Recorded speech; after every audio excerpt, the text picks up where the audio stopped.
Welcome back to part 2 of day 2, Sunday at Cadets Con 2020, live online. We are joined once again by Miss Jen, who has been here with us all day. Joining us again, he was here this morning. Yes, is Mike Travis, which he's there. I don't know. You're trying to Brady bunch this? Stop it. Yes, everything is backwards. Everything is mirrored. I'm so confused. But that's Mike Travis. He is back. He was here with us earlier talking to Sean Forney. And joining us now, the person that, as far as I'm concerned, is responsible and in charge of Greenbrier Games, Julie Ahern. Yeah, Jeff's not behind you. But as far as I'm concerned, you're the one in charge. So, Julie is the vice president of Greenbrier Games. They make amazing tabletop games. And she's going to tell you all about them. I'm going to leave you in Mike and Jen's very capable hands. Richard Shipp is right. This is what sleep deprivation does to me. But this is about the normal state that Mike and Julie see me in. You know, I haven't slept in a day and a half. Yeah. Yes, it's true.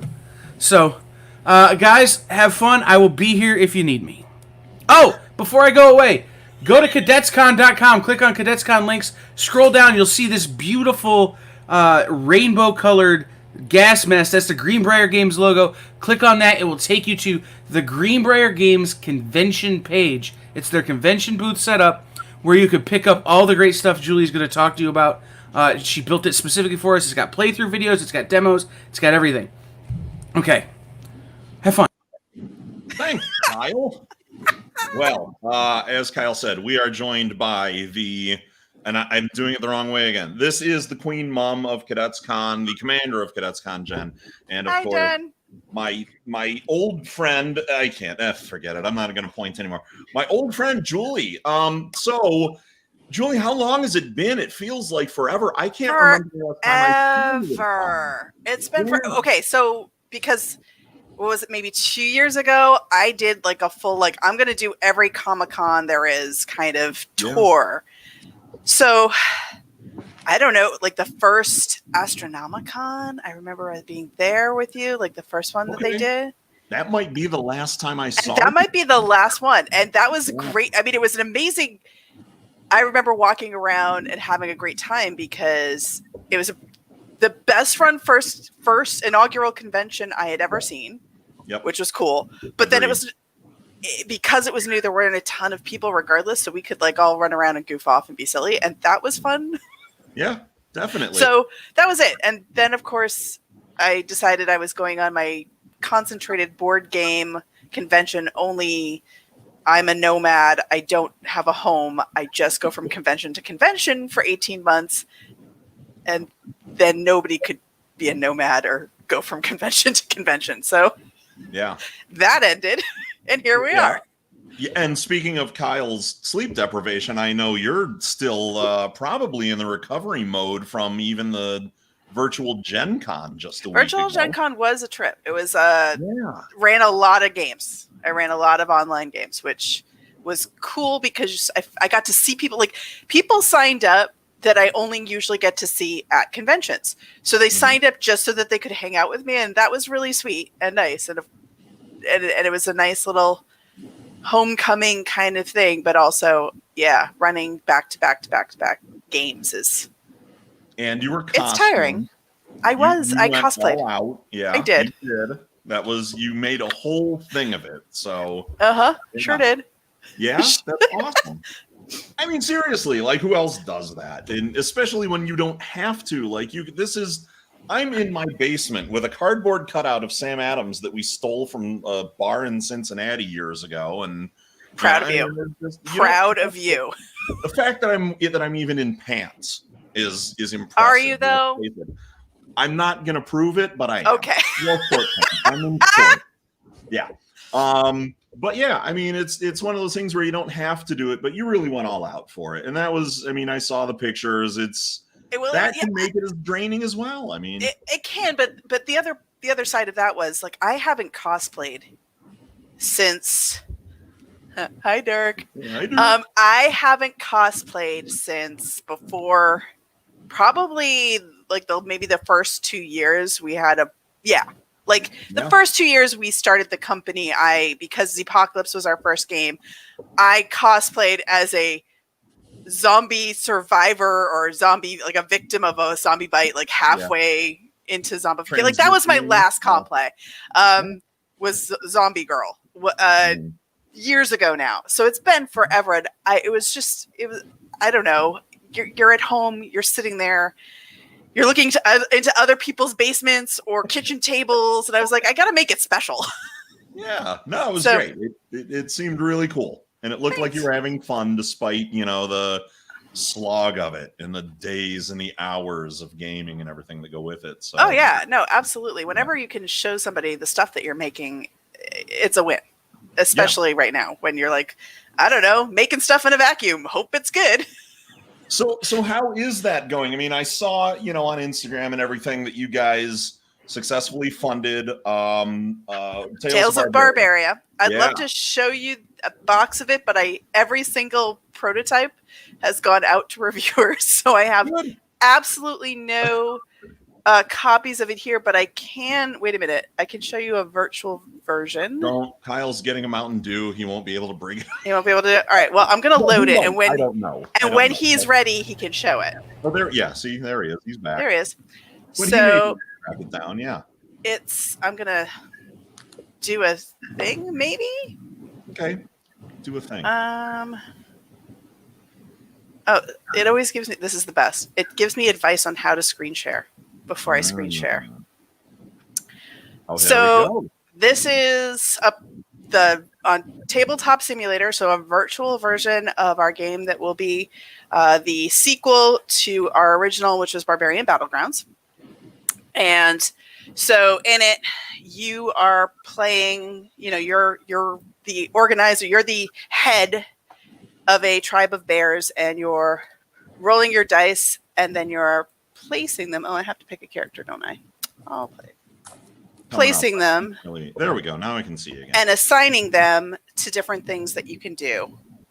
That they can do in the village. So they can go out and raid another village, either the player on your left, the player on the right. You can go on an adventure. You can go on guard duty and defend against incoming attacks, or you can be like a little farmer and gather resources and stuff like that. So based on what you do, it resolves, and it's a we like to call it cute but stabby kind of game. So the original also did a lot of that, but what made this one different was the fact that we had this adventuring phase. So taking a look at it, you're going out in search of glory, not by fighting, but by trying to, taunt the humans while they're out in the camping in the forest type of thing. And so getting resources and using them to get points. So that was our Kickstarter that just happened. And that one is one that, so Walter and Ian designed the first game, which is shiny in the light, but right here. And this one I got to actually jump in and help design, which I also haven't done in a while, because who has time? Me. During this time period, I have time. So I got to help design, which was really cool. So that one wrapped up not too long ago. Yeah. That's what it looked like on Instagram. Not too long ago that one wrapped up. And now we're into another one. Yeah. So this is actually, Monday is my official, so this is kind of my pre-official announcement that Lost Ones will be our next game coming out. So we were doing still play testing of it. We've been play testing it for a little while. So Gordon Alford did the design of Dreams and Shadows, which was a game that came out, I want to say it's been about 4 years at this point. So it was an adventure game, and before he was a board game designer, he designed MMOs. Okay. So he was trying to bring that sensibility into the board game world, that whole, you create a character and you kind of outfit them and give, in a fantasy type of setting. So do you want more of a wizard type character or a fighter or a rogue? That kind of that we're all familiar with if we've played any kind of fantasy RPG style game. Yeah. But when you go to an MMO, you can choose, well, I can go out and craft a bunch of stuff or go on all these side quests, or I can try to level up my character. But at some point you're going to have to level up. You have to do the boss fight types of things. And in any of that, if you go by yourself, you usually get crushed. So you're messaging people online and like trying to form a party and come together and actually go together to do the boss fight so that you can all kind of work on it and try to coordinate it, which is where, the Leroy Jenkins meme came from, because like all the best laid plans type of thing. So this tried to give you that feel while still keeping it in a manageable, like a tabletop game, like a board game. Yeah. So that's what Of Dreams and Shadows was. And he loved the world building. He did so much for it, which really isn't, I mean, it's beautiful and it is definitely involving, but it's not actually a RPG. It's a board game. But he didn't want to leave that world. So he was like, I made another game. Only this time it's more about the storytelling and the narrative, and it's not at all about being a hero. It's just about the storytelling. And we're like, oh, okay. So that one, and I love it. It's actually quite a totally different feel, but also so very unique to him. The whole feel of you don't have to work together, but it's really obvious that if you don't work cooperatively, you're done. But it's never. It's a completely organic kind of feel. And so if I pull it, I think actually, do I have? Yep. Nope. I don't have it here. I don't have it here. It's way back there. I'm not walking back there to get it. So, it's one where because you don't have pants on, Julie. I'm wearing a dress, so technically no, I don't have pants on, but I'm not getting up from the camera. I thought it was one of these, we're taking it easy on our virtual con days. I'm not. That would be inappropriate. Yeah, this is a family-friendly event because I'm not wearing pants. It would be. That's why Kyle went off camera to get his Mountain Dew. Yeah, it was like that. No, it's not. It's not like that. All right, well, I have it on my. I can do this again. I switched it out, so I have it on Tabletop Simulator again. Cool. And so, taking a look at it, you start off. So instead of being a hero, you're a kid. And you went to sleep in your bed, and you woke up, and you'd been kidnapped, and don't know where you are. You don't know what happened. You're in a crate, and it's moving. So you're on like a wagon or a train or something, and then you hear sounds of fighting happening, and your crate is knocked over, and you're knocked out. When you wake up, everything's broken apart. You're able to free yourself, and you realize you're with these other strangers, and you're in a world that isn't your world. And you don't know how you got there, and you don't know why somebody would take you. And also you don't know how to get home. And so that's the start. And from there, all you're doing, the object of the game is to try to find a way home. And on the way, try to explore the mystery of what happened and why. With these other strangers that you've happened to be with you. And so looking at that, you start... And you put your character on the starting tile number 1, so you can see it in the bottom right corner. And then if you step off that tile, you take out the tile that's numbered to that side, north, south, east, and west. And then you go to the storybook and you read the story moment of what happened while you're there. And the mystery starts to, unfold. Okay. You're using, and then you have a deck of cards. Your hand limit is dependent on how many people are playing. And all the things that you can do are based on what you have in your hand. But what you have in your hand is actually all representative of like mental facilities. Like, so observation, puzzling something out, fighting, being fast. So if you have those skills, you can figure out something to do on that tile. And the whole purpose of it is to try to find a way home. There are multiple ways to find a way home. And that's actually a benefit, but it's also a detriment because, so let's say I'm going to try to find, I've come across these wolves and they offer to make me a werewolf. And if I do that, then I'll be accepted into the pack and Father Wolf will take us back home. That means every other pathway is now a red herring or actively working against me while I'm traveling around the map. So every time you play, whatever path you pick, everything else works against you while you're trying to find that way back. So that's the game we're working on now, and it's been super fun to play. Yeah. Is that the one you were playtesting through Gen Con, Julie? Yes, I did a lot of demos. I was doing demos of it, getting feedback. The feedback, should you trust the wolves? Well, I mean... Dirk already knows the answer to that. Don't play into him. No, I'm kidding.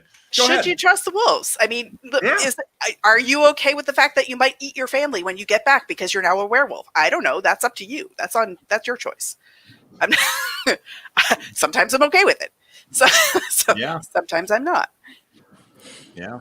So it's amazing though that, you know, that single choice can change everything else in the game, you know, and depending on what skill, you know, to Dirk's question, if I have a different skill that, you know, maybe I can't do it because I don't have that in my toolbox right now. Right. Yeah. I might have somebody that says, don't trust these wolves, and then I wouldn't go that direction. It's super funny because one of the characters' name is Fenrir. And I was like, he is a wolf. He's already a wolf. Of course I'm okay with this. Whereas if I'm playing Maeve, I'm like, maybe I'm not okay with that. So it just depends. So I did a lot of demos. We did a lot of demos of it. But also, of course, I played Folklore because that's our game. That's the game that everybody comes to play for us. So ran a lot of Folklore campaigns. Yeah. So let's talk about that one then, since it's the one that's kind of most comfortable. It's what Greenbrier's known for. I'm sure people have heard it before, but if anyone's new to Cadets Con and hasn't heard the story of, you know, Folklore, give them a little background on it. Once upon a time, long ago, there was a game that was brought to us, and the dream was to make a D&D feeling type of game without it being D&D, with it being a tabletop. And now here we are 5-6 years later, 7, I don't know. It's been a while, and that's our game. So Folklore the Affliction is a gothic horror, and again it's a RPG, but much more of a tabletop RPG. So you're rolling dice and you have a character, and that character levels up with cards instead of writing it down as stats type of thing, but you're still leveling up by fighting monsters. The difference is the whole point is to make it without needing somebody to run it. You don't need a game master, a GM.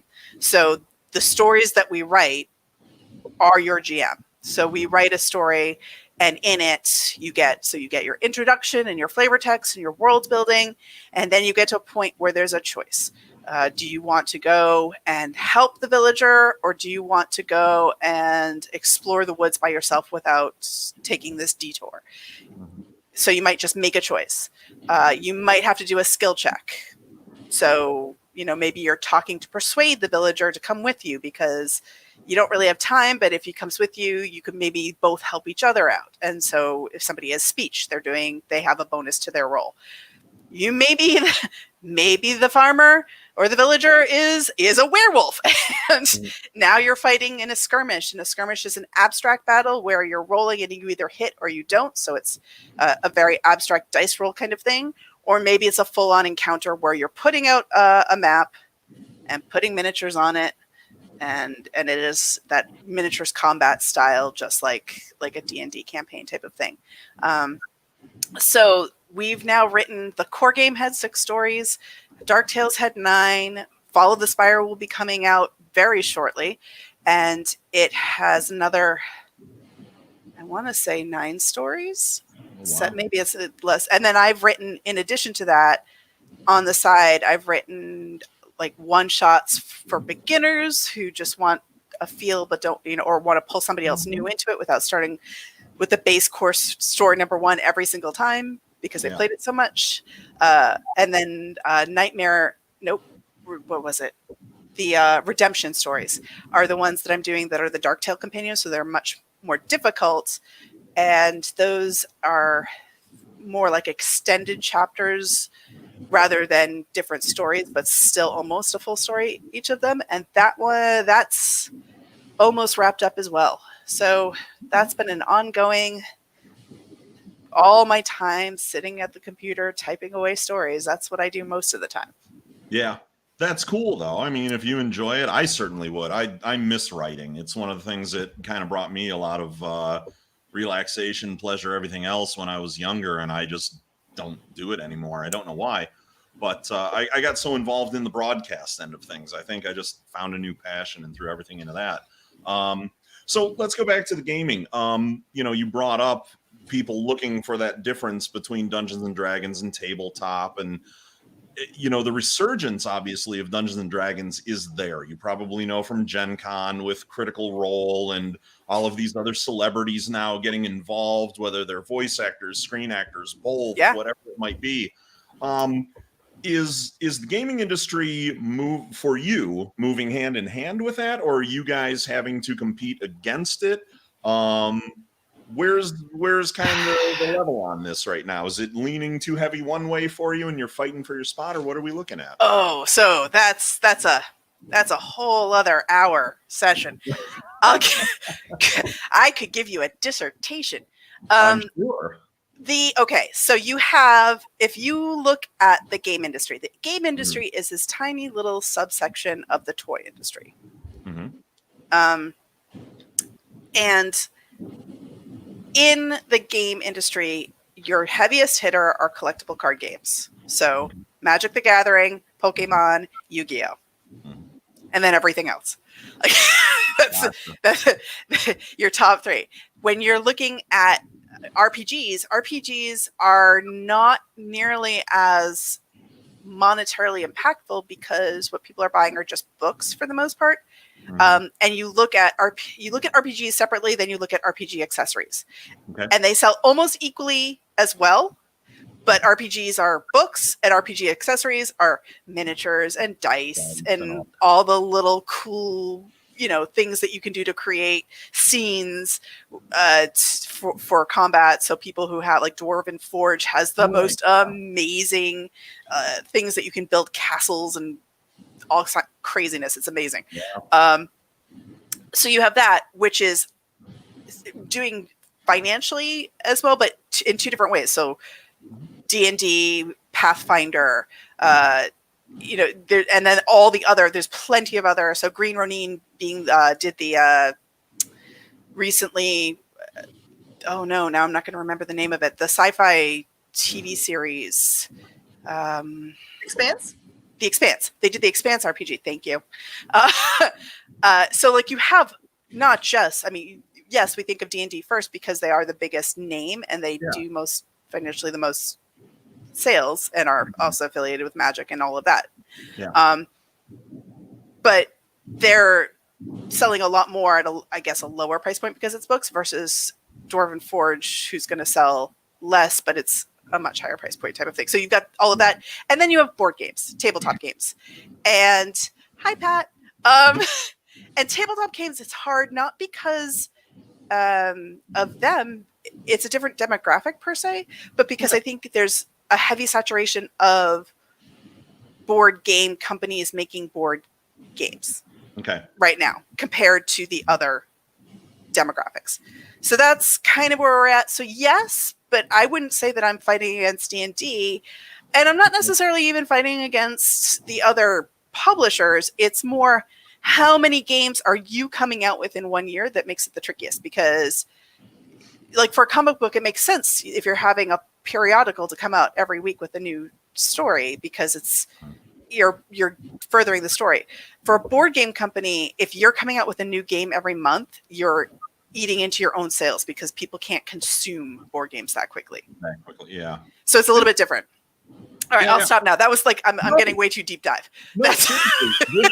For me, this is fascinating, which means that there's someone else out there who's fascinated by this. And those are a lot of the things that sometimes we don't consider. It feels like, D&D in their world is putting out a book every couple of months, whereas you may see how many games. Well, they do, a lot of supplementals, but that's even that. So they're putting out a major book, but they're doing supplementals based on the rule set of the new core book. So 5e is where they're at right now. Yeah. And you can license that, and other companies like Renegade's doing a lot right now where they're using that system, but for their own purposes, which is cool. Like there's, on the one hand, it's super cool because there's a commonality, which means there's a common language for people who are familiar with it to latch onto other companies' world building, but with the same system. So so you learn how to play it, and you're not like, well, I have to learn a whole new system every time I play. Yeah. So that's the cool part. The frustrating part is there are some amazing indie RPG companies out there that don't get the love that I absolutely think they deserve. I think, it's starting to get a little bit more, but honestly, it's really hard. It's a hard nut to crack. Yeah. Yeah. So we got super fortunate because we were like, we're not going to do that far. We're going to just keep it this side of tabletop and make it easier for you to learn how to play one if you're not really a D&D player, but you've always wanted to learn. That was our thing. Yeah, I mean, a great space to be in. And what, you can kind of figure out just through everything you've said already, but why choose that space over going further into the void, let's say?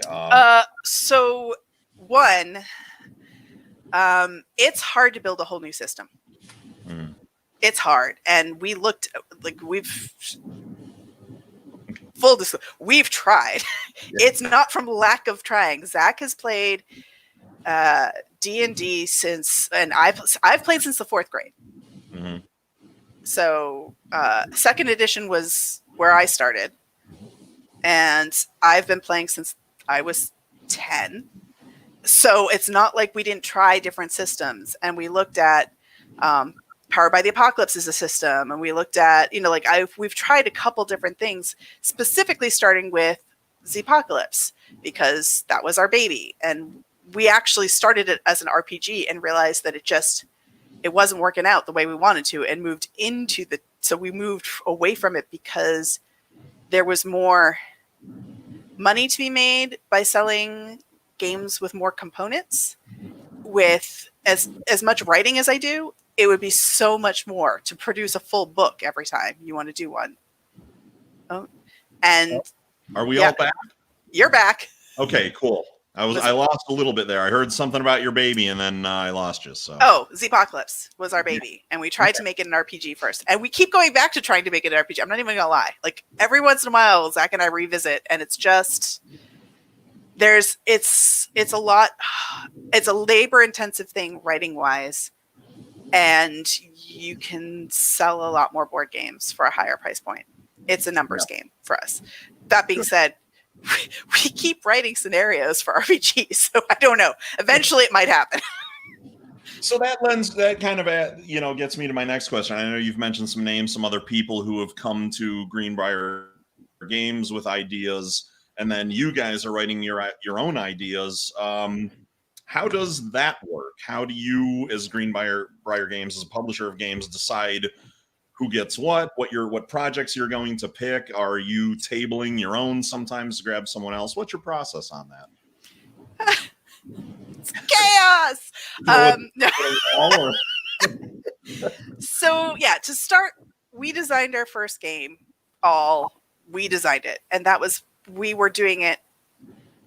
We didn't plan on being a company. We just wanted to make a zombie apocalypse story game that delved further into the Walking Dead feel, the day-to-day, that it's not just always fighting zombies. Sometimes it's just the attrition of, like, we wanted the full picture of a zombie apocalypse. So we made our own. And then eventually we were like, hey, this is good enough that maybe somebody else would buy it. And then we were a company, and we had to figure out actually what that meant financially responsibly, while also making games that we loved. And that's where it started to be that not just we can't take 2 years every time we want to make a game in-house to publish it if we're going to be a company. So we started looking at other designs, and we totally lucked out because one of the first designers that came to us immediately after Zpocalypse was published, and suddenly we were a publisher, and we weren't taking ourselves that seriously, but apparently other people were at that point, and we had to learn really quick to take ourselves more seriously, I guess, was Rocco. And he brought us this guy. So Ninja Dice was our second game, and it was super funny because he was so professional and so like nervous about talking to us, and we're like, what is happening here? But like that kind of changed the tone. We suddenly realized that we could be designers kind of like him and be pitching to other companies, or we could be publishers. In which do we want to be? Which hat do we want to wear more frequently? And some hard truths. We set up some hard truths very early on, that if we were going to be a company, as a company, you have to take certain things seriously. That I think as creatives, it's a hard thing to do that switch sometimes. Yep. I'm constantly giving that information to new designers who want to publish their own games and think, oh, I'll go on Kickstarter and I'll make money and then it'll be fine. Like, it's not quite that easy. Like, there's more. But we were really realistic about it, and at least had, Zach was from graphic design, went to school for graphic design and had been in IT for a major corporation. Okay. Jeff, works for Bose, which is a massive corporation. So being what it takes to run a business wasn't unfamiliar to us, just being realistic about it being not just our hobby, but if it was going to be a business, taking that. And part of that is you don't have the time always to design everything all the way through. So that became more of a thing. And I think of all of it, I'm the most hands-on with the creative process. Zach does visually is more creative, hands-on with the creative process of the art and as the graphic design background. So he's very hands-on on what it's going to look like. I'm very hands-on on making sure that the design goes from, well, it's done, to me being like, but what is it really done? Is it completely polished? So I spend a lot more time doing development at this point, which is what that is, which I love. And I think that is, not everybody likes that part. Everybody likes the new idea. It's way sexier. I got an idea and it's exciting and it's fresh. And then you're like, okay, I'm 80% done and I'm bored and I want a new idea. At that point, I'm like, no, I'll do the grind. Just give me. and then I will do that final 80%. I'm okay with that. It's not everybody's favorite task, but I kind of like it. So. Yeah, that's great though. So if I'm someone who has an idea, Dirt sort of brought up, you might work with a creator as a pre-existing property or something. Yeah, I might. Yeah. So weird. Dirt would bring that up. How do those collaborations come to be? How do they work? Who's approached? Who goes to whom? How do those things start to happen in the industry of tabletop gaming? Well, working with an IP, so especially it's something where there's predominantly comic book creators here. Working with an IP is very different because that's you don't have a game. You have something else that has its own world. And so the tricky part is you need to make a game, which is still coming up with all the math and all of that from scratch, and knowing that it has to be mindful of a world you're playing in somebody else's sandbox. Yeah. That's I know that in tricky. an earlier interview, Pat had asked Ram V about that, maybe taking comics and turning them into video games. How would that work out? Ram didn't think it would be particularly all that easy because world creation is its own thing, and it's already been done by the comic creators and everything. How do you keep faithful to it as a video game creator, or now, as you're saying, even for a tabletop creator? Right. And obviously if the IP is big enough, people want to do it because they know that they're going to have a transition, but that is also something to be mindful of. So taking a world that already exists and having a fan base that already exists, you are doing it in part because you want those fans to also be a part of the new platform that you're doing. So from comics to a board game, or from a comic to a video game, whatever it is, you want them to still feel like they are welcome based on their perception of what that world already is. And that's really tricky. And because IPs have a finite, licensing term, you have to do it fast. Yeah. typically. Like, it's not something that you can be like, let's feel it out and share and think and grow together. You kind of have to like have it. So it's tough. It's a tough thing to do. And it's totally awesome when it comes together great. So I know, Dirk and I have been working on should go fast, but the problem being ours hasn't. The Mystery and Nightmare World properties, where I made a game and I coded, with Joshua, and it's a great card game, but it wasn't a great card game for the fans of the comic book. It was too much for a card game aficionado. Okay. Somebody who plays collectible card games all the time, which made it cool and interesting, but not the level of like it was too much of a level of complexity of what I wanted for this. I want, like great examples of games that are good transitions are Villainous, which you can get at Target right now. All the Disney characters, and it's easy to play and it's easy to learn, and it feels like you're really are that villain. Mm-hmm. And it's not that it's mindless. You've got strategy and everything, but it's a lighter weight, and it helps. That's important because part of it is about playing the game, and part of it is about being a Disney fan. For example, accessibility matters in anything. If your audience can access it, doesn't matter what it is, they're not going to be a part. So that was the thing. So Mr. V Surviving the Nightmare World needed a revamp because it was a really good card game. It just wasn't a really good card game for and that IP. So that's, sometimes you hit it, sometimes you don't. And Dirk has been awesome about letting me go back to the drawing board to take the time to do it, but that's never the case. He's been super awesome about it, and that's usually you're like, oh, so sad, too bad, I'm out. And that's been amazing, but really not something that like I'm super lucky. I don't usually get that. Oh, I'm sure. Yeah. I mean, there's people have an idea, they have an expectation. If you can't meet the expectation, thank you. You gave it a shot. It's not what we were looking for. Thanks for the idea.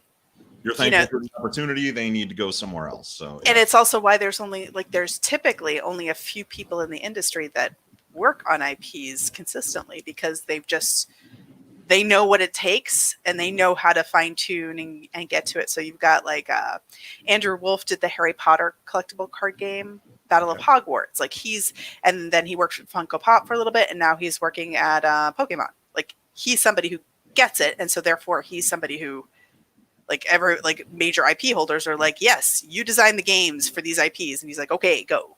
Yeah, like that's a skill. Yeah, I'm sure it is. So then moving forward, we've touched on a couple of things that Greenbrier Games is doing. One of them being, the Kickstarter releases of a lot of the games, and you mentioned some of the dangers of Kickstarter. Let's talk a little bit more about how Kickstarter has helped in terms of the industry. I know that I've purchased different games through Kickstarter over the years. Maybe not Greenbrier's, but others that have come in. Thanks. That's awesome.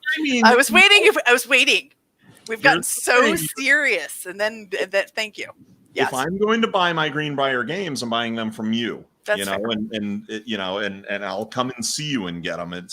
And I do that differently. Some of the comic creators, I'll do the Kickstarters. You guys, I'll come to you for the games sometimes, unless I know I'm not going to see you like now. Then I'll probably track down a Kickstarter. So, and that's one of the things of Kickstarter. I think I've done more Kickstarter support probably since COVID-19 started than before. Unless it was something that I just had to have. Now it's, how else am I going to support my friends? So there you go. Yeah, it's so true. How has Kickstarter, worked in terms of your industry and your gaming? So so the danger of Kickstarter isn't so much, it's actually the danger of being successful. So when I say the danger, the downside, it's more like when you get a Kickstarter and for somebody who's new and doesn't know all the ramifications of how to publish a game, and then they fund and have a successful Kickstarter, but they haven't fully come up with a plan of what they're doing to make the game. That is the danger. The cool part is you have access to this thing that makes it possible to do something that otherwise you wouldn't be able to do. Yeah. And that's, you know, we could talk about Kickstarter forever. There's so much to it. The Kickstarter allows games that otherwise would never be able to be made, even by established companies. So brand new, I've got an idea, I think it's cool. Yes. And I feel like it's been less and less of that over the years, but still you can find those. And I go and I find, like, I back people sometimes are like, what are you backing? But I back those kinds of Kickstarters because I want those people to succeed. I want those new designers to be able to make the game that they have in their heads that otherwise is never, ever going to be anywhere but in their heads to happen. But it's also for, Arcane Wonders is a retail only board game company. All their games up until this year have only ever gone direct to retail. Mm-hmm. Foundations of Rome is a game that has, I think, over 100 miniatures of Roman like buildings, because you're building Rome as you play the game.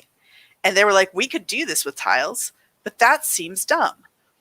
We should do it building Rome, since it's Foundations of Rome. You're architects and you're building Rome. And the whole point is to be the one that has the most, puts their stamp on Rome so that they are known throughout historically forever for being the ones that, and to do that, you're manipulating where you're placing.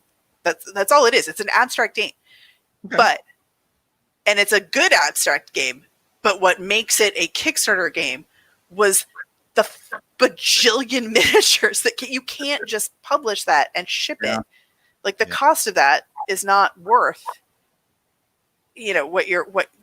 but also the impact of it just being little cardboard tiles that are Tetris is not nearly as impactful. So they were like, well, we could drop this project that Emerson Masucci, who has made all these award-winning games and everybody knows, and say, sorry, Emerson, not doing it. Or we could go to Kickstarter. And that's what they did. And it was amazingly successful. But that's a game that would never have gone direct. Like, they're selling it to retail, but it would have been a game like, and they are planning other versions for retail. But that particular thing never would have happened otherwise. So even game companies that are established, sometimes there's a specific game that is so specific that only people who are going to be like, yeah, no, I'll pay $120 for this game. But like, not everybody's going to do that. So you can't, like, Kickstarter brings those people to a specific location, and that's hard because, I feel like those are the kinds of games that do well. And then the games that are the person with the dream, I feel like that's the platform for what you seek. Like, one is kind of by necessity of whatever, the big box miniature games, which is partly what we do. And then the small, I don't know what I'm doing, but I want to try something. Yeah. You could have arguments about the rest of the spectrum, but I feel like the rest of the spectrum is why we support local game stores and why things should be bought locally as opposed to on Kickstarter. Because absolutely. Yeah. And that's the hardest thing right now is, just being able to get out and support some of your local game stores, them having so hard right now. Yes. I mean, even in comics, locally, lucky here in Cleveland, we've got Carolyn John's comic shop. They started doing almost a drive-through service. They're in that, which I love. I actually have seen that in several places, and I think that's amazing. At least, like, and it's also hard because even if so here in Indianapolis, not as dangerous as the other parts of the country, but still, you don't want to be like, hey, our doors are open and advertise that, because you're going to get yelled at. So it's more, so what do you do? How do you? Well, it's like tabletop speakeasies, and we have one of those here in Cleveland as well. I won't say the name of the place, but driving by it, you wouldn't even know that it's a game shop, first of all. Right. And then once you walk into it, the half that is the gaming half of the shop always seems to be closed. The other half is a guy sitting in there painting miniatures with just hoarded stacks of stuff. Okay. And then in the back room are all of the tables laid out for tabletop gaming and all the tournaments and everything. And it is the weirdest little shop. But that's why I call it kind of the gaming speakeasy of Cleveland, is because where all the magic happens is so far removed from what the shop is that you'd never know it was happening. So in non-COVID times, I'd have like huge problems with that. Oh yeah, For lots of reasons. But I get right now why that's a thing. So but I do love the idea. I know that several stores they've closed off their gaming areas because that's the whole, you're touching it, I'm touching the game, right. Like we're all like, it got put back on the shelf and somebody else used it before, so I get that. The being able to go in the store though and look at the games, it's really hard. It's super hard because on the one hand, that's what gets people to buy it. You want to hold the game and look at it before you decide to buy it. It's really hard otherwise. But on the other hand, that meant somebody else held the game and I don't know them. Right. So like having things like the drive-through kind of, or like ordering online, but having it like be like a pickup kind of service is anything to perpetuate it is kind of a big deal. And, trying to do anything on publisher's side to support that and keep things going is also a big deal. Like trying to make sure that, retailer, because eventually we're going to want to play together again. Yeah. And we're going to need game stores to go to do that. Yeah, definitely. Yeah. I ordered a game already for my sister for Christmas. I won't say what it is, but it's just something that I knew she would enjoy just because of who she is. Bought it on Kickstarter, watched the video and said, I know she'll enjoy that. And I think that in that sense, Kickstarter has been a great tool because I wouldn't have had access to it otherwise. Yeah. I wouldn't know where to go to get it, see it, anything else. And with that in mind, I think the tool that Kickstarter is great. Whether you're, building Rome or getting your own personal dream out there, like you were talking about, I think it serves both purposes. I wish that more of those dream projects got funded like you do, like you try to make sure happens. Because it's hard. It is hard. Oh yeah, but the opportunity, it's one of those things, and I think everybody kind of goes with that Funko sense. Is if I like this, someone else is going to like this. There's an audience for this out there, and you just kind of have to put it out there and hope it happens. But one of the things that again makes it harder right now is that putting it out there is always better to put it out there in person and have a group that already has played it before you go to Kickstarter, because just like I said, it's the playing it, it's the seeing it versus just seeing it on the screen, and that's tough. And that's for anybody wanting to go into this, take what Julie just said there and keep that in the back of your head, because that matters. There was a company in Japan that made a 2 to 4 player social deduction game based on Alice in Wonderland. So social deduction games are like Werewolf, where you need a bunch of people and usually like there's a whole bunch of different roles. This was you are the Mad Hatter or the White Rabbit or the Queen of Hearts or Alice, and you're at the table for the tea party. And based on where you place the china is adding or taking away points. So you're looking to see where people place settings, and it's this tiny little dollhouse tea set. Jeez. And then placing characters, because once you place a character at the table, those are the points they're getting. Once all 4 characters are placed, that's the end of the round, and you score the points. So you can either be placing china, placing a character, or making predictions about which characters other people are based on how they've been placing things. Okay. Social deduction games are usually about yelling and talking and everything. It is the most quiet and serene experience while still being like intense. Yeah. And they had 30 copies made that they did and had it at Essen in Germany last October. Yeah.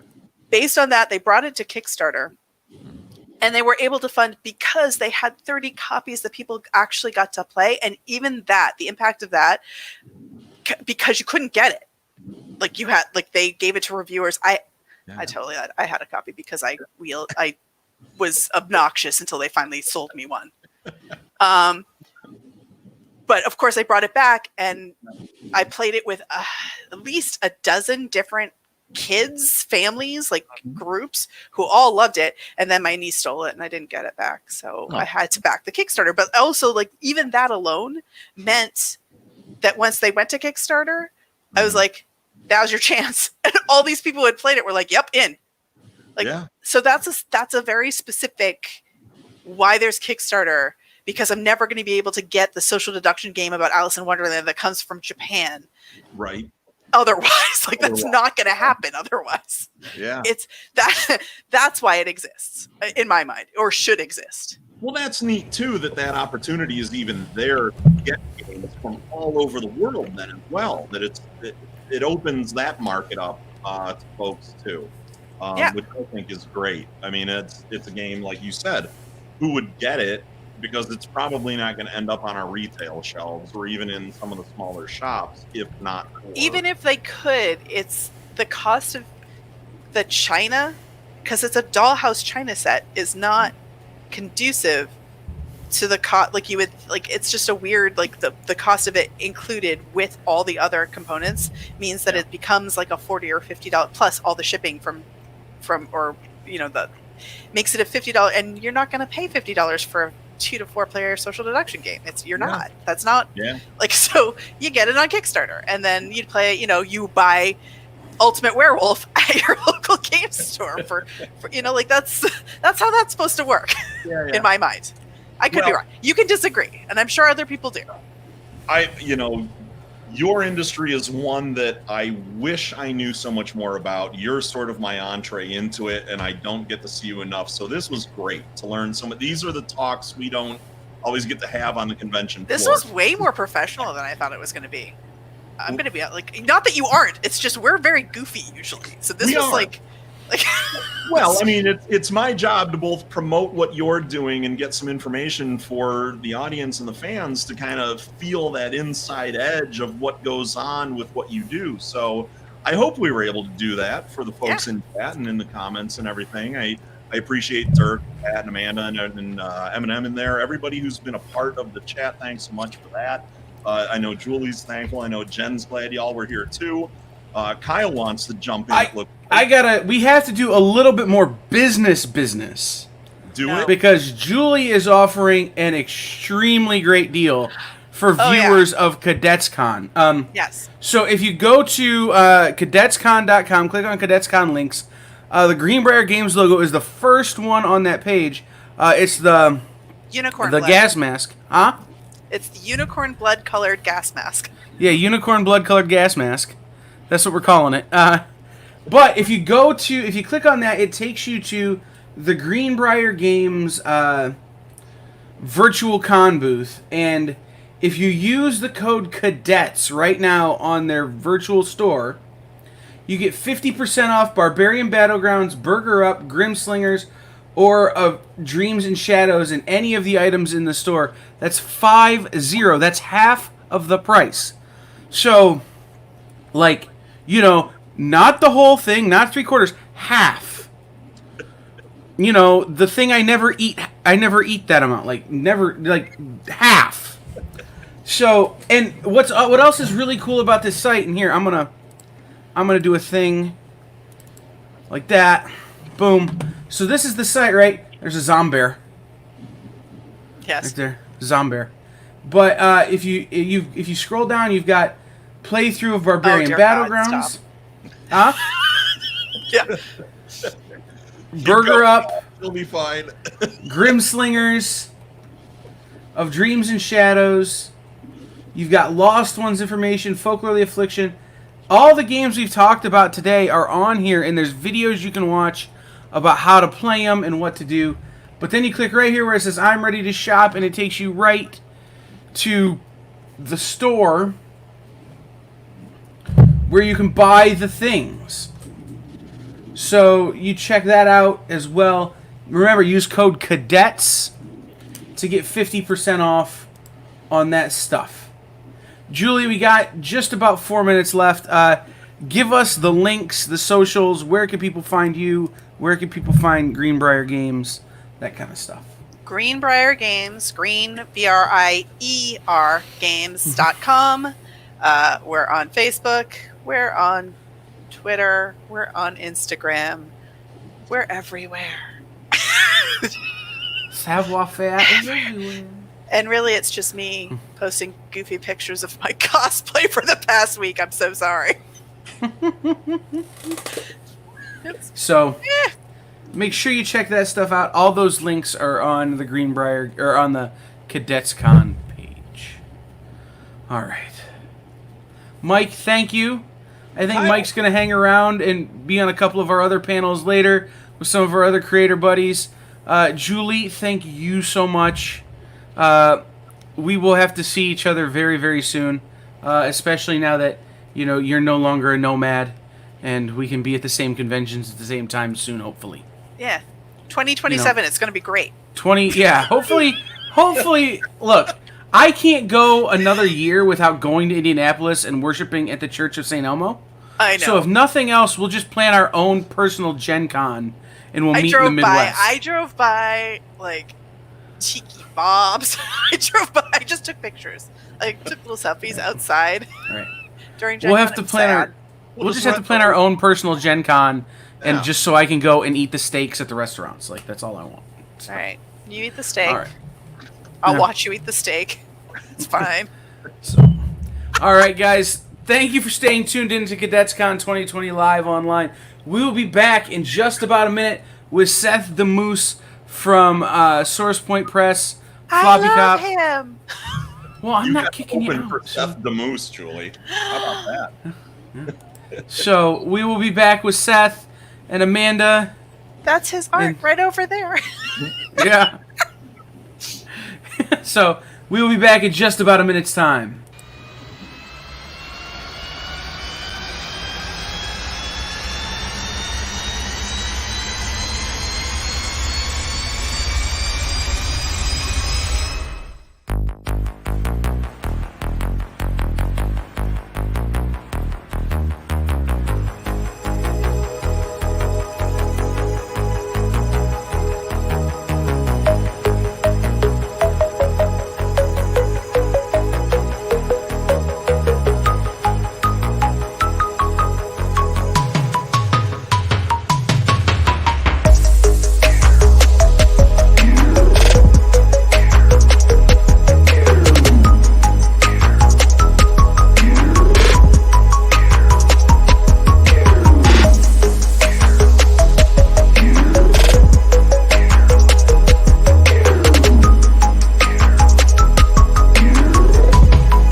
Welcome back in to Cadets Con 2020 live online.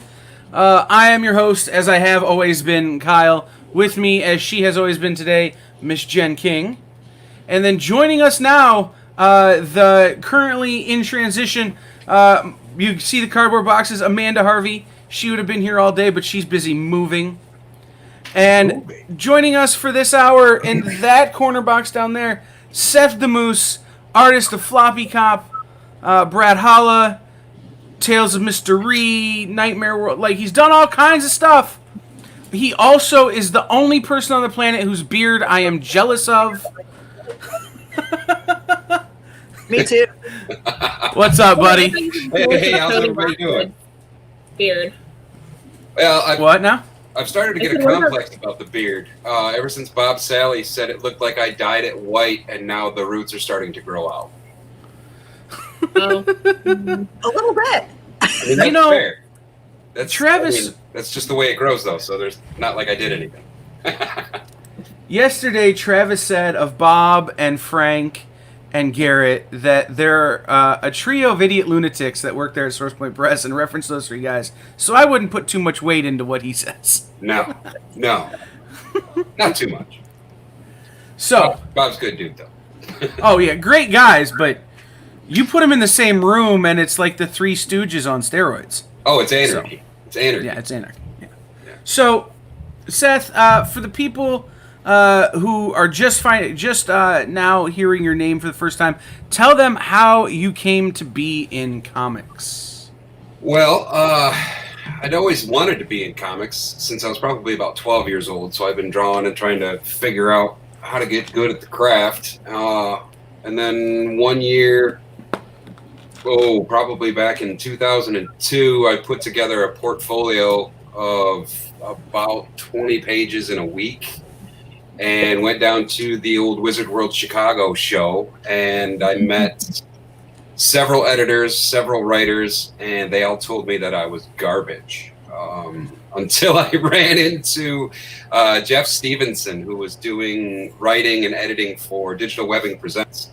And he took a look at my portfolio and he says, "Yep, there's some potential here. Let's reconnect after the show. I'll call you like Tuesday or Wednesday or something." So that meeting was the last meeting of the day on Friday, and I was only going to the show Friday, and I was pretty downtrodden throughout the whole thing. But I got a hold of Jeff like the following Tuesday, and over the next couple of weeks, we created Brathala, which was a webcomic we did for free based on Norse mythology kids, gods and goddesses, as elementary school kids.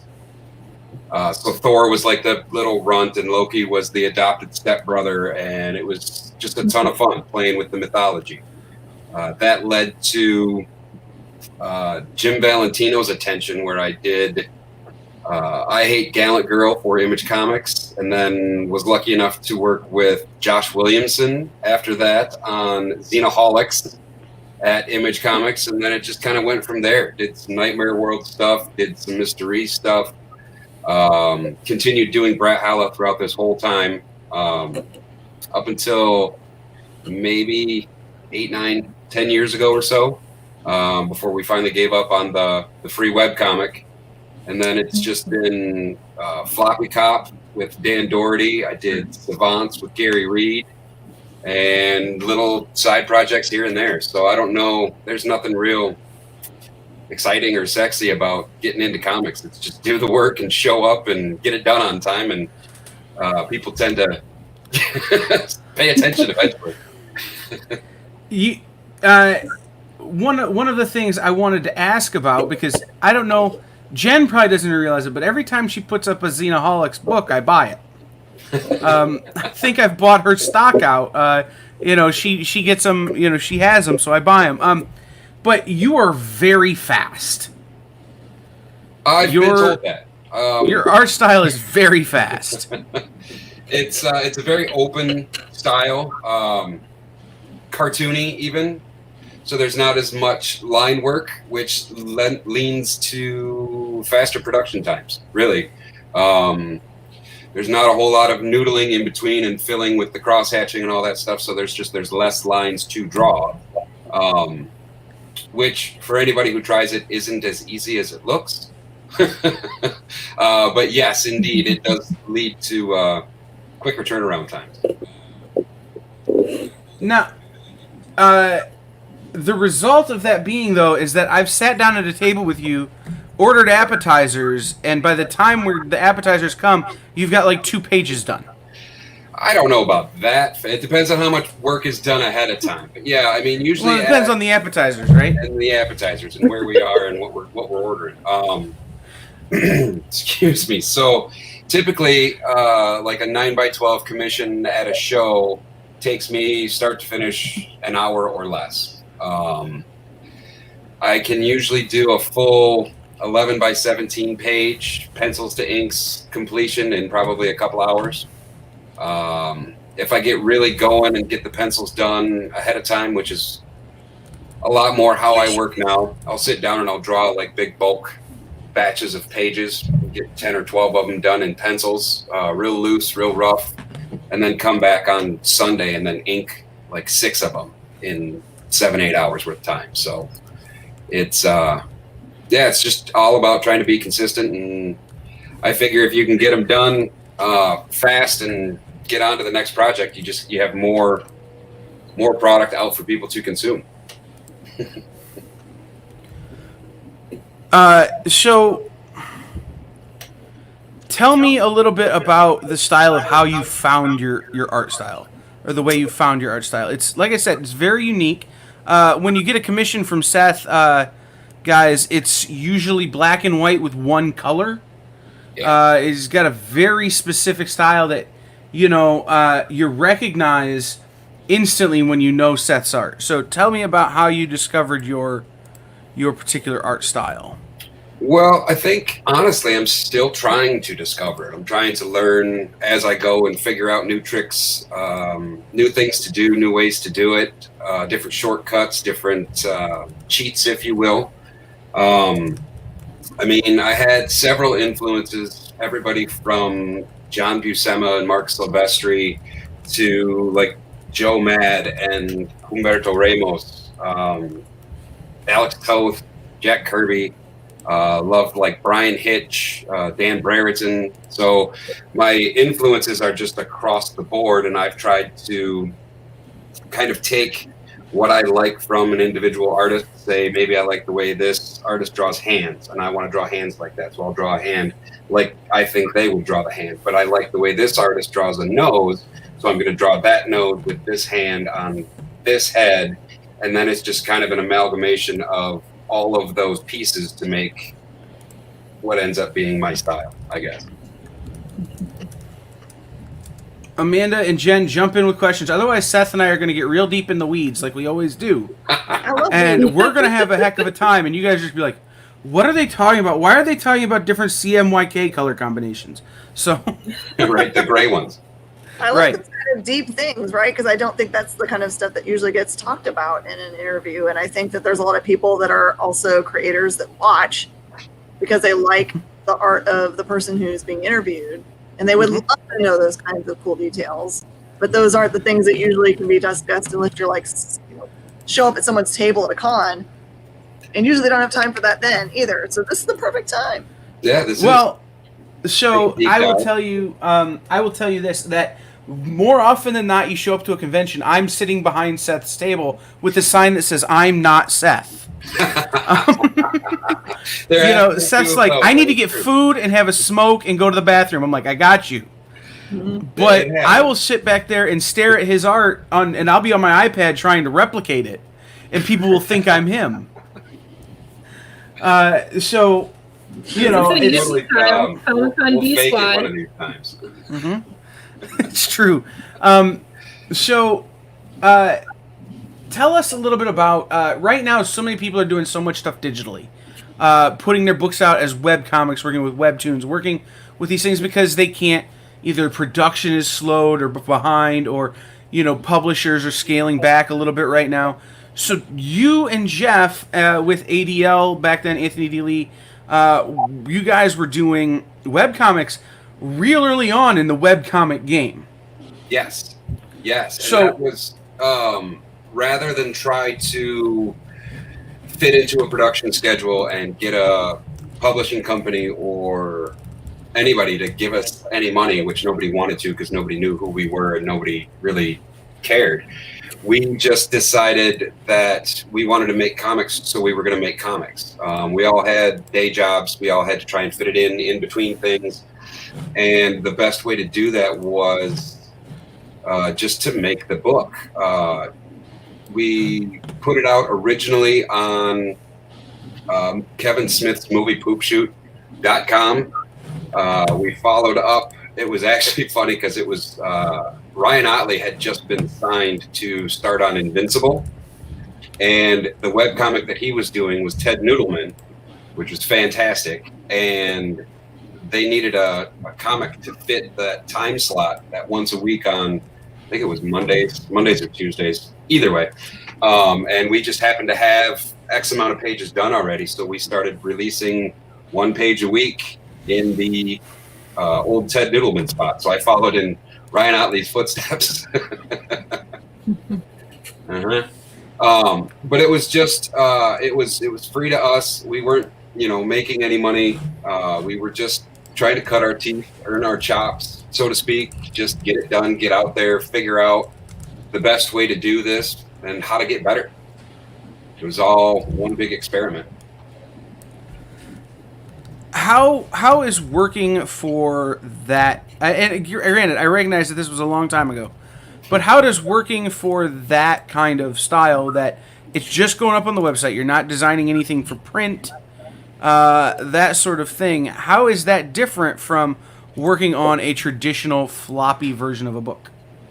I don't know that I would say it was different. I mean, I kept my approach pretty level, pretty even. I went into it like this was going to be collected someday. This was going to be trade. This was going to be floppy individual issues. This was the first thing I was doing, so this was the biggest deal I could do. So I took it with all seriousness and gave it everything I got. I mean, I poured everything into each one of those pages and just wanted to have the best product out there, whether 2 people saw it or 200,000 people saw it. It didn't matter. I was gonna show up and do the work. So I don't know that it was any different. I mean, I still approach the creator-owned stuff that I do now. I approach the work for hire stuff the same way now. It's just blue collar. Show up, pull the boots up, and go to work. Yeah, no. So that leads me to my next question: is that you're a big collaborator. You always work with a lot of. You always work real closely with the people you're working with, and that's real evident on Floppy Friday. Yes. Yes. Which is the whole team Floppy Cop gets together, and if you've never been on this Zoom call, you don't understand beautiful chaos. We're pretty ridiculous. Yeah, it's some of the strangest television I've ever watched.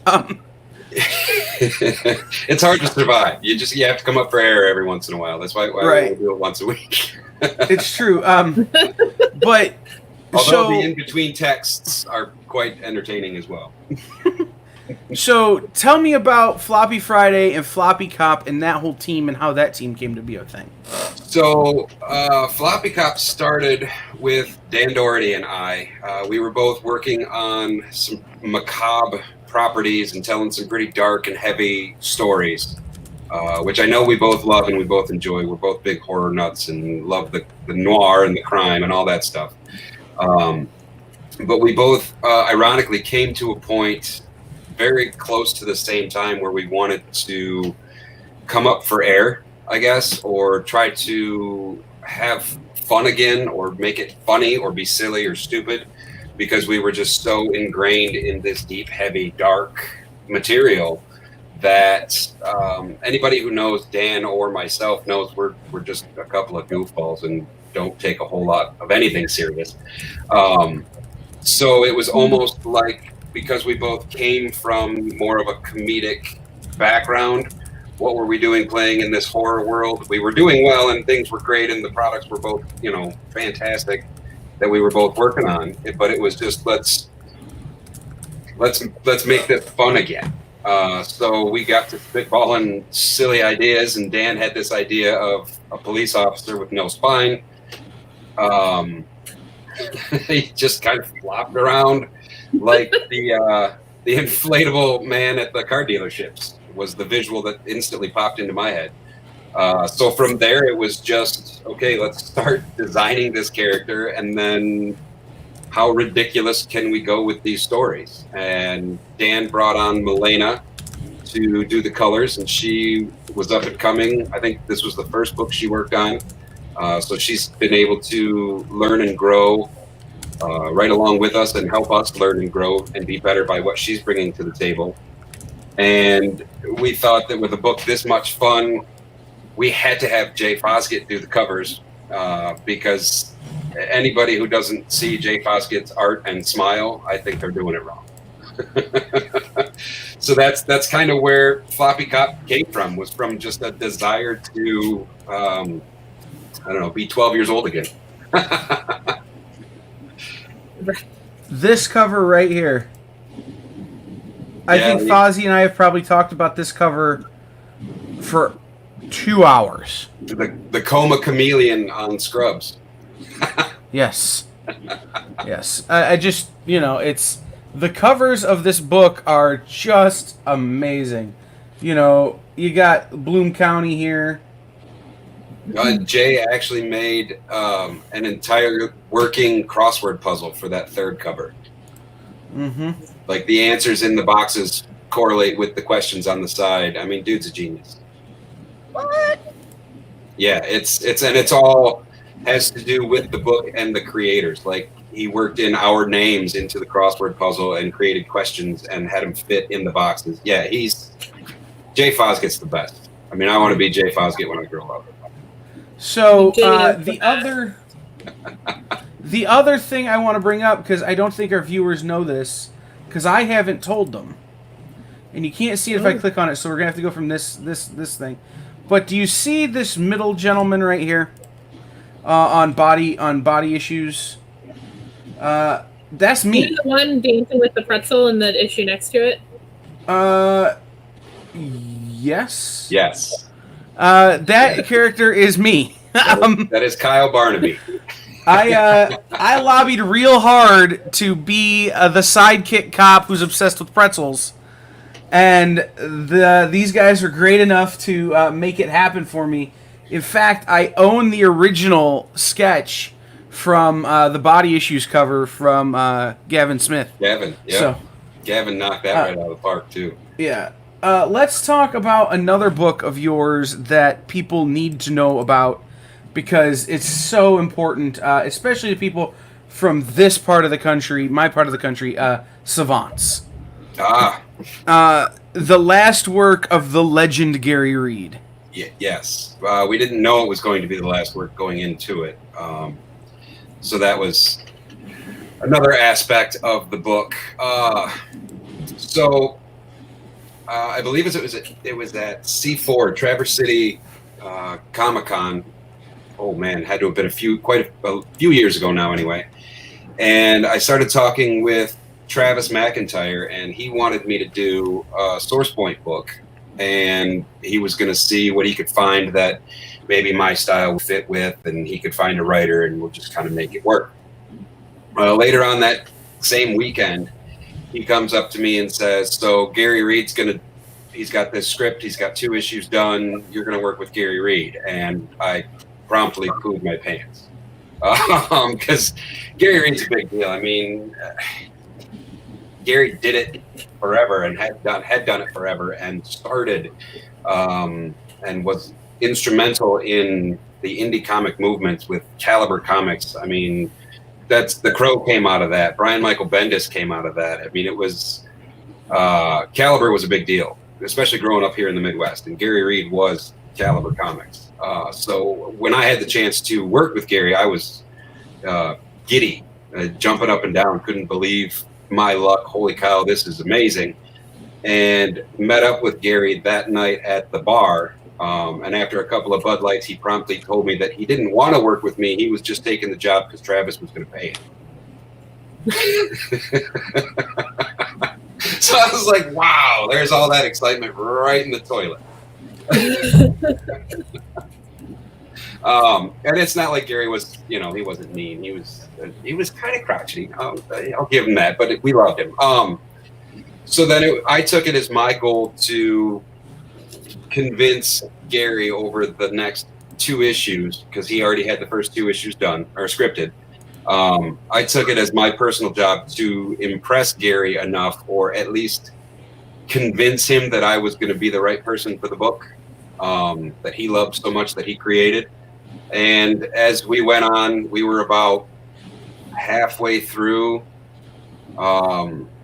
art. I was turning in art for the first issue, and he started rewriting the end of the second issue, and then wrote issues 3 and 4 specifically for my style. So he and I had conversations on the phone where he was like, yeah, you did it. I didn't think it would work, your style and my style, as far as the story goes, because he had envisioned his wheelhouse was more like a sketchy, kind of scratchy, lots of line art. Think like Guy Davis. that was his bread and butter. That was what he wanted the book to look like, and I don't draw like Guy Davis. But I had convinced him that it was going to work, so we went from there. And then Gary tragically passed away before issue 5 was done. So you got to finish the story as a tribute to Gary. Tell us about issue 5. So issue 5, we had no script for. I had turned in all the art for issue 4. So Gary had seen that and approved that, and we were all good to go. And then he passed away, and some time passed for grieving and just sort of shock value. And Travis and I got to talking about we need to reach out to Gary's wife and see if there were any notes or any scripts for issue 5, because we wanted to honor Gary and tribute him by finishing the story, because it was, the last thing that he was writing, the last thing he was working on. We didn't want to leave it incomplete, and we wanted to do right by Gary. Come to find out, there were no notes on the laptop. There was nothing in any notebooks. It was all just based on conversations that Gary and I had had over the phone, and maybe a couple of emails about where we were going to do, or where we were going to go with the last issue. And that was not crushing, but that was a setback, because then it was just sort of, well, what do? We don't have a script for the 5th issue. We need to finish the story. What happens here? And Travis and I, again, were talking about, well, do we hire a writer to come in and kind of ghostwrite for Gary to try and emulate Gary's style to finish the story? Do we bring in a team of people, like all the writers that worked under Gary? Because Gary would do nothing but bring people up. I mean, that was the big thing that Gary did, was empower and encourage young creators and writers and give them the tools they needed, or at least the platform they needed to shine. So that was a big possibility. We thought about doing that, just bringing on like a whole team of, the next generation, so to speak, to write the 5th issue for Gary as like a tribute. And I don't know, maybe a week or two passed while we were thinking about all that, and Travis sent me a text and he says, "No, there's nobody knows this story better than you, Seth. So you're writing it and drawing it, and that's the way it's going to be. Foot down, case closed, get it written, get it done." So I was like, wow, okay, I haven't really written anything down since I was about 13 years old. I sort of went the whole visual medium instead of writing it down, so I didn't know how to structure this other than based on scripts that I had read. So I wrote a plot outline just to kind of break it down and start with that as much as I could, and turned that into Travis, and he said, "That's great. Get started. Do what you got to do. You're drawing it, so if you don't need a full script, don't do a full script. We'll figure out dialogue later." So I was like, all right. I took my plot, my outline, and started drawing. I thumbed out all 24 pages. I started penciling. I started inking.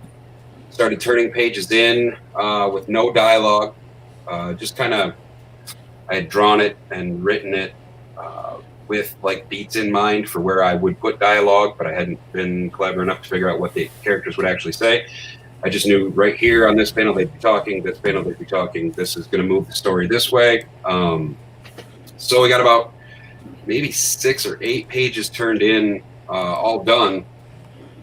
And I said to Travis, I said, I don't think I want to try and come up with Gary's words. I don't want to use my voice to emulate Gary's. What if we did this issue silent? And he says, that's a ballsy move. I mean, those either work or they're garbage. I mean, you want to try that? I mean, this is what we're trying to do is, honor Gary and finish the story. And I was like, yeah, I think in order to honor Gary, we can't put words in his character's mouth that aren't his. So I think we have to do it silent. And he agreed. God bless him. And then that was the 5th issue. I went right back to production and finished drawing it, and that was that. And then it was just fingers crossed, keep our head down, and hope we didn't poop the bed. And you didn't. It came out beautifully and sad, and I remember crying real hard when I read it. So, it was Gary was real special to a lot of us, and I thought it was a fitting tribute. Oh, thank you. That's really what we were going for. One of the other ways that you're associated with Gary is you won the Gary Reed Independent Creator of the Year Award. I did that. The inaugural one. Yeah, I was gonna say you were the first. Yeah, I was the first. Except no substitutes. Anybody who's come after that is just second place or worse. Well, that's true. Well, and what's funny is the 3 winners of the Gary Reed Award all are connected to Floppy Cop. Yes, well, because we're all pretty damn awesome. I mean, if I have to. But it's you and your co-creator Dan have won it, and then your publisher Travis has won it as well. That's right. I think Travis is probably one of the more deserving. Definitely more than Dan, and he's right up there, right next to me. I kid. Everybody knows I love Dan. Hey, Dan has taken his shots today. We had one of his students on earlier. We were making fun of him as a teacher. So that's kind of how this works, though. Dan knows that. He's too talented and too pretty and too nice. He's got it coming. He was busy this weekend. Yeah, he did. I'd say no one should get him tagged just so he can listen to us and make fun of him. Mm-hmm. That's right. I'll send him a text right now. Yeah, so the Gary Reed Award, Cherry Capital Comic Con, Traverse City C4, they put together in order to honor Gary Reed. The award is for independent creators who promote not only their own books but other creators with the spirit in mind that Gary did. And Gary promoted other people and helped other people more often than not with nothing to gain for himself. So it was all about, everybody have the same mentality. We're all on the same team. We all want to read kick-ass comic books, and the only way to do that is to get people to make awesome comics. And if somebody needs, help making an awesome comic, and this person or this person or this person can help or lend a hand in any way, everybody get on board and get it done. I mean, that's the whole mentality of that you could take away from Gary, I think. So that was what I took from the Gary Reed Award. And yeah, I was floored. I cried like a baby. I had no idea it was coming. Yeah, I was truly honored to be even nominated with the folks that I was nominated with. And then, yeah, toot. I couldn't believe it when I won. Yeah, it was just mind-blowing. Guys, if you head over to CadetsCon.com and click on the Cadets Con links page, you scroll down, it'll say Find Seth the Moose on Facebook and on his website, which we need to talk about, sir. And buy Floppy Cop and Savants from SourcePoint Press. There are links there where you can pick all this stuff up. Seth, do you have a commission list open? My commission list is open right now. I just opened it up earlier this week. I think I cleared the table. So yeah, if you're interested, I'm doing up to 2 characters on 8.5 by 11 cardstock, full black and white, maybe a color, maybe a couple colors, depends on what's going on. But it'll be inked, up to 2 characters, $80 shipped anywhere in the U.S. And people can get that on the Facebook page? Yeah, you hit me up on Facebook, on Instagram. Instagram is just Seth DeMoose, one word, or Twitter. Just send me a DM. It's DeMoose Seth on Twitter, I believe. So yeah, hit me up. Instagram, Facebook. I have a Damn Ink Art of page on Facebook if you want to follow that and just look at the pretty arts. That's the one to do it on. Twitter, I roam Twitter and just kind of laugh at the stupid stuff and the crazy people and then run away. So anywhere on there, yeah, just hit me up, let me know. I've got copies of the Floppy Cop trade and the Savants trade that I can do a remark in or just sign it. I know they're both available on SourcePoint's website, so you can buy it from SourcePoint, or you could order it from me and I'll sign it and drop goofy pictures on it. Links to all that stuff is on the website. The Facebook link I put is the Damn Ink page. So people will reach out to you through there for commissions, including one that I need from you. So. Oh, sure. That's a thing. So, talk to me a little bit about your process. You get a script from Dan or from any of your other co-creators, and how do you break the story down from the art perspective? Well, first read through, I'm not really thinking about too much. I mean, if I get any ideas as I'm reading through it, I don't even really make notes because I just read it through and get a feel for the story, see where it's going. And then once I sit down to start thumbnailing it out, so I do thumbnails or real loose pencils, just based on the panel breakdown. So the writer will write, page 1, panel 1, and then there's 5 or 6 or 4 panels or whatever it is.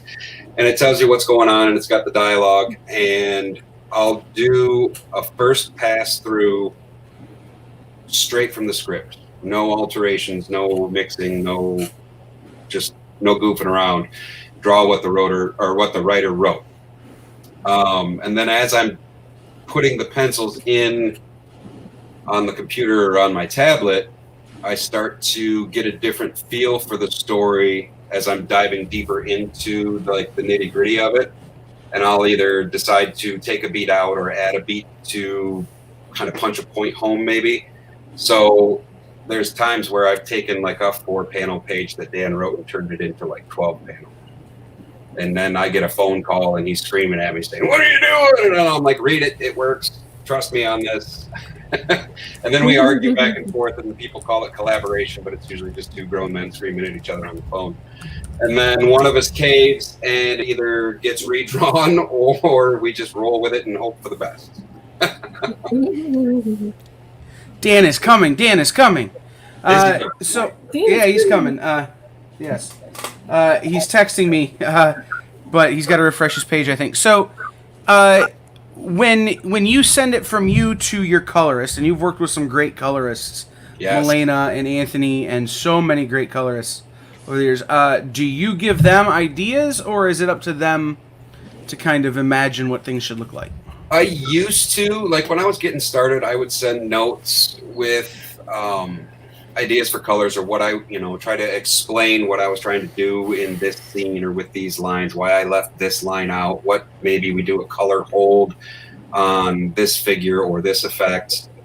And then I don't know, I got to thinking and giving myself a complex. I really sound like a jerk telling these folks who are professionals and know what they're doing, I'm trying to tell them how to do their job. No, that doesn't seem right. So then I just kind of quit doing that and gave the trust and the belief in the collaboration and the other creators that they deserve. And I think the product has gotten even better because of it. So now now I don't even send notes or mention anything ahead of time. It's just, no, I trust you. You are an amazing artist in your own right. You add your part, and then we've got a completed product here. So, yeah, I'm all about everybody bring everything they have to the table. It's not up to me to to steer them.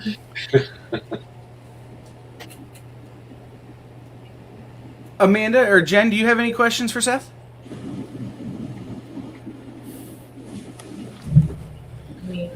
Because I need to refresh my screen. So.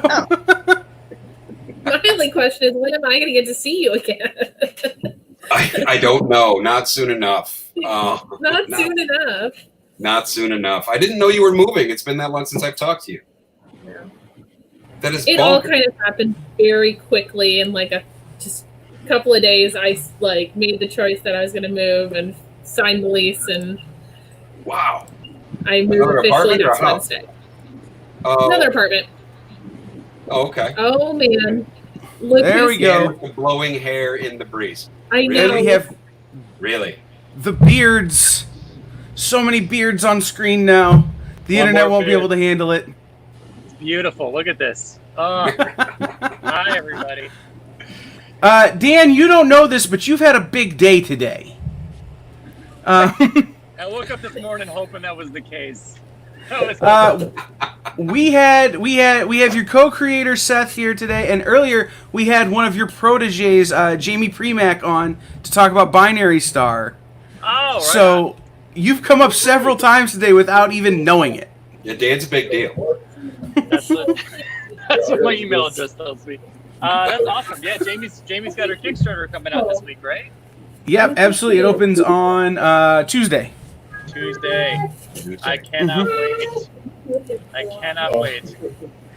It'll be great. So, Okay. Dan, we asked Seth this already. How did you come to get into comics? That's a good question. You mean as far as like appreciating them, or as far as actually making them? Yeah. Good answer. Okay. That's Appreciating them, it would be the 7-Eleven spinner rack in my town when I was a little kid, and that was the big prize of the week. If I've had a good week as a child, I mean, I did all the right things and whatnot. I would my dad would take me up to get whatever they had on that rack, which was like Spider-Man, G.I. Joe, Garfield, I think, had a comic, all kinds of random stuff. And then I saw Calvin and Hobbes, and it was all over. That was when I was like, I love this. As far as making them, no, you can't beat them. You can't even find them. No. Let He's alone still beat lost in Ohio somewhere. He's The whole just state like, swallowed him up. Who knows? yeah, we don't know where he is. We know where he's at. He's in a bunker somewhere being protected from the other states. Is that what it is? That's fair. Good. He's been training for this whole COVID thing his entire adult life, I think. He's just been like, it's just another day. As far as making them, I don't know. I just always really liked making comics. When I was a kid, I just did it all the time. And I didn't really see it as a career until, I don't know, I got to college. And I started seeing people actually making it happen. So I gave it a shot. And I have made comics ever since, basically. One of the things that I think is really cool about Dan's work is that Dan chronicled his career into becoming a full-time comic artist in his work. If you happen to read Beardo, there's a lot of time where he talks about having to be a barista and make comics at the same time. So I think it's really cool that you have that timeline for people. And now you're doing new ones. So what's that like? You know, you've chronicled your whole life in comics. Yeah, well, I'm glad you said it that way. Like, it's meant to be, you know, not my whole life as far as like birth to death, but like what matters to me, right? You know, like as far as what's important. And so when I ended the strip, I don't know if people know this, but when they saw the last strip, wasn't obviously when I did the last strip. It was like almost a year prior to that I made the final strip, and I was gearing up to make the final book. And that was well before we had our second kid. It was before we were even pregnant with my son Elliot. So it was this bittersweet thing when I ended it. I didn't really think, honestly, I mean, and I said this before, and I'll say it again, I thought it would just be like a nice, like all my friends would think it was cool and, you know, give me a nice little shout out. And that would be the end of it, but then it sort of blew up. And I felt kind of bad in a way because my son was never in the comic, and he's definitely part of what I would consider to be my whole life, like you mentioned. So I needed some time to do other things, obviously, and I always kept saying I'm going to come back to Beardo when I can.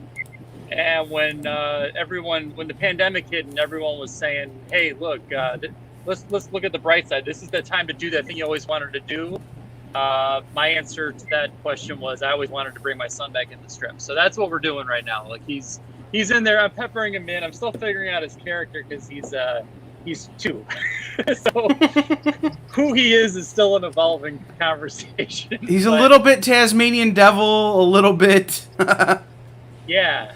He's a wild child. Currently has like a Beatles mop top because he's not had a proper haircut since this whole thing started. We keep trimming the front and like a couple bits of the sides, and then he looks like he came right out of Liverpool, out of the cavern. But look at Clippers, Dan. It'll be good. Well, Meg does it, so you can blame her for it. but yeah, he's pretty wily, and he's got a big sister who loves him and also punishes him pretty badly. Like she acts like they're the same size, so it's kind of funny. And also, I have to watch them constantly so they don't murder each other. But she's the boss. Yeah, she is the boss. You took the new strips to Patreon. Yeah. Which is something that more and more creators are doing. Tell us about your Patreon experience. Fantastic. I'll be honest, I wish I would have done it sooner. I wish I would have done it back in the day when I was making Beardo. It might have changed my decision about my retirement, because it was tough. Comic strips are tough to, if you're talking about from a business standpoint, like to monetize. They're a very like niche kind of market inside of an already niche kind of market of comics, right? Like comics is such a tough thing to find a foothold in and find ways to make it a career and justify it as a more than just a cute thing you do. So I think back in the day when I was relying on the revenue that I generated from it, it was mostly from newspapers, which were shrinking, and from one hosting site that had got me a lot of great exposure. And I'm not saying that totally facetiously. I mean, like, they really did give me some good exposure, but had no real revenue coming in. So it's tough for creators to feel validated, to feel like all that hard work you put into it actually is something that you can see back in terms of dollars and cents. So Patreon has been awesome. I only just started it recently. I've currently 199 patrons, which is killing me because nobody's putting me over. Now I was gonna sign up, but now I'm gonna wait until somebody else does it just to continue the rib. Because it's driving me nuts. Because it's only $2 to sign up. I mean, this is clearly become an advertisement for my Patreon right now, so I'm just gonna own it. But like, it's only $2 to sign up. It's not like the $2 is gonna make or break me, but the number 199 is killing me. Like, I'm just like, you're driving me nuts. But I think a lot of more people should do it. I feel like it's a great way to just build something from the ground up, because I do feel like I'm starting over with it. Like, I know I have a fan base already and I've had people, but like I still do it every week. Like, I have something to prove. So it's been good. And I've been consistent the whole time. I promised everyone I do 3 strips a week and then bonus content throughout the other days, and so far so good. It's easy to do when you're sitting at home. So let me ask you another question that's been very interesting. You just recently with DJ Corchin had a book go absolutely insane in 1,000 No's. Yeah. Tell us about that project. That is what we call our 16-year overnight success. Right. So, that one worked.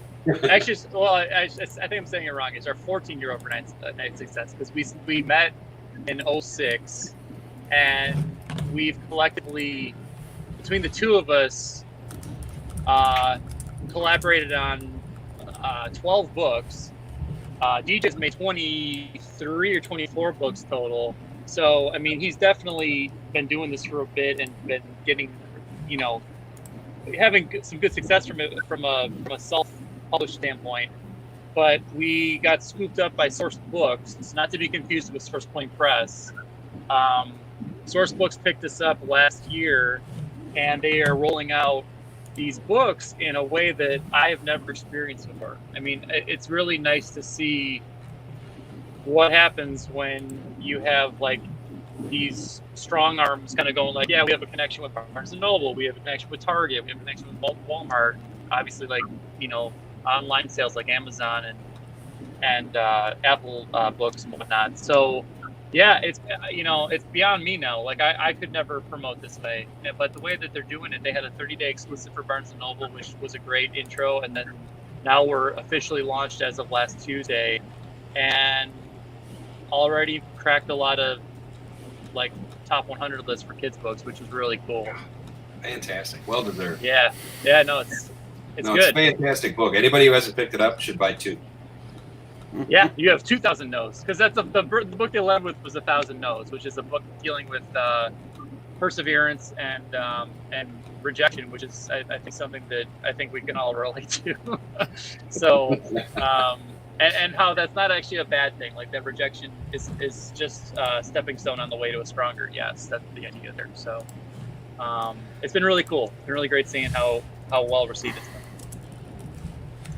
If you head over to cadetscon.com and click on Cadets Con links and scroll down, there are links to beardo.com and Dan's Patreon, and in just about a second here, once I hit paste, there will be a link to where you can get 1,000 No's directly from the people who make it, so check those out, as well as all of Seth's links as well are there, including the place where you can buy both of their books together, sourcepointpress.com. Where you can pick up Floppy Cop, a book that features me. Yeah. Not that that's the selling point, but I'm going to go with it. No, go ahead. It works, man. I'm all for it. Yeah, hey.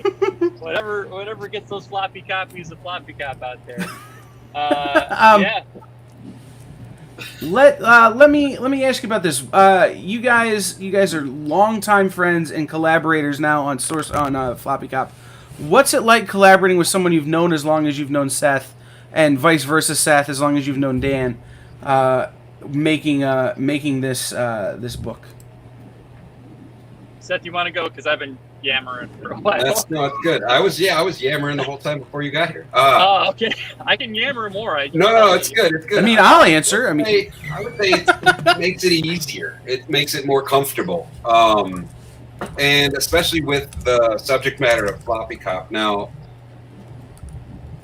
there's some touchy subjects with Floppy Cop, with the current environment of the world that's going on right now, and we don't play in that, and we don't touch on that too much. We wanted to stay away from that because that's not what we're trying to do. We're not trying to change things or reinvent the world or reinvent a genre or anything like that. We're just trying to tell basically silly poop and body humor jokes. And it just happens to have a cop in it. It was just the timing of it all right there. But no, working with Dan, being friends with Dan helps working together, I think, that much easier or that much more comfortable. There really isn't anything that we don't talk about because we're friends, and then because of the subject matter of the book that we're working on. So it's kind of like, okay, here, it's all on the table. This is what it is. May the best product come out of it.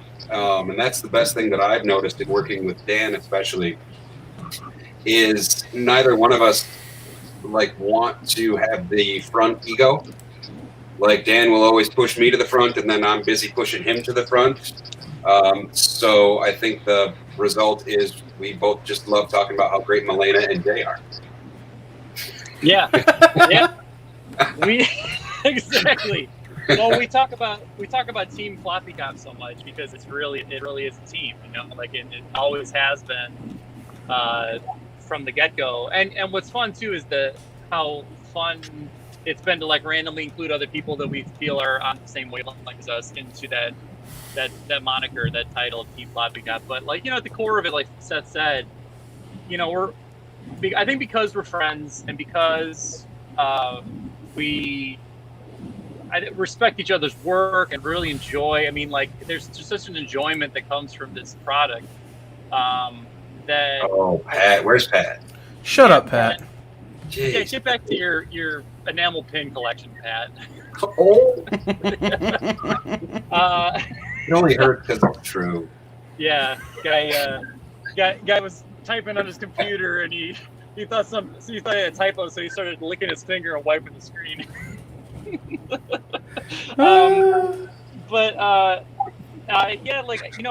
My goal when I'm writing is to make Seth laugh, and I think Seth's goal when he sends me pages back is to make me laugh, and I think that's what's so fun about it. He sent me pages today, and I'm just sitting there holding the script up next to it, just going, "Oh, that's perfect, that's great." That's so much fun. Kind of one up each other. Yeah, it is. It is all about having a good time. That is the core purpose of Floppy Cop. I mean, hopefully, obviously, we want everybody to read it and enjoy it as much as we do. But I mean, I want to keep making this book as long as I can. As long as I'm having fun, this book will always come out. Likewise. Yeah. We already, we've come up with so many random ideas for Floppy Cop that, like, I don't think we're lacking for that part of it. But I would not do this if it wasn't with people that I enjoyed working with and were fun to be around and I just respected. So it's just great. Like, yeah. It's really fun. Wait till you see what's happening next. I guess the one thing about Floppy Cop that kills me is that, like, we don't have the immediate gratification right now of, like, I can post the Beardo script and then tomorrow it's up, right? Like Seth and Milena and Jay and myself have all been, like, building this 5-issue story arc that probably won't see the light of day until the beginning of next year. But someone we mutually all know and has actually contributed to Floppy Cop cover at one point, Ryan Brown, said, like, it's a tough thing about comics when you're trying to be funny is that you'll tell a joke and you won't know if people laugh until 9 months later. Right. So we're really hoping we have to laugh now. So we're telling we're the most ridiculous and the silliest and the dumbest jokes now so that we can at least enjoy it. Yeah. And then we get to double dip because in 9 months when it does come out, if it's funny, we get to laugh about it again. And it's like, oh, I did that? I don't even remember. Yeah. The best part is, like, at a long enough timeline, if you somewhat forget what you wrote or drew and you come back to it and you laugh and you're like, oh yeah, that was pretty funny. That's funny. That's the best. That's when you know you did something right. If you laugh like a year later. Yeah. All right, I have a remotely serious question for you guys. And for everyone else, it's an off-the-wall question, but for you two in particular, it's a very serious question. Tell us about your go-to I'm working on a comic playlist.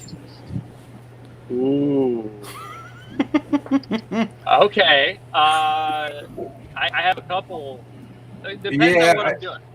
I mean, usually I'm not listening to music when I'm drawing. I got like Netflix or Prime TV or something on in the background. And it's usually sci-fi, something I can just sit and listen to, and then look up every once in a while and get, like, that old creative juices flowing because I'm a huge sci-fi nut.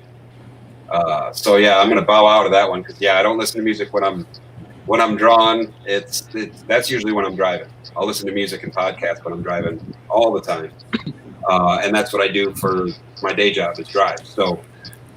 That's something different entirely. So yeah, we'll let Dan handle the playlist. It depends on what I'm doing. So if I'm writing, I can't listen or be involved with anything that has words in it. Like, I can't listen to music that has any words in it, any lyrics, anything.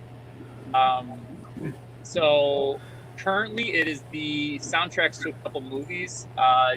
It's the Phantom Thread movie, which has a soundtrack by Johnny Greenwood from Radiohead. Ooh. It's a really good one. It's really intense though, so you only put that one on if you're like, oh man, I want to, like, get in a headspace. Really? Oh, it's really good. It's really good soundtrack. Johnny Greenwood made a couple of really solid soundtracks for that director, Paul Thomas Anderson. And so I listened to that one. I've listened to the There Will Be Blood soundtrack sometimes. If I'm in that kind of headspace, like if I'm writing Touching Evil, that's what I would put on. If I was writing Floppy Cop, I'd actually listen to old jazz. Nice. Yeah, I listened to like the Miles Davis albums, like probably his biggest albums. Yeah. That's perfect. Because they're also familiar to me. Because my I had a roommate who used to play them all the time. So, like, there's nothing new in them for me to find, but they're like comfort food. And if I'm drawing, then it doesn't matter. But typically, if I'm drawing, I'll put on a TV show that I like, and that's, my number one TV show has always been The Sopranos. So I think I've watched The Sopranos like 100 times through. See, I can't do that. Only if I'm drawing and I've already figured out the pencils. If I got the pencils down and I'm in, like, the home stretch yet. But no, I mean, like, I can't, like, repeat watching a show. I've tried it. Like, Nick does it all the time. Like, she's got like 4 or 5 shows that's just on constant loop. I can't. My brain doesn't allow it. I'm like, I've seen this one. Click, next. Yeah. Well, to be fair, it's only shows that I feel like I can find something new in it every time. Like, I couldn't watch this show over and over again. Like, if it was like, I don't know, like, That's my children banging on the window. You gotta feed them, Dan. No, I refuse. By the way, Jen, hi. I have not talked to you with one iota this entire time. Not in the least. Hi. Hi. How are you? How are you? Doing good. It's fun time to be a retailer. Yeah, right on. Did I hear? Did you pick up Jamie Fremek's stuff recently? Was that a recent acquisition, or am I wrong? It's right there next to you on the rack, isn't it? Well, I'm seeing it on my phone, so it's harder to see. So, Jen? are you talking about Silverbacks? Like Binary No. Star, did you? Binary Star. Oh, Binary Star. Oh, yeah, I got you. Where is it? Dang it. Yeah, that's There what it you is. want. Mhm. Yeah. Mm-hmm. Oh yeah. It's a great comic. So, That's so cool. So I'm a store owner. You guys are comic creators. Yeah. Look, and series that you read, I don't know about yet, that you think I should be carrying. So just like someone you know in your friends group that writes a really awesome thing or creates an awesome thing that I need to have on the rack. I got one if it hasn't been said already, if we don't have it. Dead Legends by James Maddox and Gavin Smith. You got that one? Yeah, Got it? Oh, okay. that's a good one. Well, you're It's going to be doing hard to get something me on this already. one because I do indie heavy. Yeah, Okay, well, you gotta have Kaylin, I'm assuming, right? yeah. Pick up for goodness sake and Plume. Yeah, for sure. Okay. Hold on. Let me. Seth, you go ahead if you have something. I don't know. I don't read comic books. I don't even like comic books. I buy it for the art. I don't even know what the stories are. If the art's garbage, I don't even buy it. Curse words. Curse words. Didn't he So just Brian Brown. Curse Words tour to my store. Oh. They came to the store. That's awesome. What is it? May? May, yeah. How about that one? May by Gene Gene Ha. Ha's book? Yeah. That's a good one. Spell it? M.A. There's Or the M.E.? first issue. It's M.A.E. M.A.E. It was, All of I the think, The series that started at Dark Horse and then moved. yeah. It was, Right. I think it was Dark Horse, and then it's Iron Forge, or was it? Yep, that's right. Okay. I love that series. That's a great one. What about another student from Jamie's class who's now a graduate and is making comics? Andrew Tam did a comic called Tales from the FM about a rock and roll star brought back to life to figure out how he died. Write it down. we found one. Yeah, There's I got one. Ah, well done. Yeah, we did it. It's so good. It's a really great comic, and I know he's working be on all another over it. issue right now. Yeah. So that's- we're kind of up against our time, and we don't want to make Kaylin mad, or it could start some kind of coffee-based feud that we just got over. Banana Jameson. Ask her about Banana Jameson. Yeah. Oh no. I wanna Okay. know- yeah, I want to know if I can get bangs that are are like hers. If I can, You gotta cut that fringe, Dan. I gotta get this. This is pretty good. I want to know her secrets to that because mine is a mess. So, guys, give us your links, your socials, your websites, all that kind of stuff, so people know where to find you. Dan, do you have a commission list open right now? You know what? I will very soon. I want to make sure I wrap up a few, but yeah, if people want to message me, I can, and they have a timeline that's not immediate, I can do it. Yes. Cool. Just so give us the links. My website is beardocomics.com, and you can message me there. You can look at my shop there. You can even the homepage has a link to my Patreon, so that one will get you pretty far. The Patreon is patreon.com/beardocomics, and that Beardo Comics handle is good for my Twitter and my Instagram. Seth? Facebook is just my name, Seth DeMoose. Instagram, Seth DeMoose. Twitter, DeMoose Seth. Hit me up there. Send me a message. Art of Damn Inc. on Facebook is another spot. Hit me up there. Yeah, commission list is open. I've got copies of the Floppy Cop trade and Savant's trade, and we'll do remarks in it and ship it right to your house. So, All right. send me a message. There's stuff. Thank you, fellas, for being here. It's been a lot of fun. It's been good to catch up.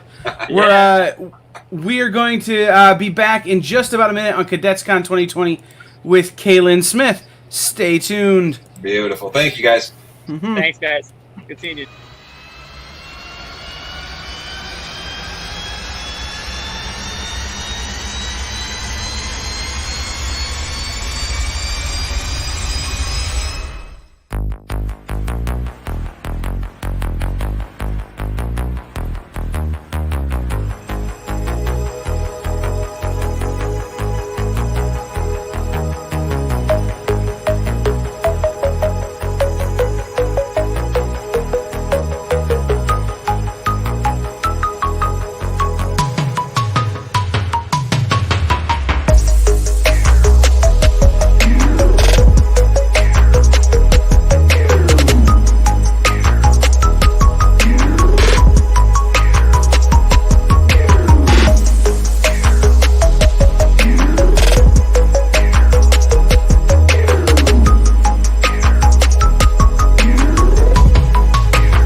Welcome back to Cadets Con Online Live 2020, some combination of those words.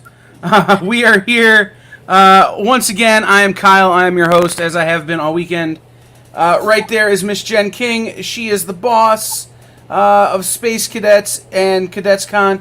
Amanda is right there. She is the boss, or at least she thinks so, of me. And right here is Kaylin Smith, who is one of the most wonderful creators we've ever met.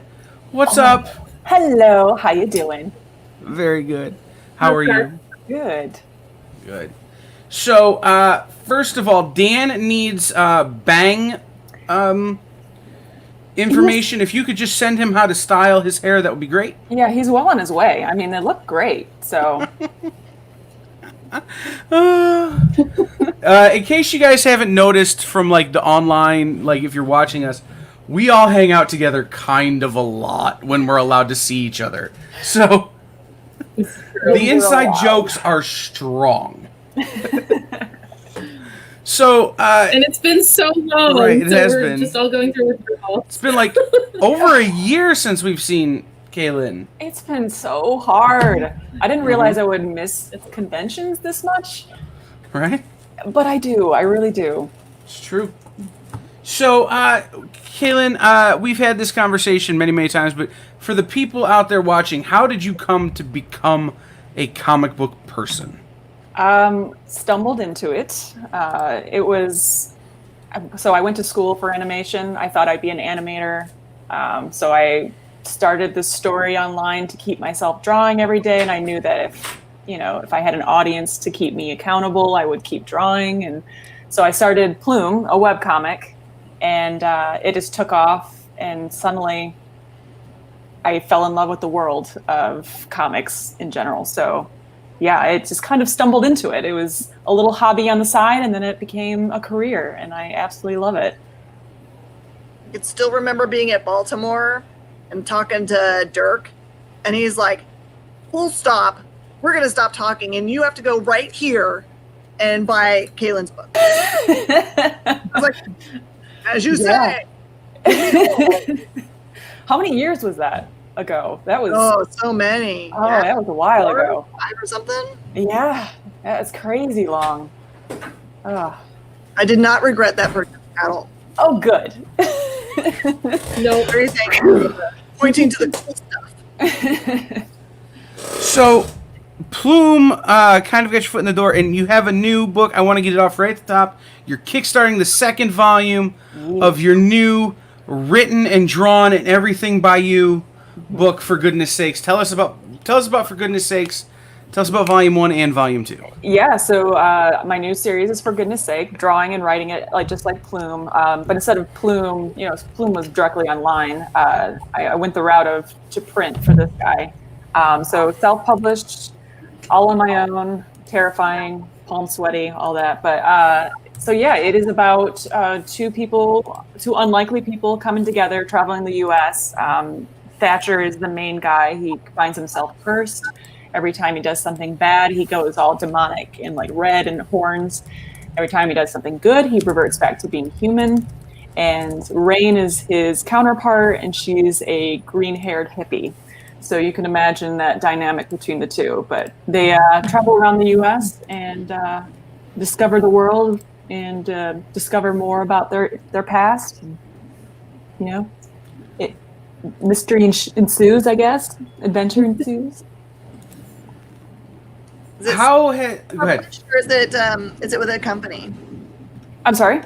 Is that one self-published or through a company? Self-published. Okay. She's writing it down because you'll get a message here in a little bit where she orders it from you. Okay.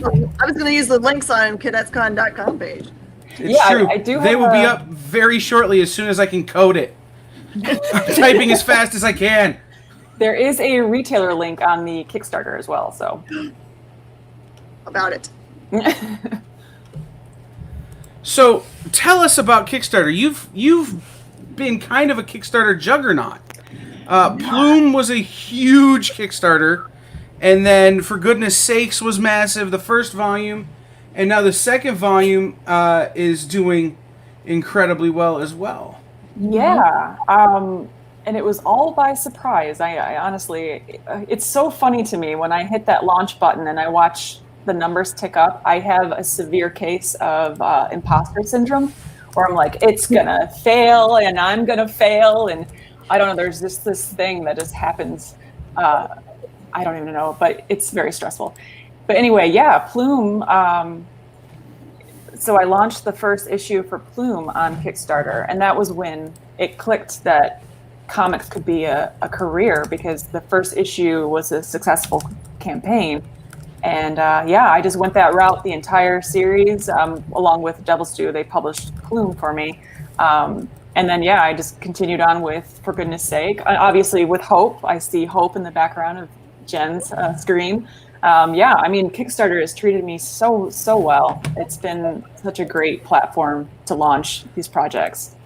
I don't want to toot your own horn for you. Oh, please. But you've got 24 days left to go, and you're 256% funded. Yeah. Like, let's be real. You're gonna run out of stretch goals at some point, I'm sure. I'm racking my brain for more. I need to give everyone everything. It's been incredible. I can't even wrap my brain around it. So, one of the things that makes you a powerhouse, in my opinion, is that you write and draw, and it all comes from one place. Talk about, I've asked so many people about their process today, but talk about your process. What comes first, the vision of what the story should look like, or the story itself? Oh, that's a very good question. The egg or the chicken? I mean, I guess the characters kind of come to me. I mean, playing with the characters a little bit and their design, and then I'm like thinking, okay, what adventure can I plop them into? I'm very character driven. I love to create, all these different characters, and obviously the contrasting personalities. They're just like I love that. I guess characters first. So their design a little bit. So I guess art first comes a little bit before the writing, but like very little art. So it's, a tiny step forward, and then the writing starts, the real chunk. Now you have a very distinct art style. Who were your influences? Well, I grew up on Disney, so that was my main thing, was to become a Disney animator, and that dream died.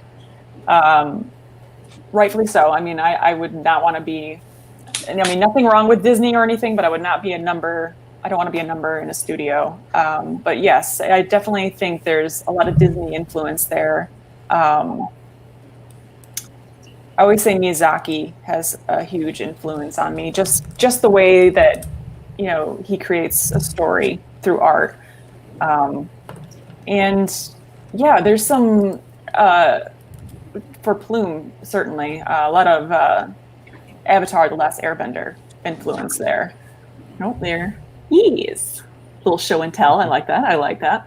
But yeah, I guess someone put it perfectly at a show. They said it's gritty Disney, so I'm gonna go with that. Gritty Disney. I like that descriptor. Yep. Amanda and Jen, do you have any questions for Kaylin Smith? So I know this is like a collaborative thing with you and Dirk, but I have to say, I have not been so emotional in a comic book in a really, really long time. It's like you're being really angry or terrified, scared, sad. It's like Hope is specifically not a comic book. Like it has a superhero in it. It's not a superhero book at all. It is really gritty on the emotional range. It's like I don't know. It's so unique. Did you guys work together to figure out what the through line was, or is it? Yeah. So the way that works is I'm a co-creator, so we sit down and we do bullet points of the story. The first issue was mostly Dirk in the writing, but beyond that, I had a hand in the story as well. So yeah, we would just hash out what we wanted to hash out what we want to happen, and then he would take the script and go from there. I do love the clean art style. It's so nice. Oh, thank you. It almost feels like every panel can just be framed up. Oh, thank you. Thanks so much. I don't have it. It's hanging in my room. I have a piece of Kaylin Smith art that's one of the few pieces I have hanging in my room. Oh. I don't hang a lot of my art because I've got so much of it, and two, like it's for the studio and the store and all that kind of stuff. But for goodness sake, Volume 1, I got a sketch, and she drew me a very dapper Howard the Duck that really does describe the gritty Disney, but also the very clean look. But one of the things I want to ask you about is you do a lot of work on sort of a brown or an off-color paper. You don't work a lot on white paper. For some reason, I love, well, for one, the white highlights, like, just add to the piece. I love just playing with white on top of the tan or gray paper. White paper, I panic. For some reason, that whole white background, I just panic. I have definitely prefer that tan. Yeah. Well, I was going to ask, where did that come from? But also, you do the whites you use and the colors you use really pop off of that paper. So, but oftentimes those are more pastel colors. Yeah. I actually, when I went to one of my first shows, one of the fellow artists, Mandy Robertson, she was using the tan paper, and so we were playing with that after it, and I was like, okay, yep, I'm gonna go this route. It was so much fun. So shout out to Mandy. Yeah. One of the other things that you do, and I only am bringing it up right now because Amanda has a special guest on the stream right now. I do. Is you do a lot of work on people's pets. Oh yeah. You and Allie Cantarella does that as well, and they're next level in terms of immortalizing your pets. What is that like when somebody's like, "Can you draw a picture of my whatever?" And what's the weirdest pet you've ever been asked to draw? It was Mavis. Well, Mavis was the weirdest pet. This little goblin. Yeah, a close second, I would say. There was a tarantula in there that I had to draw. Oh, that's right. I'm like, that's a really weird puppy. But yeah, I mean, I'm loving it.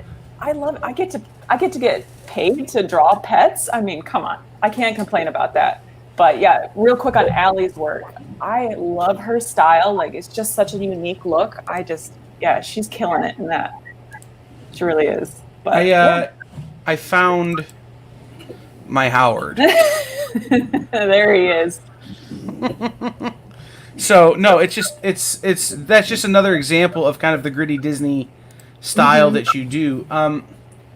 We've already kind of touched on so much of your work, but going back when you first started doing Plume as a webcomic, what were some of the challenges to that you faced that you didn't expect, and how are those different from some of the challenges you face now creating more traditional work?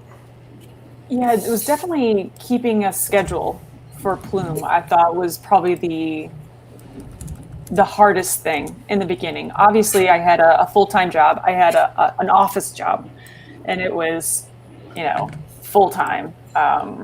So struggling with just starting and then trying to figure it out. I had no idea what I was doing. And then, obviously getting home and you're exhausted, and then you're like, well, I don't want to upset the readers online. So yeah, it was basically just keeping up that schedule was the toughest thing. And it's definitely gotten easier as time goes on, especially, making the pages, making the art is a lot faster because I'm more experienced, and the compositions come a lot easier. I am still second guessing everything I do, but not as much as I was in the beginning. So you have the second volume of For Goodness Sake online on Kickstarter right now. Do you have something that's coming up next that you can tell us about?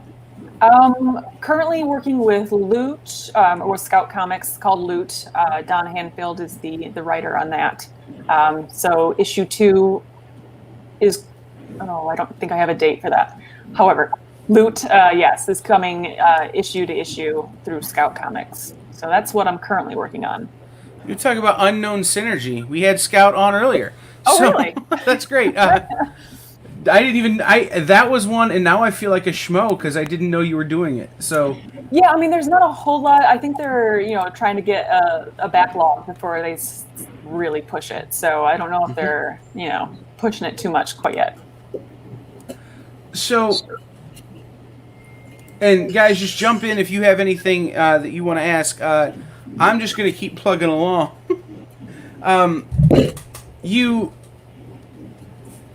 A lot of your work, Plume and For Goodness Sakes, they have the very, very high-level fantasy. What are your fantasy influences?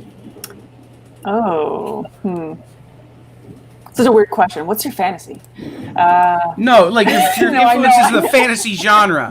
I mean, Brian Rodman's here. Just hey. Fantasy. I don't know. I'm trying to go through my list of loves, and now I'm blanking on anything fantasy. Okay, we'll move on. Stumped me. Yeah, we'll move I'll on. think of it. I will. If there was one property in all of pop culture you could take and make your own, what would it be? Okay, so you asked someone earlier, and I was like, all right, I think he's going to ask me this. So I wanted to do a continuation for Kim Possible. College years. I think I knew that answer, which is why I asked you, because I've heard you say that before. I would love that. The sneer shirt makes me might try.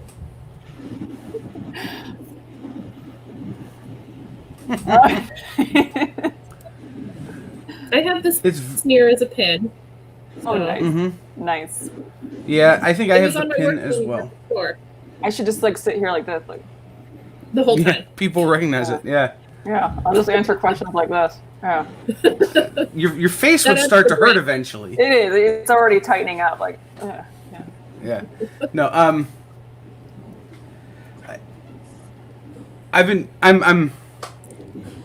I'm trying to ask you questions I've not asked you before, which is the hard thing because we talk so much and we've been on so many shows together and that kind of stuff. So I guess we go back to give people the elevator pitch for Plume. So Plume is a Western adventure. It is a fantasy Western. So it's about Vesper Grey and her supernatural companion Cork. So he's kind of like a guardian angel to her. And she's on this quest for revenge to the Wild West, and he's there to protect her along the way. And again, they're the contradicting personalities, so they're always at odds. And, adventure ensues. And we talked about Hope a little bit, but Hope is give people the story behind Hope. So it is a superhero who is also a mom. Her secret is finally found out, and so it's her trying to fight a Thanks, Seth. She's trying to fight a villain that she can't punch.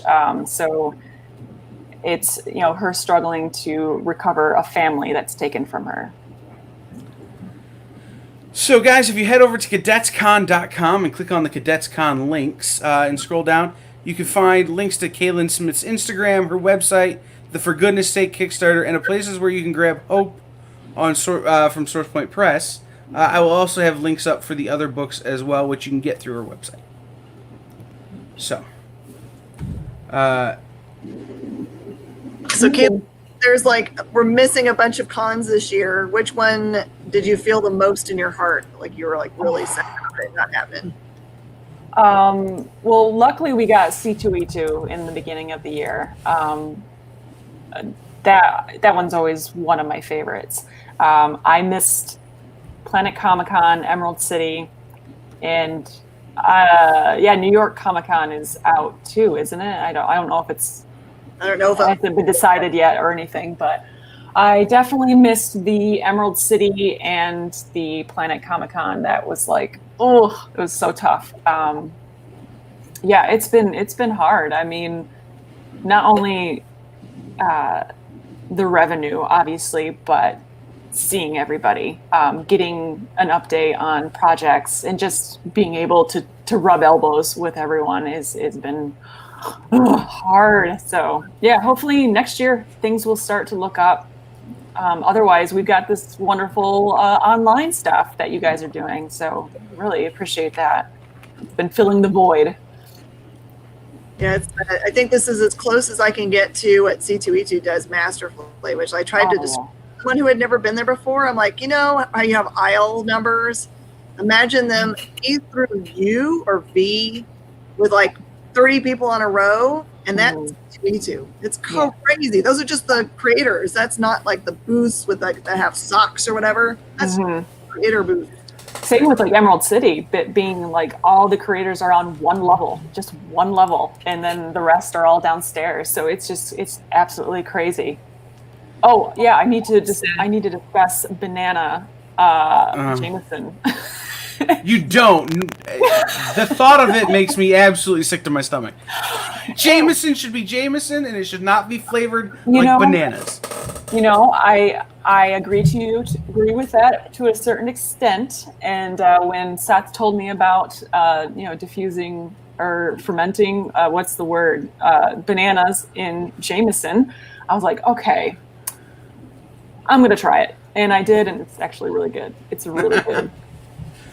So, the line I give when I'm trying to explain C2E2 or really any big Comic-Con to people is the Moscow Circus, which is a thing that unless you've seen it, and there are videos on YouTube, this is pre-Cold War circus in Moscow, where you have no idea what's going on. It's they had no plan and no program. It's just, bears on unicycles and clowns, and they're just kind of running all over the place, and you're never quite sure what you're supposed to be looking at. Sign me up. Yeah, but that's what cons are like, man. It really is. It is. You're walking around and you bump into a guy, and it's Optimus Prime, and there's nothing you can do. Sitting at your table, as an artist, your head's always down, writing, or drawing, and then you look up and you have no idea what you're going to see in front of your table at any given moment. So that's what I miss too. Right. And about a third of the time, it's a character you don't know who it is, and you've got to pretend like you know. Yeah, you got to make conversation with that character. You just nice cape. It's either that or it's one of us. It's me or Kyle just having to bother you. Do you need a pretzel? Amanda always just comes up to the table and just stands there until I notice her. She's all just do you need anything? I saddle up to the side of it too. I try to keep your art and stuff on display. Yep. Because I'm look slowly at lean in. Other people are talking. We're just over here. Do you need a pretzel? And then it's no, and I'm okay. Well, I'm going for pretzels. God bless you for it. Well, so, if you had conventions this year, obviously it probably would have you would have been able to push this new Kickstarter and things so much further. But with not having them, how have you changed the way you approach your production schedule? Ball to the wall. Just do it. Try to get it done as fast as possible in this year, because I know next year will be hit the ground running with some new material. So I would look at it as a kind of a silver lining where, in a way, it made me slow down and like assess, but it also was like, okay, you need to get stuff done. So yeah, pushing online sales, but yeah, just grinding and getting prepared for hopefully the next year of Comic-Cons. There's a guy who's saying you stand easels at cons, that he usually gets lost in the art and will be surprised when someone shows up. Yes. But the problem is, then you don't get to sit down, and it's like if you stand up all day, then by the time you do get to the party afterwards, you're like, all right, I don't have time for any of you. Yeah. Let me sit, please. Right. Yes. So,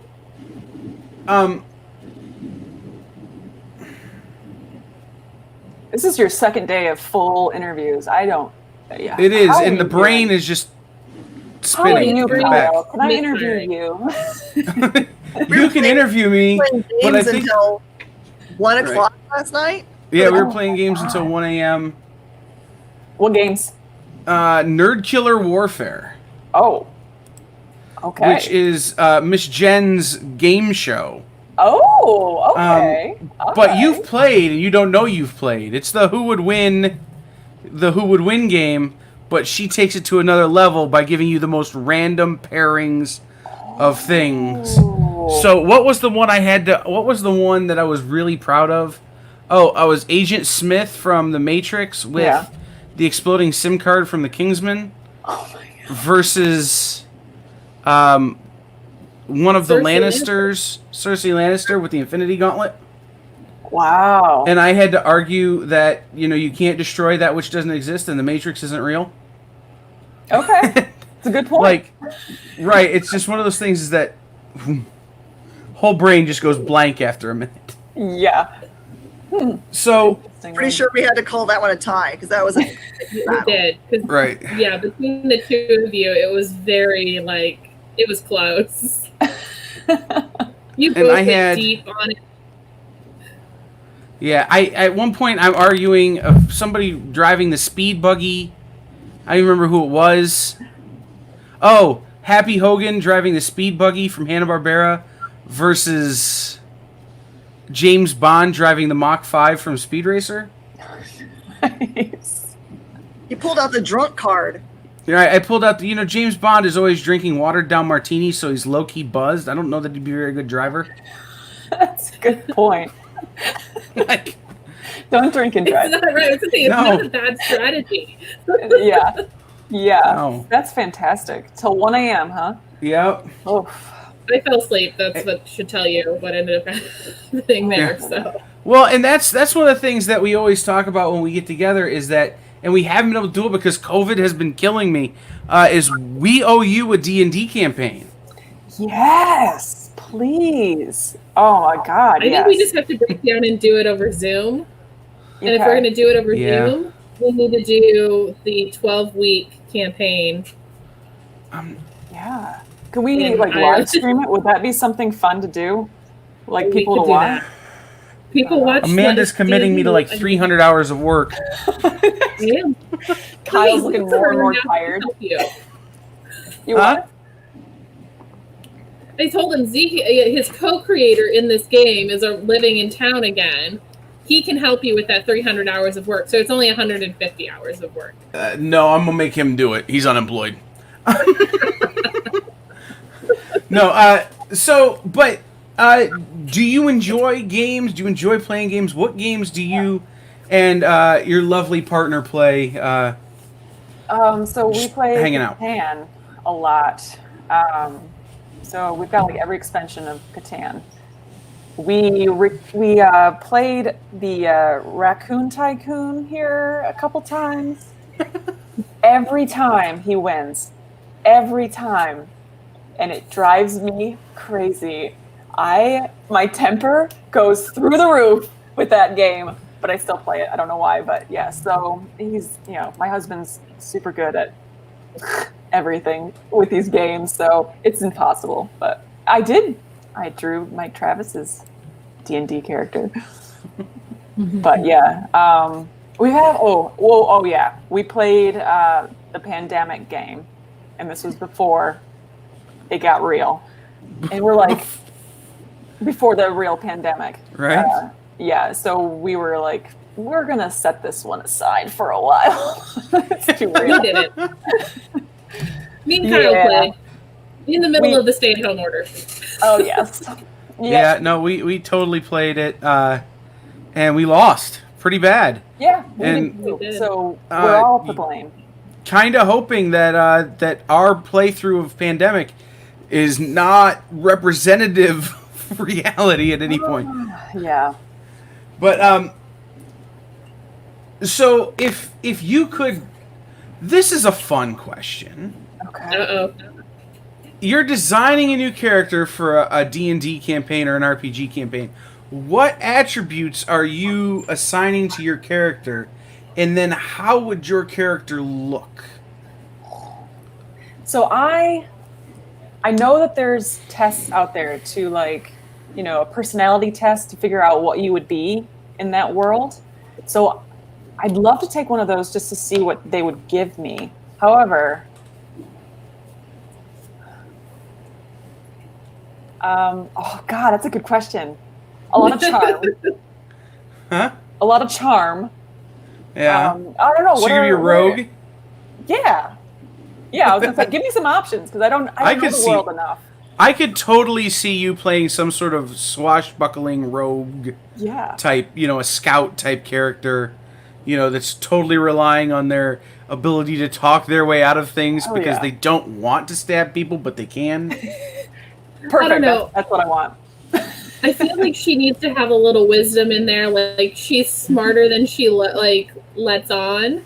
Okay. Mm-hmm. All right. Maybe the part of that whole charm thing is that she's got these, in her back pocket. She's got all these little dirty secrets, or she's got just this information.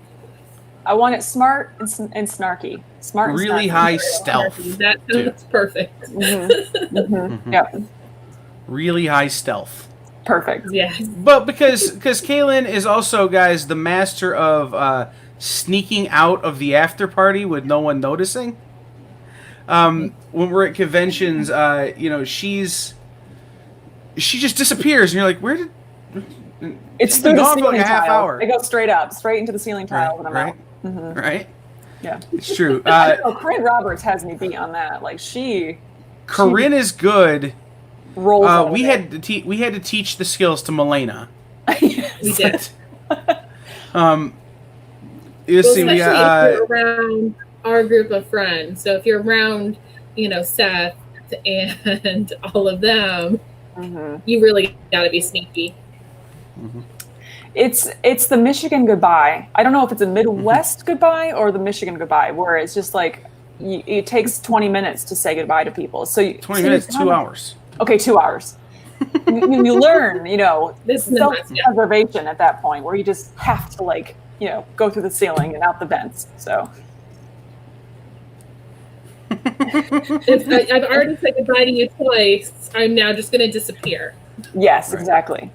So, what? I've been asking everybody this today, just because it's on my brain. What is your go-to I'm working playlist? What are you listening to? I got to go with what Dan and Seth were saying. So when Dan's writing, he's not listening to lyrics. So that's when I'm writing, I can't have any lyrics at all. It has to be like some kind of white noise or just a movie soundtrack. Or if anything, just complete silence. But when I'm drawing, I'm Seth, where I'm watching something. It's on Netflix or it's something on YouTube, like a game playthrough or something. So some kind of noise in the background, but yeah, not a lot of music too much. I have been listening to Hamilton on repeat when I'm drawing as well. Never a bad choice. Never a bad choice, no. But yeah, so it's either Netflix or something that's in the background. Just buzzing at me. I have a friend who gave me Hamilton as a digital gift. I've never seen Hamilton, so I don't know anything. I don't know how it's supposed to go, but I always have it on my shuffle. So I've probably never ever even heard Hamilton in order. So I just guess. It's always fun. Man. Jen, it's a great way to spend 3 hours on a Sunday afternoon. Yeah. On Disney Plus. Oh, it's beautiful. Yeah, that's great.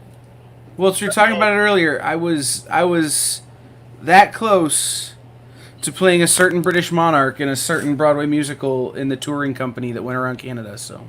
Oh. That close. You played it too crazy. I was too crazy, yes. But no. So, what about this? I was talking to a writer last night who was working while they were watching us, and they confided to me that they ate a 2-pound drum of cheese puffs. Because they have that's their go-to snack when they're writing. Do you have a go-to snack?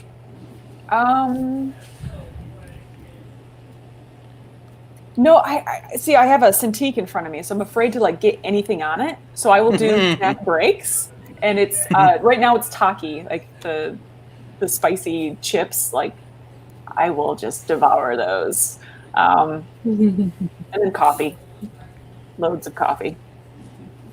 Always coffee. Always coffee. I will cop to. I am butter pretzels. Oh, nice. That's my. That is I'm doing a weekend of live streaming snack. That's my. Nice. I wish I had a snack. I've been milking the same McDonald's coffee for 2 days now. Oh, yeah. Jen, go for lunch. I don't want to miss anything. I'm the biggest fan of this as I am a doing of it.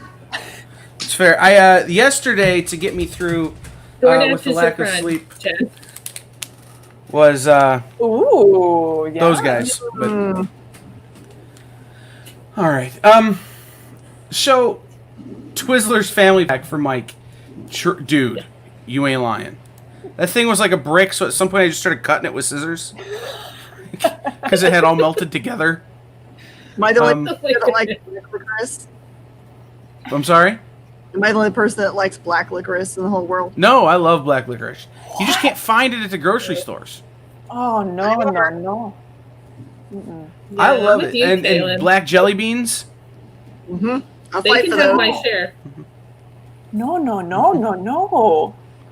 Well, you know why I think it is? I think the part of me that thinks I don't deserve the good jelly beans likes the black jelly beans. But also, it's because, when you've got a lot of kids around, all the other colors are gone. You're just like, you get the bowl, and it's like, there are the white ones, the yellow ones, and the black ones. Wow. Wow. Pretty much it. That is the poverty bean, okay?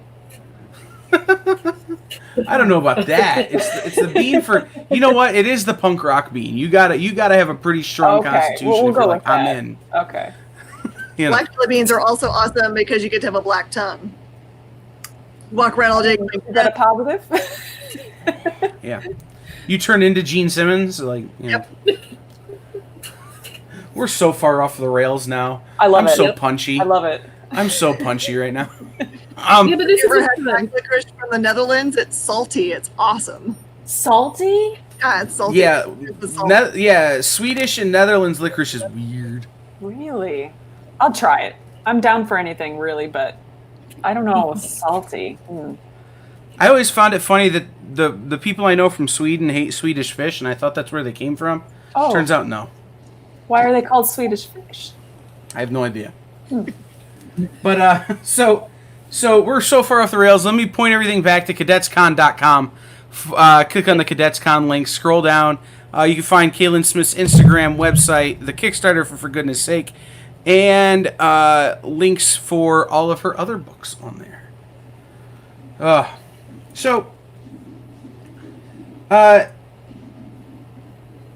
What is your collaboration process? You work by yourself a lot. Mm-hmm. But you've also, I know you've done covers for other people and that kind of thing. So what's that like when somebody approaches you about doing something for a project that you really have nothing to do with? it's definitely an interesting thing. You know, obviously coming from Plume was my first project, so you know, doing everything on my own there, and then the first collab was always like, you know, it was kind of a shock. But for the most part, I don't know if I had anybody that was like extremely like, okay, this is the script, you got to stick to it. This is, you know, A to B to C. Like I don't think that there's ever been anyone that I've collaborated with where they were like, it has to be my way or no way. So I've lucked out in that aspect where they allowed me to have some creative freedoms, some liberties there. You know, with Hope, obviously, you know, me being on the front line of, you know, the co-creation of it, you know, and then with Dirk too and his script, it's always been, I trust you. This is what I want to happen here, but I trust you. You know, do your thing. I'm trying to think of a project where, I guess, so I did Pat Shan's Afterglow, and so he just handed off a script, and again, I mean, the panel to panel, it wasn't terribly descriptive. He let me play, but I think there was a little more a rein in there because he had the vision of the world. So yeah, it's an interesting thing to like bring to life someone else's vision. I enjoy it quite a bit, but it's a different little switch in my brain that I have to flip when I'm working with somebody else. Amanda, Jen, do you have any questions? So, for Hope, do you see anything prequel, postquel for that universe? Oh, certainly, yeah. I know Dirk is working on the next volume here. He's shot over some ideas to me. Going forward, I don't know if I'll be part of the artwork, but I will definitely be part of the behind the scenes of the story wise. But yes, I mean, it's so far out right now that, you know, it's early stages. I know there is going to be more, just in what capacity, I don't know quite yet. So We have a lot of fans of that series. They'll be very glad to hear that. yes. I was having a conversation with Dirk about it. What was it, yesterday or the day before? And I go, is Volume 2 called Nope? Because I read the first volume and I'm not sure how you can get a second volume. Just steal that. Hope and Nope. Yeah. Hey. I like it. And he goes, you know what? I'm now taking away ice cream from you. Like, that was his response, was, I'm now going to withhold ice cream from you. Just All dangle right. it. Well, I earned it. So, Amanda, you haven't asked any questions. Yeah. No. Oh, pressure. But I was gonna say, I mean, it's hard. Like, I'm having the same kind of struggle that you're having. It's what do I ask, Kaylin, that I haven't already asked her when we've done these? Because I think you've been on both of our previous. Yes. Yeah. I know. I feel like I love these interviews because, obviously the questions are, roughly the same. I always feel like I'm a broken record where I'm just like, and my stories get shorter and shorter because I'm like, people have heard this. I'm going to just shorten it down. So I'm sorry that my answers are really short too, but I have a question for you, Amanda. Is that a baby Yoda over your shoulder? It is. Okay. Oh, so cute. Because I'm in the process of moving, what was usually my backdrop of all of the books that my friends make has been packed up. Okay. He hasn't been packed up yet, and I can't pack up the canvas. So those became the backdrop. Adorable. To have a little something. He's like your little guardian angel. That's right. Her cat hates it. Yeah. Mavis is terrified of the thing. Well, Really? Mavis is here. I have the painting of Mavis there. Yes. It's a Rob Hogan original right there. That is is Rob Hogan great. original. With I was going to ask. so That's Dirk Rob. and the cat. Yeah, that is fantastic. Yeah. Yeah. She was a apparently co-collaborator on the Labyrinth, so Right. She's the one who came up with, the dark, deep holes, I think. Yeah, I can see that. Yeah. Yeah, you can see the evil in her eyes. Oh yeah. So, something a little bit personal, but I wanted to congratulate you. I didn't get a chance to do it. A happy anniversary. Why, thank you. You just celebrated your anniversary. Happy anniversary. First anniversary in quarantine. We got to, stare at our walls. It's great.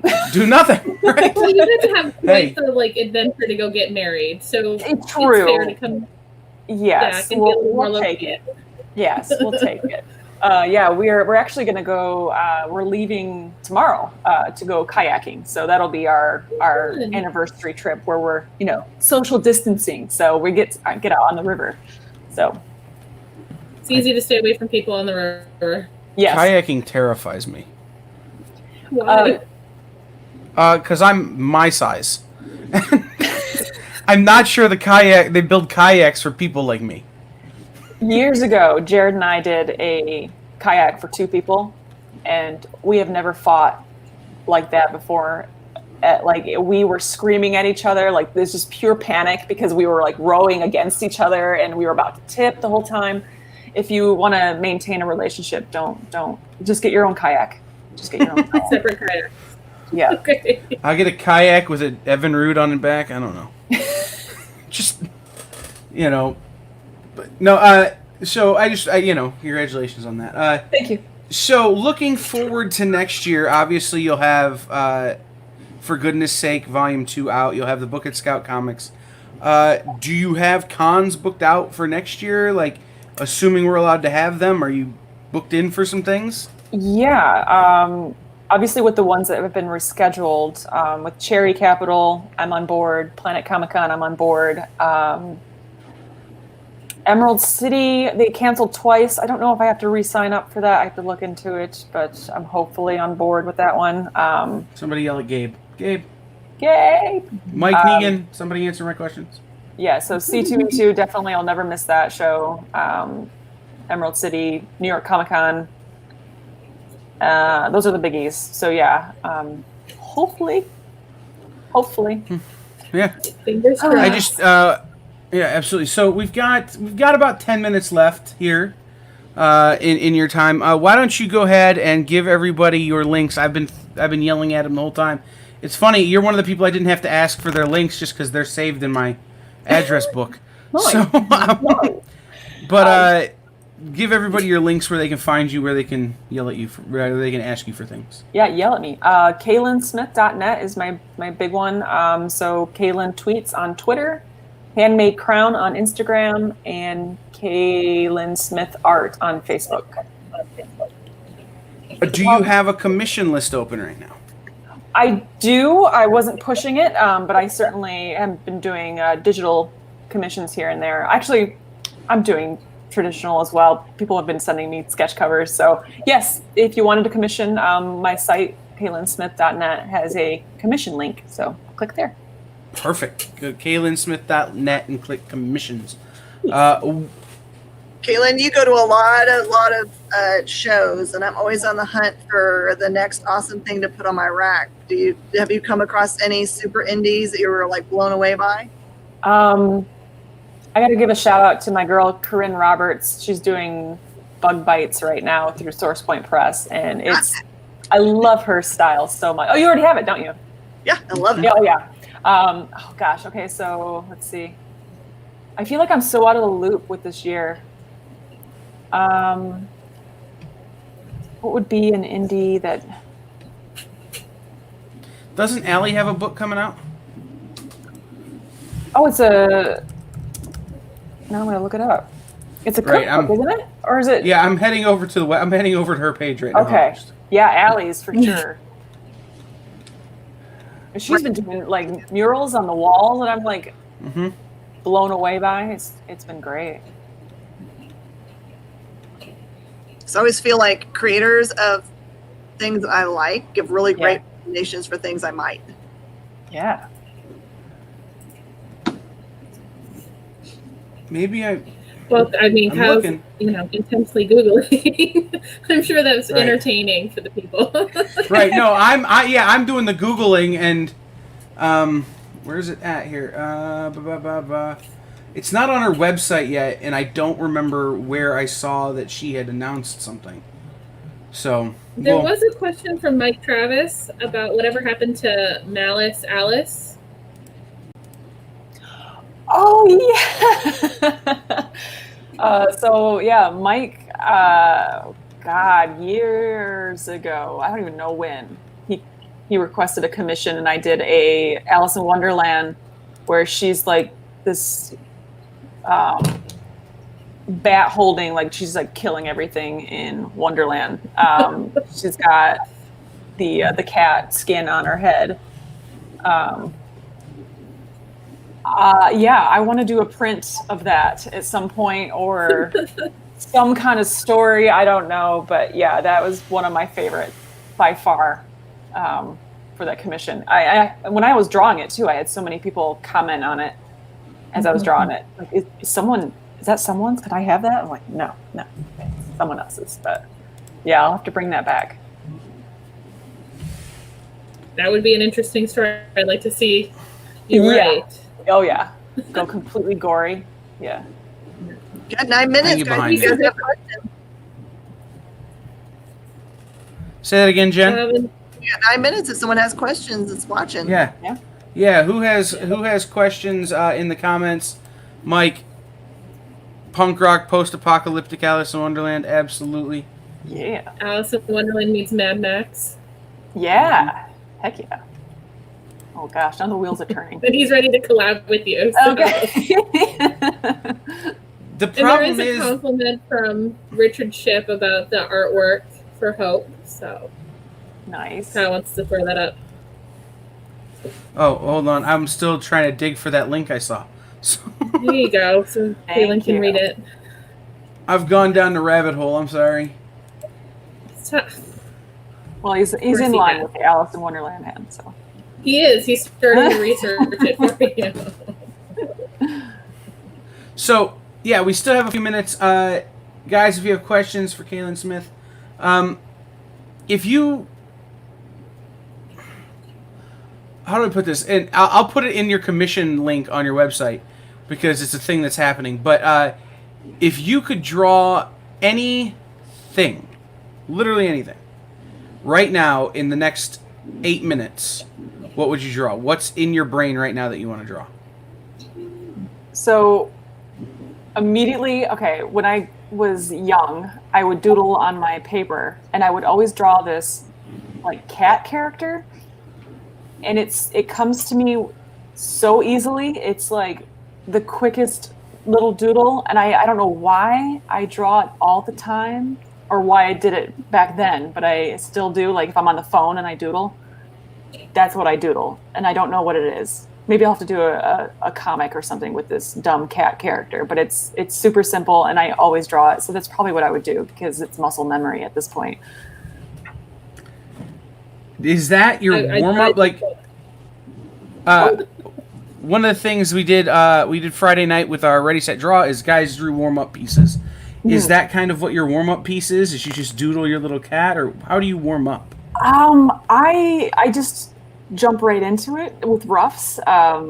So I warm up with the character that I'm supposed to be drawing. So yeah, that cat character is only when my brain's shut down, and when it's trying to work, then that's when I get to work. So that cat character is just a given. I don't know, an easy out for my brain. But yeah, with warming up, yeah, I just start doing some roughs.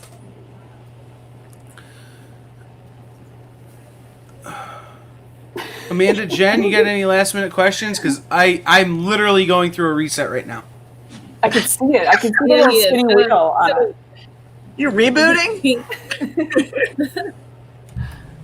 So, okay. Yeah, you know the rainbow wheel of death on the Mac? It's right here. Yeah. All right, Caitlin, I've got one. What movie that's been delayed by COVID are you going to be in the theater for whenever it actually pops out? I want to see Mulan.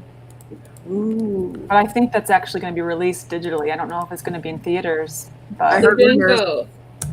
It's going to be both. It's going to go to Disney. It's going to go to Disney Plus with a paywall.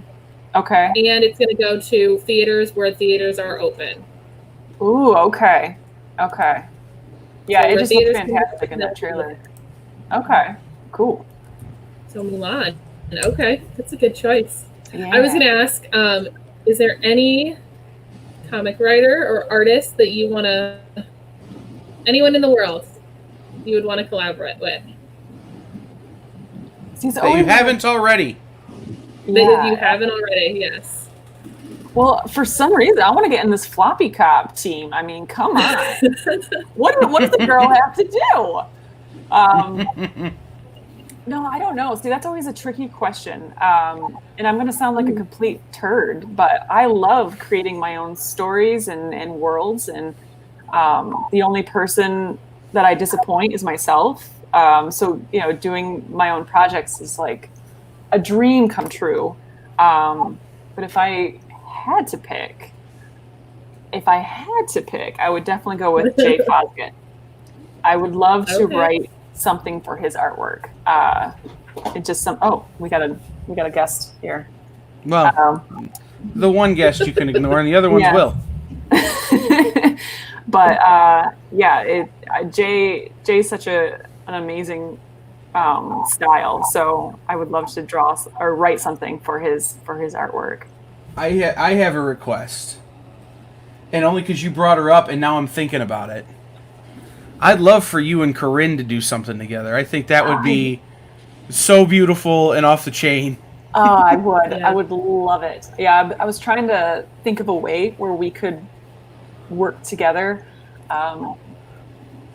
Maybe she could do backgrounds to my characters, or even just writing for her.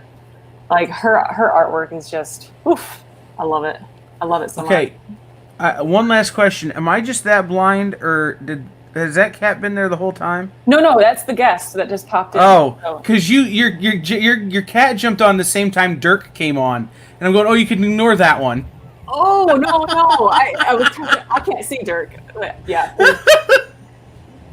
All right. Dude. I'm like, has that cat been there the whole time, and am I just that out of it? Yes, she has. All right. Kaylin, thank you so much for being here. Well, thank you. You guys are I want to say, just doing this online thing, you guys have been amazing. You're kicking ass, and it's 2 days straight. Like, I don't envy you guys, but I've done the math, and I'm now into my 22nd hour of doing this. Oh, nice. Doing panels, not including the party last night and the Ready, Set, Draw event on Friday. So I'm probably approaching 30 hours of streaming just since Friday evening. You got a good 10 in you still. I'm ready for the next one, if for no other reason than I've got a lot of good bad hair jokes. So, well, the next one, we get the lovely Drina, so that'll be nice. Right, and I want to talk to Drina. So, yeah, Drina's awesome. Yeah, so thank you so much for being here, guys. You're watching Cadets Con 2020 live online. We will be back in just about a minute with the Haunted Highons panel featuring Dirk Manning and Drina Joe, the editor. Thank you once again to Kaylin Smith. Go to cadetscon.com, click on the Cadets Con links, and scroll down and click on all of the highlighted links in the Kaylin Smith section so that you can get connected with her everywhere that's important. Thank you so much. Thank you. Thank you, Kaylin. Bye. All right. We will be back in just about a minute. Bye, guys.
Welcome back to Cadets Con Live Online 2020.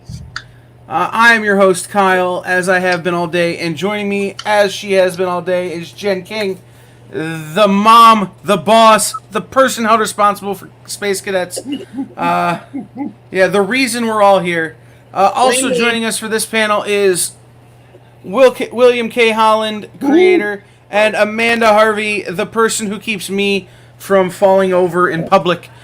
Joining us for this panel is the weirdest hair in comics, Dirk Manning, and the person who makes his writing readable, Drina Joe.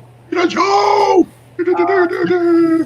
I thought you were saying that Drina Joe had the weirdest hair in comics. No, it's you. She's the person who makes your writing readable. That is accurate.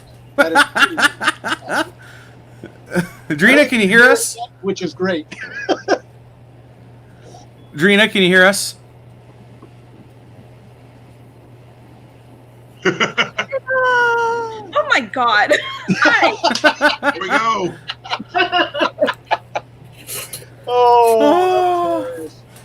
I'm sorry. Man.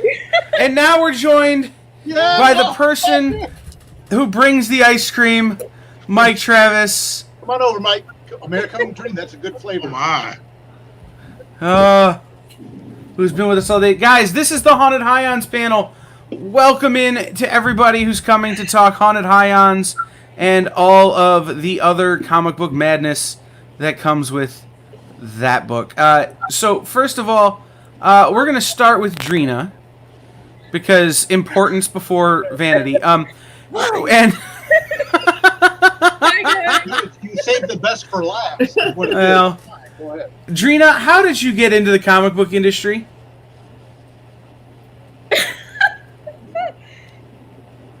Oh, that's a tough question. Can we lobby that over to Dirk? Sure. Wow. Okay. No, I mean, because it's just, there's so many weird avenues that went into it, and it's hard to talk about when you've had to sign like NDAs and stuff like let's put it this way. How did you come to fix Dirk? Oh God, so yeah. That's why she wanted to volley it to me. That's what it really comes down to. He barreled past me at Emerald City Comic Con once, and I just remember thinking, who the F was that? Like, he just, boom. And for the next couple of days, I was like, I'm going to find that dude, because he almost knocked me over. And then I saw him, and I was like, hey, who are you? And he's like, who are you? And I was like, I'm here. I'm Drina Joe. And he's like, well, I'm Dirk Manning. What do you do? Well, I don't know. What do you do? And that's how it started. I didn't like choke him like I was saying I was going to do. I'm going to choke that guy. He almost knocked me over. But so here's the real version. No, the Seattle thing is true, because it was like 2 minutes before the show opened, and I was going to fill my water bottle, and apparently I went by. But I thought that we crossed paths before that at C2E2. No. Seattle was first, C2E2 was 2 weeks later. Okay, never mind that. I totally lied. So I can see that my, effect on you was so much. Right. Well, no, I remember that one because we talked at Seattle. Because I was going to fill my water bottle. It was like 5 minutes before the show opens, and anyone that sees me at a show knows once I get to my table, I'm there.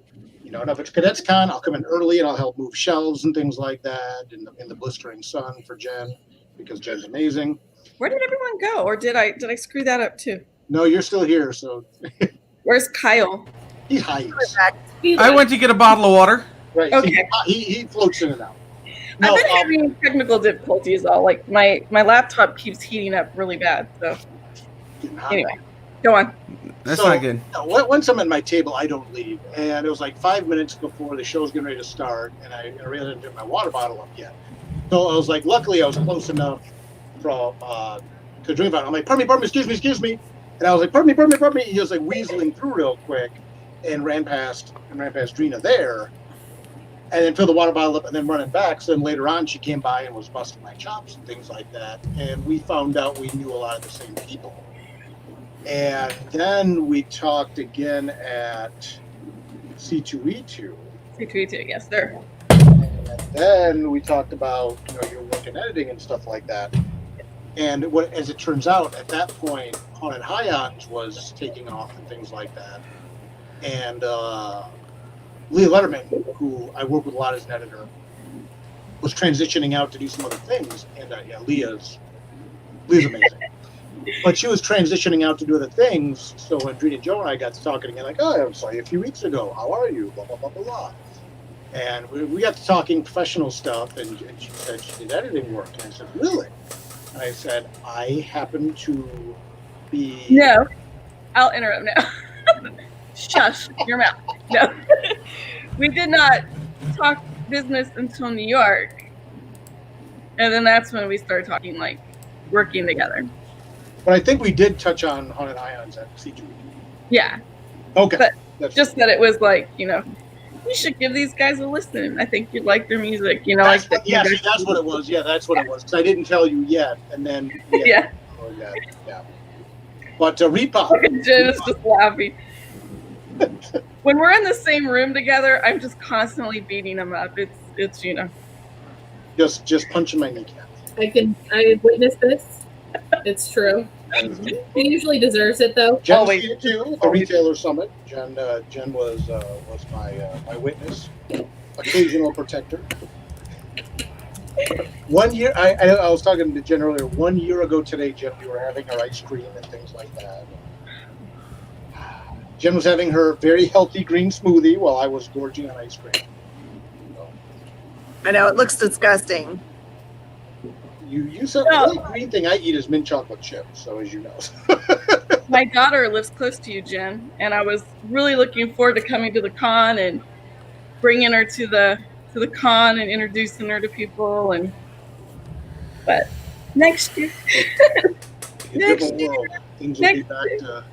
will be back to normal. So hopefully, yeah. So that's it. We have a convoluted. Working relationship, but Drina had done a lot of work previously, things like that, and then, like I said, it turns out that with Haunted Highons, I needed someone to work on that. I enjoyed working together enough that she now, she did edits on the whole collection of Hope. So she went and did the edits on the collected edition of that, and she's editing Tales Mystery Volume 5 now, Haunted Highons. Doing stuff with other Source Point creators, quickly becoming one of the hottest editors in the biz right now. Everyone's chasing after trying to get a chance to work with her. So I'm like, well, hold on, Andrea, don't forget, you can edit books for me. Right. Don't leave me in the lurch.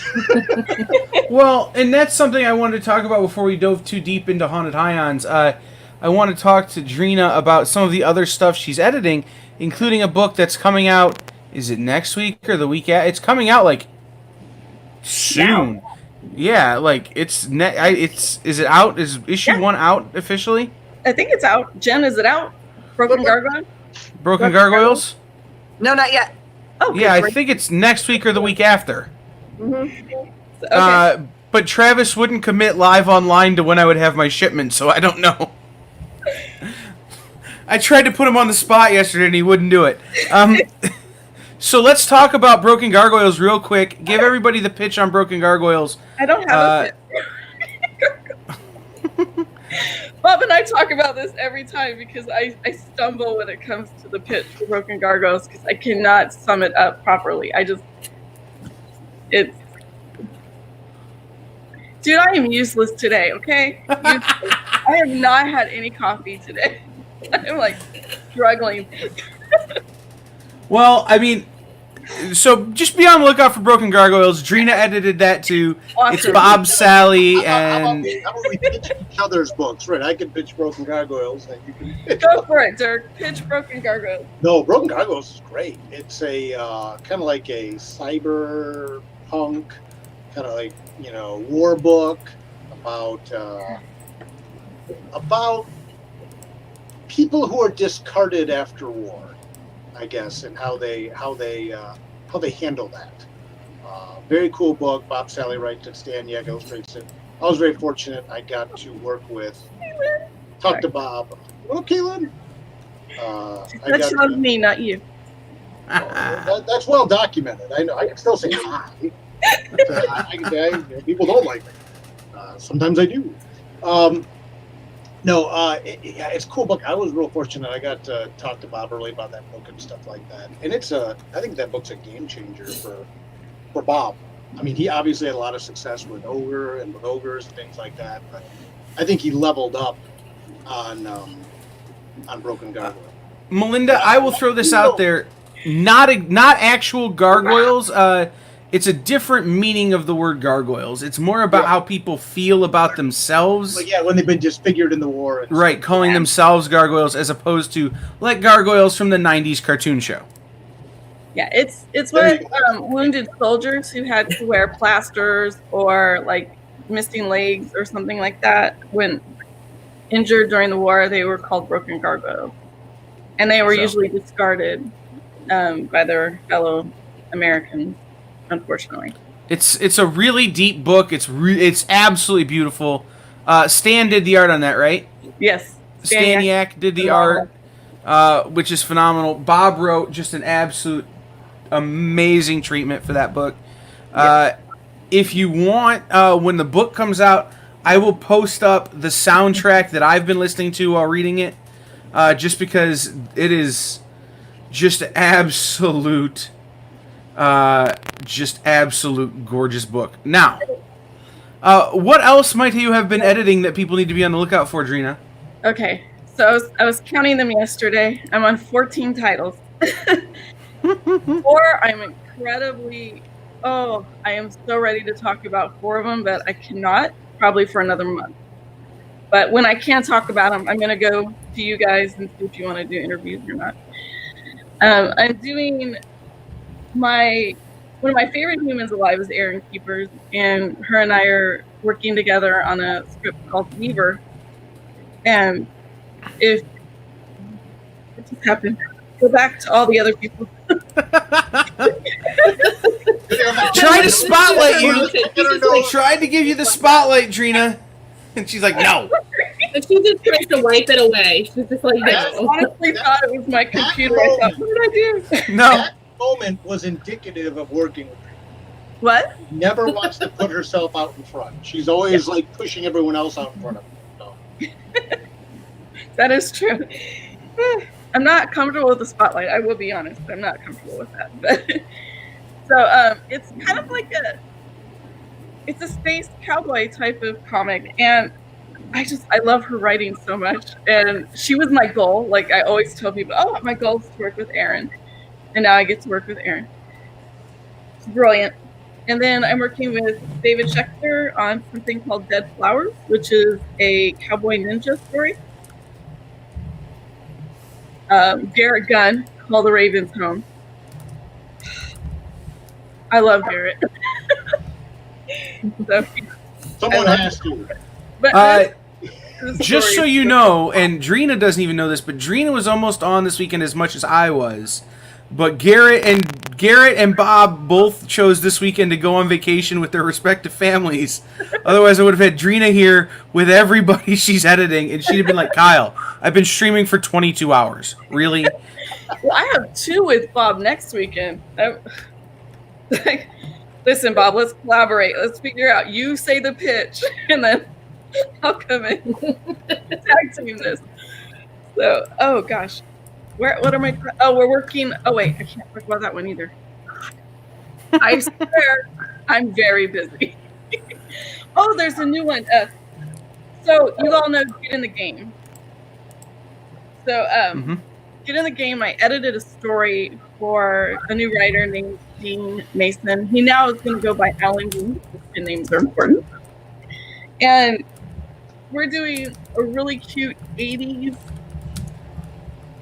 Think of Night of the Comet, and that's kind of what we're doing, except we're calling it Lab Rat, and it's funny and scary, and I'm excited about that. I enjoyed working with him on Get in the Game, so when he approached me, I was like, absolutely, let's do it. Drina is navigating the NDA obstacle course. I am. Normally, I'm the one that's like, you're telling me not to say something. I'm glad the shoe's on the other foot for a change. I was this close too. I was like, I thought for sure you were. I was like, and the greatest thing about all of this is I'm only working on one of those with Dirk. So one of those. one of the NDA things. Oh, only one of those is you. So right. The rest are another person that I enjoy working with. So. We need to get you like a little bumper that whenever you start talking and getting over something, you can just push a button and it says NDA disclosure, not able to reveal its current content at this time. It would be like the cuss word bleep, bleep, bleep, bleep, bleep. I feel bleep, bleep, bleep. So I'm like, I promise I'll be able to talk about it, I think, within the month. Yeah. So, okay, let's jump into the reason people are here. Yes. I've been here the whole time, Kyle. Oh my.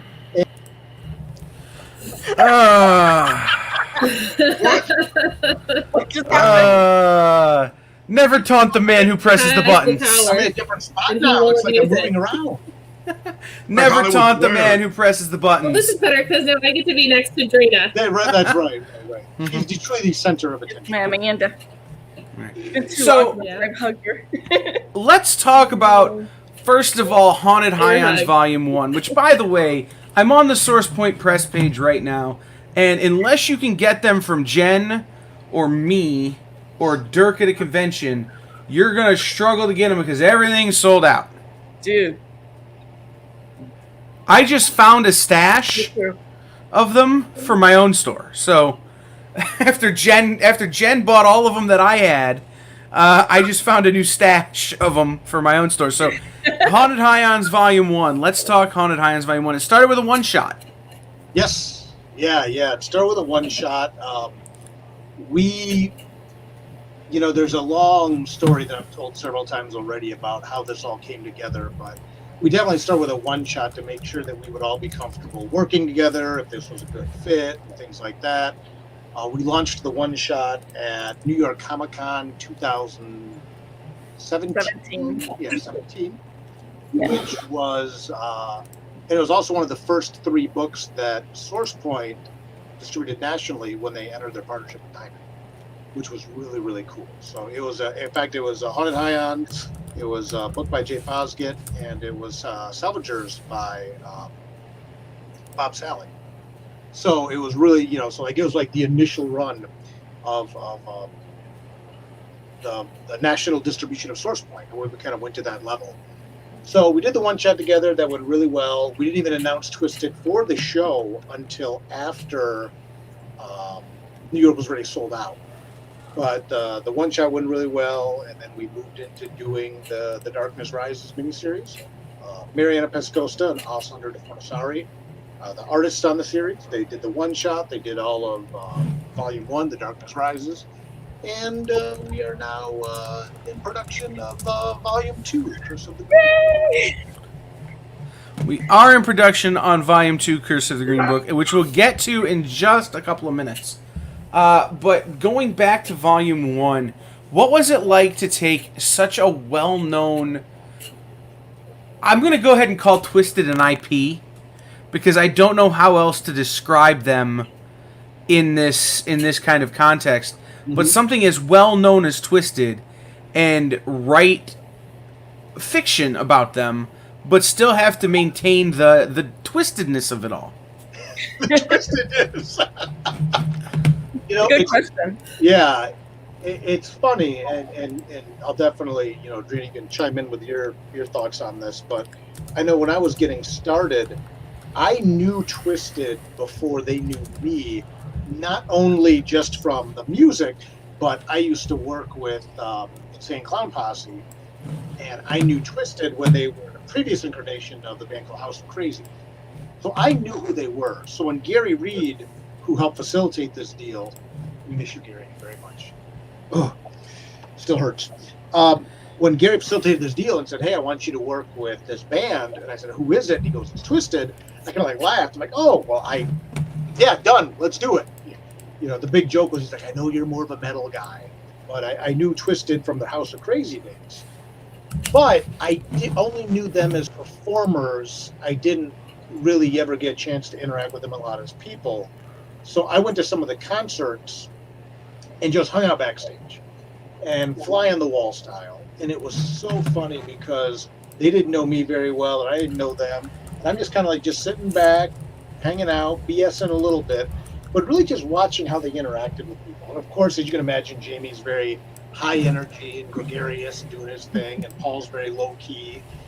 And so it was a little awkward at first, I think, because they were kind of like, who's this, what's the dude just hanging out? Like, don't mind me. Take it out. But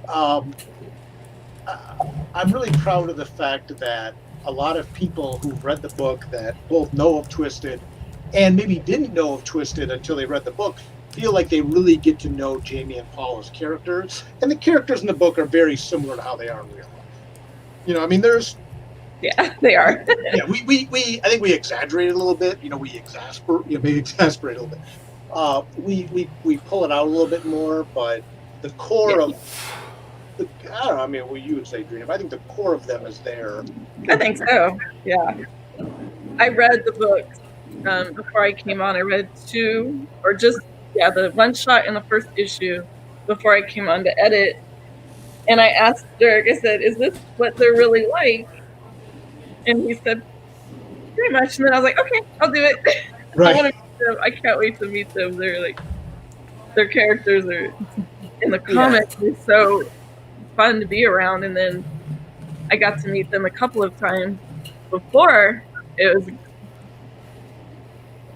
I love them. I love them. Right. Frank is saying he had no idea who they were and learned all about them from the book. That's absolutely true. And then you have somebody like me who I knew Twisted probably as long as Dirk knew Twisted. Maybe not quite as long. I don't remember seeing House of Crazies. That's not to say I didn't, but I don't remember it. But I've followed Twisted for a lot of years, and then my friend Dirk goes, "Hey, I'm making a book with Twisted." I'm going, "How is that going to be possible?" And then the story comes out, and it's this big kind of, it feels vaguely Scooby-Doo-ish, but it's got the essence of who the band has always been in it in such a real way that it was, it was great to read and be like, all right, I can really get behind this. And to be fair as well, Paul presented a loose outline for the script of the one-shot. I don't think he had Felicia in there. I always mean to go back and look, then I just never do because half of the fun is the ambiguity. But I don't think he had Felicia in there. But he had a rough idea for the script of what he wanted to do. So the one shot is pretty closely based on the vision of what Paul had, with the idea of maybe making it, ironically, making it like a movie or a television show someday. I think he wanted to make it a movie. Then when we got into Darkness Rises, Twisted very much controls their brand. They very much control their brand. They very much control their narrative. And so I was like, okay, now that we're going to do like this 5-issue story, what is this, we'll see what this looks like. And one of the biggest compliments I always get from the guys, from Jamie and Paul and from George, their manager, how they have so little direct input to the story that we're crafting. Which is high praise because they're always so very, very involved in making sure that they're represented properly. And the fact that they trust me as much as they do to do it.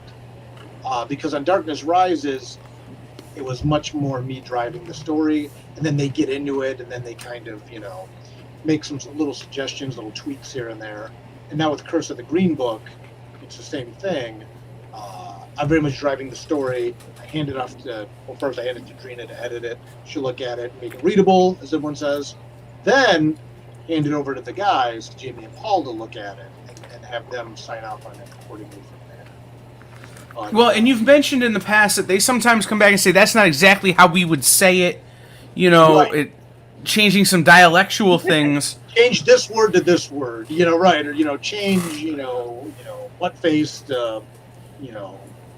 whatever, you know, just Right. little, usually it's the pejoratives that they're calling each other is usually what gets changed. Like, no, I'd call them like a butt nugget, not a butt face or something. I'm like, all right, cool. Right. It's very a you know, you're putting their again, putting their personality into it in the way that they interact, but you know, Twisted and you know, that whole scene has had its own language for a really long time. That's different from the language you would expect, and you get to know it. You go to Astronomicon or you go to one of the concerts, and it's nothing is called what you think it's called all of a sudden, you know, and it's you know that kind of stuff, and it's really cool to see that portrayed, you know, even if that's not how you originally wrote it.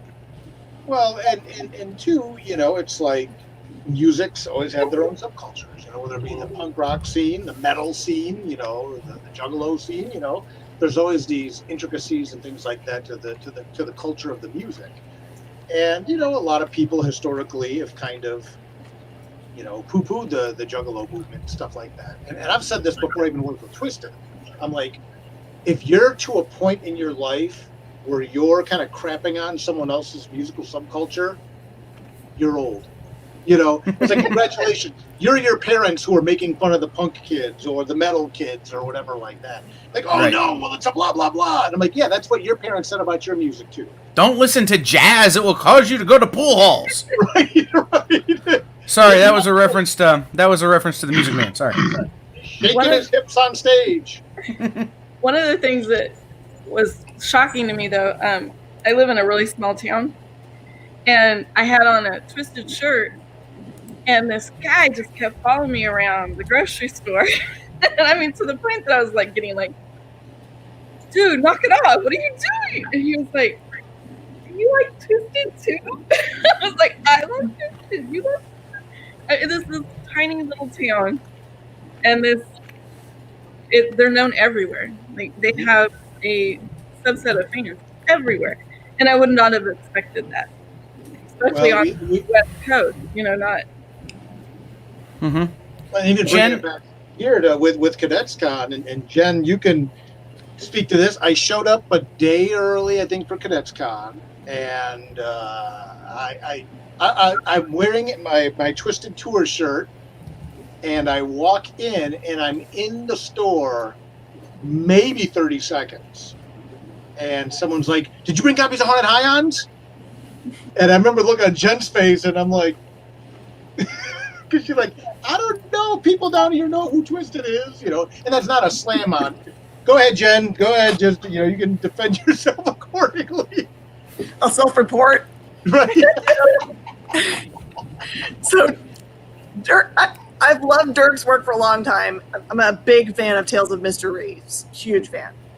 But I would look at his stuff on his table and look at like and, you know, Hope, and I'd be like, oh, totally all about all this stuff. But I don't know about these dudes smoke pot. I can't do that, because that's all my brain would get. It'd be Haunted Highons. My brain wouldn't get past that. I didn't do any research on who Twisted were, who the guys were. I just, to my own detriment, didn't do any kind of actual looking into what the book was about or anything. I don't know what I was doing. And when Dirk was coming to Cadets Con, I was like, well, you can bring some of that stuff, but I don't think it's going to go here. And I'll eat my words, right? If it's wrong. And of course, that was the thing that sold the most, is horror and Twisted for. I was just like, I don't know anything. I wasn't saying to say that, but it was funny because that misconception. And again, I mean, I don't smoke, I don't drink. I mean, I never have. You know? And so even for me, writing a book called Haunted Highons was kind of a jump. But I like the guys so much, and again, the pot humor in the book and stuff is very, very minimal. You know, it's kind of like that brand of like that stoner, goofy humor. But yeah, Jen and I would talk forever, and she's like, "Okay, when you're doing a non-horror book, you can come down." So Hope and we did Cthulhu Jr. And I get there, and the horror stuff. It was like we put a crack in the dam down there, Jen, because we were like, "There's horror stuff here," and like buying everything. Jen's in the corner just like, oh my God, what's happening here? You know, I want to call Paul out. I've often said that, you know, juggalos are like Trekkies. No matter where you go, if you ask people, if you were to stand up in any room in the country and go, who here's a Trekkie? There's going to be somebody who raises their hand. Any room in the country you stand up and go, who here's a juggalo? There's going to be somebody who stands up and raises their hand. They're everywhere, and you wouldn't expect any of them. All you got to do is just go, whoop, whoop. Yeah. Yeah, it's true. That happened in San Diego. Yeah. It blew my mind. Because, you know, San Diego sells out, what is it, October, November for a July show. So we decide, oh, let's bring Twisted to San Diego 2 weeks before the con. And everyone signs on to it, everyone's excited, and then you have the reality of, wait. We had the New York Comic Con know who they are. Yeah, when we you did know, that. and there's no way people who do know who they are can get a ticket to see them because the tickets have been sold out for months. And we got off that trolley, and the whoop whoops were just echoing through the crowd.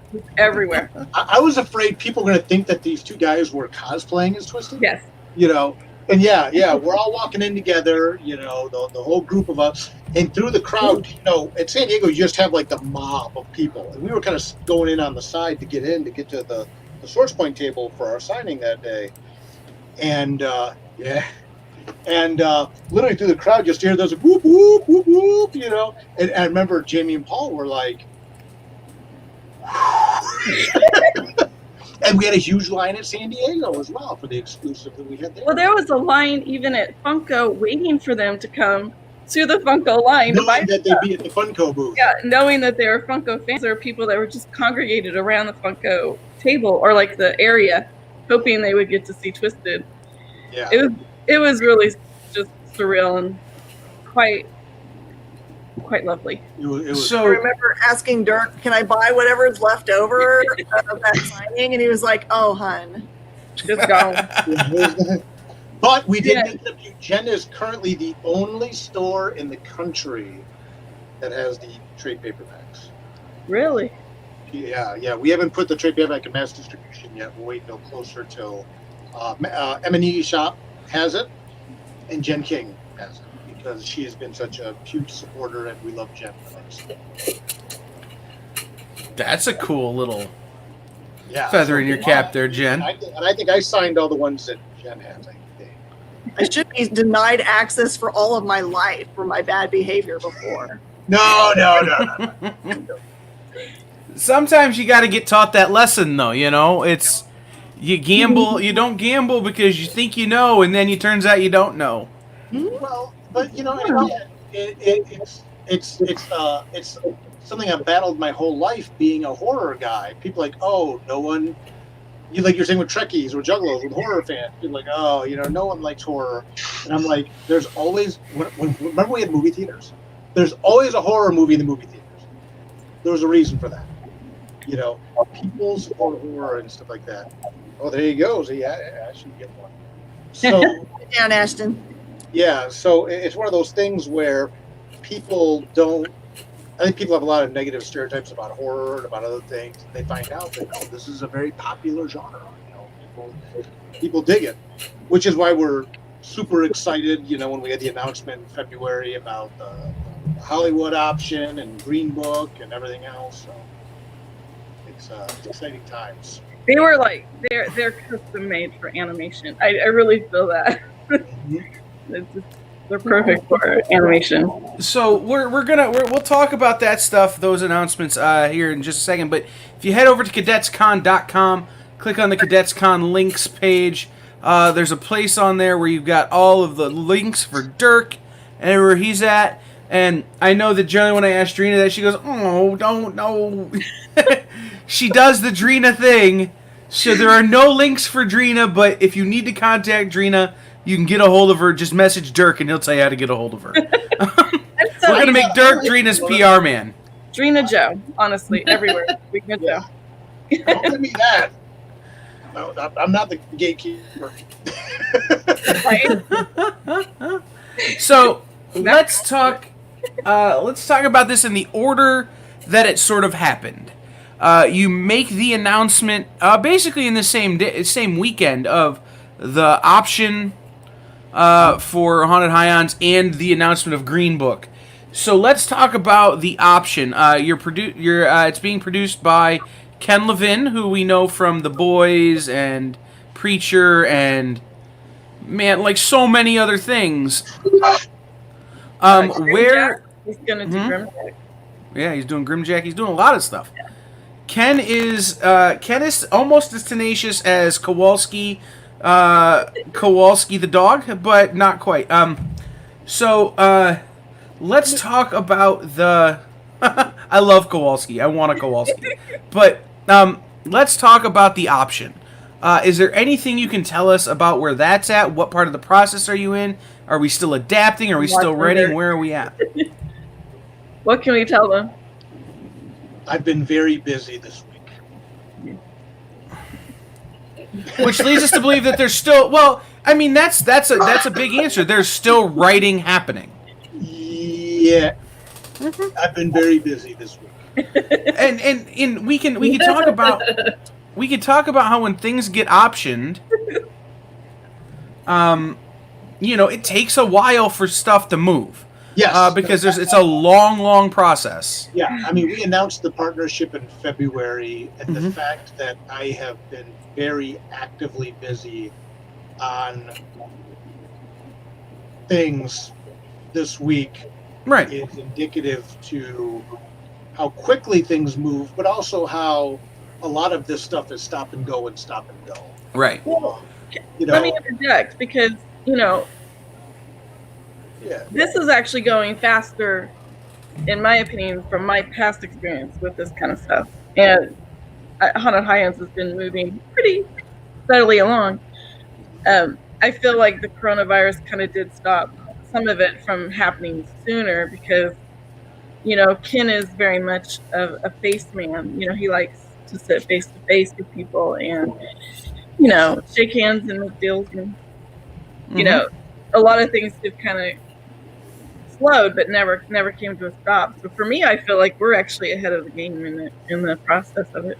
Yeah, like at San Diego, Ken outlasted everyone after the concert on the bus. I was like, I was practically in tears. I was like, oh my God, I'm so tired.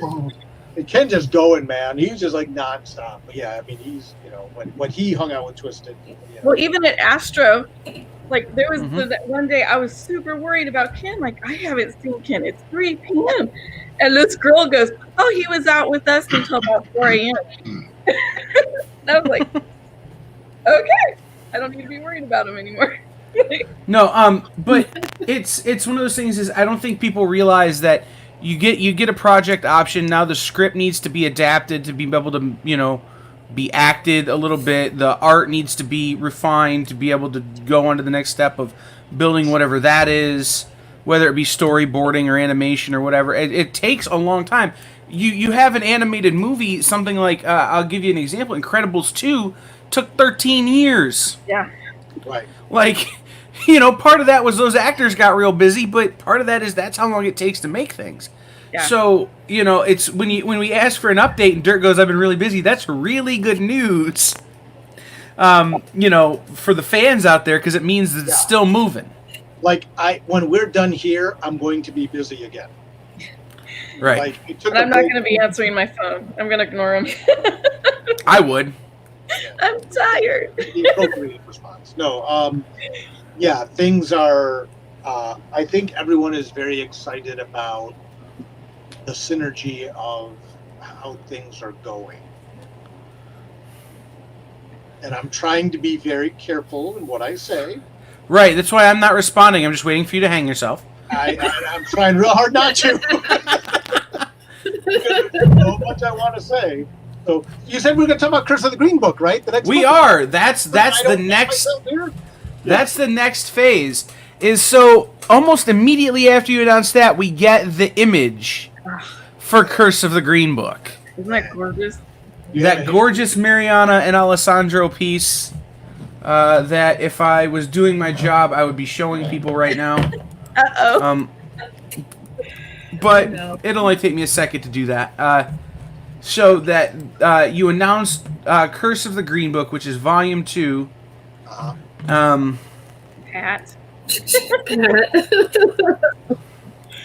I'm glad I don't see Pat.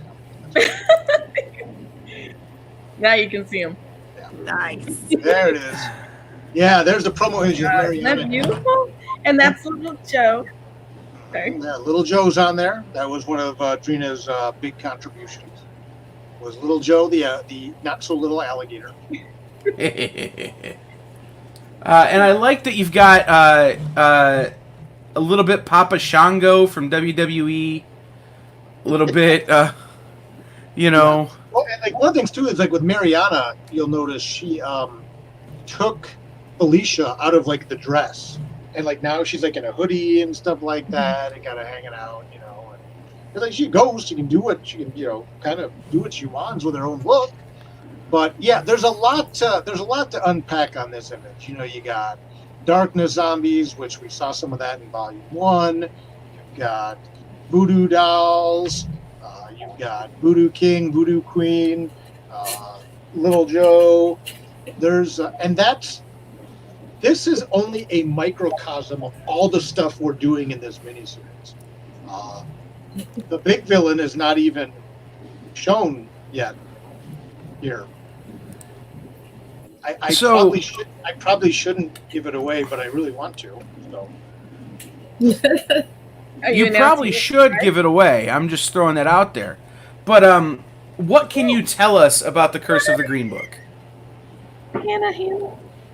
I don't know. What can we say? Can we talk about the big villain? Ham Shabam. There's an exclusive. Ham Shabam. Yeah. Those of you, and if you don't know what that is, you need to download that song right now. Yeah, Paul wants to know if the Marsh Lagoon. Typing it out right now. Mm-hmm. Oh, can we answer Paul? I like what William. I like that Little Joe should have a spin-off book. Little Joe. Yeah. Dirk, just answer that question again. Does the Marsh Lagoon play a role? There you go. Marsh Lagoon, Ham Shabam's big villain. The voodoo, the book, the setup on the book is, and that's not even spoiling everything. There's still other villains in there that tie into twisted stuff that we're not going to get into. Marsh Lagoon, Ham Shabam, the Voodoo King and the Voodoo Queen of New Orleans are at war, and Twisted finds themselves in the middle of it, and things just get exponentially worse from there. But yeah, All right. Ham Shabam. Love it. So excited. Super excited to start, because like when you look at The Darkness Rises, we had Dr. Fallen Lekna, who's, you know, the doctor that's on the prelude to the whole album. He was the big villain. I know people have been asking about Marsh Lagoon. Yes. And Ham Shabam. Yes. There's your exclusive. You can put that on the interweb. Good, because we're broadcasting live. That's how this works. Oh. This is, I need to do that. So Chris is asking about 90s covers. Can we get a lenticular Haunted Highlands cover? I was on the... See, now that the dam cracked, I'm going to start saying more than I probably should. I was on the phone with George Valakis, Twisted's manager, this morning. We were talking for a while, and we're talking about different ideas for covers and things like that. We did a ton of variants on Darkness Rises, now the one-shot, and we're looking at continuing to expand options to make the single issues really cool, to drive people to the direct market, drive people to buy the covers. So stay tuned. There's a lot of things in play. Hannah is excited for Exponentially Worse from There is Promising. Hi, Hannah. Yeah, it's a 4-issue miniseries, and it's very dense, and the level of danger keeps amplifying exponentially. We are going to limit. There's not going to be 30 billion variants, probably 29. That's something we talked about too. You know, Source Point's known for doing a lot of variant covers for a lot of their hot books. You know, Frank Gogol does some variants. Garrett, Broken Gargoyles has several variants right now. And we certainly recognize that people like the variants, and we like being able to. My big thing was, especially with Darkness Rises, I wanted to make sure that everyone had a chance to get at least one. So if you were at C2E2, or if you're in New York, or you're at San Diego, or you're going to the M&E shop, or whatever, people in different areas, you could get at least a variant. Some people got them all. But it was also tough to do, which I think it should be. If you're going to go that deep, and you want to get all, whatever we ended up landing on, 15 or 18 variants all said and done between all the issues, cool, but it should be a hunt. We also did not do any variants past issue 2 of Darkness Rises. At that point, we were done, and we focused on the book. But we are looking at some, like I said, I was talking to George today about ideas for some pretty cool cover options, but I don't want to give anything away. I've already given away Hamshabam. I've given you Marsh Lagoon, 4 issues, and if I say anything else, I will get in trouble. Well, that's the goal. Hello, Val. Oh, thank you. See, and that's what I like. That's nail on the head. One of the other things that I really always appreciated was that I hear this constantly. I'm not a fan of horror, but I really like your work. And I think that's indicative of the fact that a lot of people. I think a lot of people. I'm not saying I put myself over, but I think a lot of people have a blood and boob idea of horror, and that's not what I do. I think even go back to what Jen said earlier. Jen was surprised how much horror stuff I moved at Space Cadets Collection, because people are there one day and then come back and get more the next day because of, wow, this is not what I thought it would be. Or Tales of Mystery is a very dark book, but it's not a gratuitous book. I think she's making sure because she's editing volume 5 right now. So. Mm-hmm. Right. I think one of the things people mistake horror for is slasher and blood and gore and stuff. Yeah. And Dirk is going to give you nightmares because he's going to let your brain fill in the scary bits. I think is an important distinction for people. It's we have a mutual friend who's a horror writer who loves blood, puts it in all of his books, and I'm sure you know who I'm talking about. But Dirk's gonna let you think about the blood, maybe not give the artist a chance to show it to you. Yeah, I'm a Twilight Zone baby, and to me, blood is not scary. Gore is not scary. Gore is gross. I don't. And gore rarely looks good on a page in a comic book. It's very hard to do. Mm-hmm. And it's just not scary. I'm more interested in. I say this all the time. To me, horror is what would you do if? It's psychological. It makes you think about it. 30 Days of Night, I think, is one of the greatest horror comics ever written, because it's like, why wouldn't vampires go to the town in Alaska where it's night for 30 days and isolate everyone there?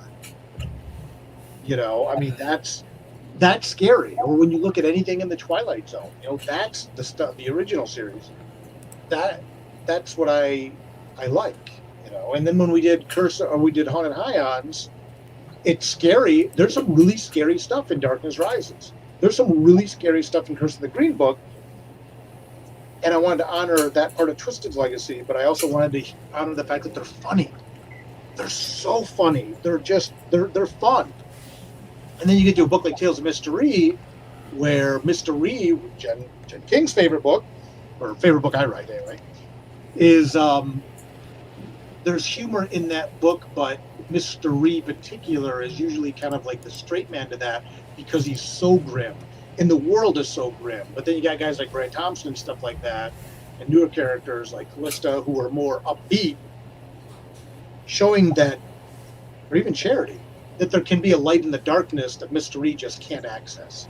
He's too wrapped up in his head. He can't appreciate things because he's too focused on what's going to happen next. He has that post-traumatic stress disorder where the characters around him are like, yeah, this world's dark, but we're making it through. You can be happy, and Mystery is just not there. So I like to explore that psychological aspect. Paul, if you manage to get Miss Jen to a Twisted show, you need to film it. That seems like prime CBSN content right there. Miss Jen goes to a Twisted show. I want to go. I want to go with Jen. I really like all music. I don't think There are exceptions. I've never been to one, so that'll be fun. I'm not so into country, which is weird. Not even at Astro? Oh, Miss Jen Dirk. on stage at the Twisted show. That's what I'm hoping for. Dirk, you and I are going to take Drina, Amanda, and Jen to a Twisted show and just stand in the back while they freak out. It's going to be awesome. What? Can I dress like a soccer mom to just make everyone confused? Yeah, shockingly, that's not at all what it would be. Yeah, you'll be surprised. Like even at San Diego, You'll fit right in. First crowd, you know, and we'll get Ms. Jen up on stage, and she'll be like, I will not start rapping. I never go to the back. I always go to the front. If I'm in the back, I can't see anything. So. Well, that's fair too, Drina. Right. I'll tell you, Paul, I have lost sales to Twisted at Astronomicon and in person because Jamie says something that's so funny I can no longer speak. I'm laughing too hard. It has happened. So, believe me, Twisted, when you say Twisted's a bit of comedy, I think you're underselling it a bit. I'm convinced half the time they're trying to make each other laugh, like then start the song and like goof each other up. Like, you know, like. Oh yeah. So we've got about 10 minutes left, which this panel has flown by. Do we have an ETA on Curse of the Green Book? Are we allowed to say early next year or later this year or 2027? Sooner than later. I don't know if it'd be appropriate for me to take that announcement from Twisted. Sure. Internally, we are all on the same page, and you know, there's a certain time of the year. I'm too far away for Drita to kick me. There's certain times of the year when it would make sense to have a comic drop for Twisted, especially. See that look? That's my favorite. That's the look right there. I was like this, and Drita's like, I didn't give anything away. No, not at all. Not even a little bit. On Christmas Day, I know everything I need. Yeah, I mean, Easter. I know everything I need to know. Christmas, Halloween, February, could be any one of those things. Pat, by 2027, I'm hoping to be one of the zombies in Haunted Highlands Volume 9. Man, well, you know, in all seriousness, with the Hollywood stuff going on and with the way the world went sideways for a bit, and to be fair, you know, Mariana and Alessandro have announced this. You know, they had a newborn baby. So they baby ever. I'm just gonna say it. That baby's so cute. Oh my gosh, they send me pictures of the baby. I imagine the baby's got a really cute accent. It's like goo goo gaga, you know, like they send me videos of the baby doing this. The baby does that. The baby goes like this. Yeah. I like it. Italian? Yeah, yes, Italian. She has this look. She'll go. And, oh God! I just. That baby is right when I get near that baby. I am just gonna be like, ah! Yeah, no, my favorite moment ever with them is I don't even remember what we were asking her to explain. It's an Italian term, and she's just going shenanigans. I cannot control that. And they're like, we do not sound like Mario. And I'm like, yes, you do. Oh gosh. I miss her. Everything I hate work for shenanigans is shenaniganizers. Yeah, it's, you know, we're standing around at Astro, and, you know, somebody asked her about a word in Italian, and she just goes, shenanigans! And I'm just, you know, like, I lost it, so. Yeah. My favorite are the typos. Like, when she does a typo, like, that is the cutest thing. I love her typos. Because they're actual words that just don't mean. Yeah, well, and the thing is, like, they'll get self-conscious about their English, and I'm like, I can barely speak English, and you guys are speaking fluent Italian, and fluent English. Okay, so you have nothing to be worried about. It's like you guys are ahead of the curve. It's like you know, but no, there's an internal schedule that we are on track with. We knew where we were going to land on this one because of the baby and everything else, and again, certain events that would really work well with releasing a book that I'm not going to say. Right. So gonna have a heart attack. Here, we can deal with Pat. Hold on. Delete comment. What does he even say? I don't even know where Pat is. No, he's trying to be your editor for you, and you know, Pat needs to learn. I'll just go on his show tomorrow and troll him the whole time. I've got one editor already. Well, two. I got Leah. I got her. I'm good on editing. I would not mess with Leah. So, all right, guys, we've got about 4 minutes left here in our time. Dirk, one more time, give everybody the links, the ats, all the things where they can find you on the socials so that they can follow you and get updates as this sort of stuff happens. DirkManning.com is my website. I'm on Facebook, Instagram, Twitter at Dirk Manning. Newsletter. You can sign up with my newsletter on my website. Lots of cool announcements coming out.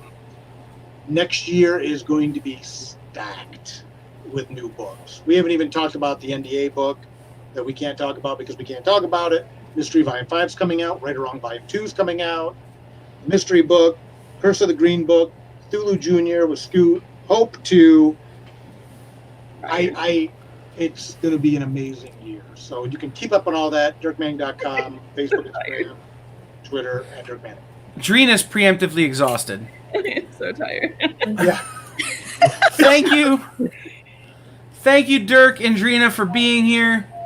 We appreciate you guys coming to talk to us. This has been fabulous. Guys, keep it tuned right here for Cadets Con 2020 live online. We'll be back in just about a minute's time with Jing Jin, which is also our final panel of the con. So make sure you stay tuned because God knows where my brain's going to go. I'll be back in just a minute. I'm Shabbat.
Welcome back to Cadets Con 2020 live online. I am your host, Kyle. Joining me this hour, we have Will Holland, Miss Jen, who's been with me all day as my co-host, and joining us for our final panel of the show, Jing Jin. Am I saying that right? Yeah. Woo! Right. Hey, at this point, I'm just happy to be making words. You are the producer, man in charge of. I'm gonna take a stab at it, and I'm gonna get it wrong, and you're gonna correct me. It's Symphonic Versus. Close. It's Symphonic Versus. Symphonic Versus. Yeah, it's like the Cyrillic spelling of the word symphony or symphonic, but just with an X instead of an S. Yeah, see, like I said, I'm just happy to be making words. So tell us a little bit about how you got into comics. I had been drawn most of my life. I always enjoyed telling stories, and part of my family is from the Orient, and so I was accustomed to seeing anime and seeing things that were not typical for, I think most kids, especially in the 80s. And so I grew up surrounded with a lot of different things that just, greatly impacted me. And huge fan of Homer and of Professor Tolkien and, Wing Shing Ma and Andy Sato and Kaiwei Kit and just these amazing artists and writers. And back at that time, anime was hard to come across. It wasn't something like today where you see it everywhere. You had to either go to like Asian markets or particular comic shops that maybe would have it, especially when it was something more obscure. And so I was always writing stories and drawing and designing characters and, trying to learn from the influences that I saw and that I spent a lot of time trying to learn and reference from. And one thing just kind of led to another. And here we are 26 years later. And everything is kind of where it's at right now. So one of the things that strikes me about your book is just, and you can see it on the background, the intensity of the art style. There is so much happening in every square inch. Tell me about how you came to that art style and how you approach creating that. I don't really read a lot of Western books, and I haven't. I mean, I've seen a few Western comics here and there, but I mainly read Chinese and Korean comics because they're such, works of art. They're just absolutely stunning. And then the European comic market is very diverse. It's really stunning. And for me personally, I always wanted to be able to take what many people told me was impossible to do, which is to create literal paintings page by page with designs that are very complicated and with trying to do things normally that you could get away with in an anime or that you could get away with in a movie that was maybe done a particularly right way by having the right kind of people involved. But the kind of things that I wanted to see, I didn't see in any books here, even though I read and studied and learned from China and Korea. There wasn't anything happening here that was like that, so I had to make it. I hope that makes sense. Well, yeah, if you can't find what you're looking for, the easiest way to find it is to make it yourself, right? Mm-hmm. Yeah, I mean, that really is how that happened, and just I wanted to be able to just tell the kind of stories that I wanted to tell and to give people a type of quality that they don't normally get. And I think that's important because when people take the time to invest and believe in what you're doing, you have to give them something that's different. And so, much like how Square Enix has affected video games and Santa Monica Studios, and I wanted to be able to offer people the same thing, just in a comic book form. That is a gorgeous poster. Zing made this exclusive for our shop for Volume 2. I wasn't expecting something so gorgeous. I'm glad you like it. One of the things we learned yesterday, Will and I were on a panel with a group called Saturday AM, which is a manga studio, and they were talking about how the U.S. comes in fourth in terms of manga consumption, behind obviously Japan, but France and Germany. And you were talking about the European style and the heavy Asian influences, and it's one of those things that it never occurred to me that would be how it is. And so, do you see your book as a more of a traditional comic, or is it closer to a manga in terms of the way it would be consumed? No, it'd be closer to like to a manhwa, a Chinese comic book. Okay. As opposed to manga's really traditionally black and white, and the art of telling art through pictures for the Japanese. I mean, you can trace that back all the way to the days of Sengoku Jidai. So I mean, it's very much a part of their culture, and it's so well done. I just appreciate a different approach to it, and so and I just try to make it stand alone as much as it can in its presentation, so that it doesn't look close or look too similar like something that you might see maybe on a more regular basis. So, tell me about your process. I mean, the art is so intricate and intense, and you create every aspect of this book. So, tell me about your process. How does a story come together for you? It's weird. It's kind of like it's odd to talk about. It's almost like you're in this realm between realities. I don't know how else to kind of say that, where these things happen, and of course I have to, the stories had to be created, and the dialogue and the plotting and the action and the character design.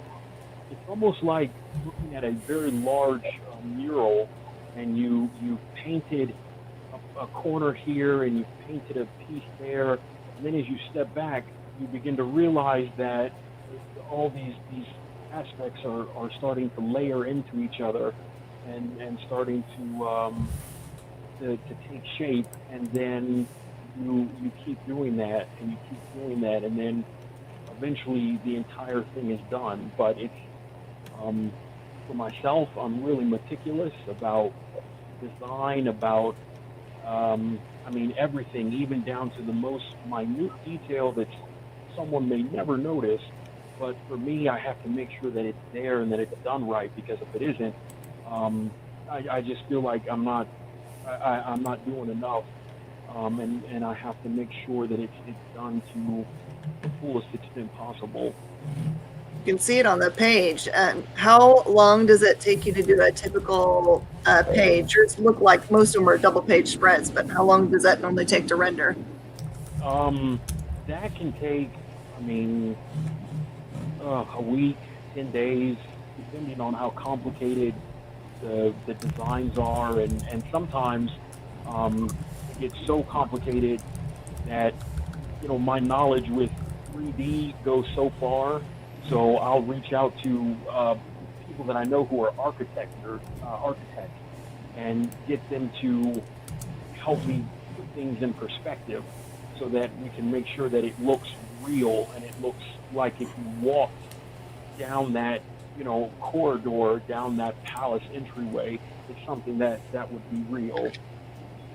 Like that. That's Ad Capaliquiatum. It's the capital for the Glass Kingdom, and it's where they hold all their imperial matters before they're taken actually up, which is like a 3-day journey north to where the actual Glass Kingdom sits. And the Glass Kingdom is, in their Elsion dialect, they call it Glacius Glendapios, and that's where things are then taken, and then they're presented to the king and to the prime ministers and to their various warlords and heads of state who help to manage the empire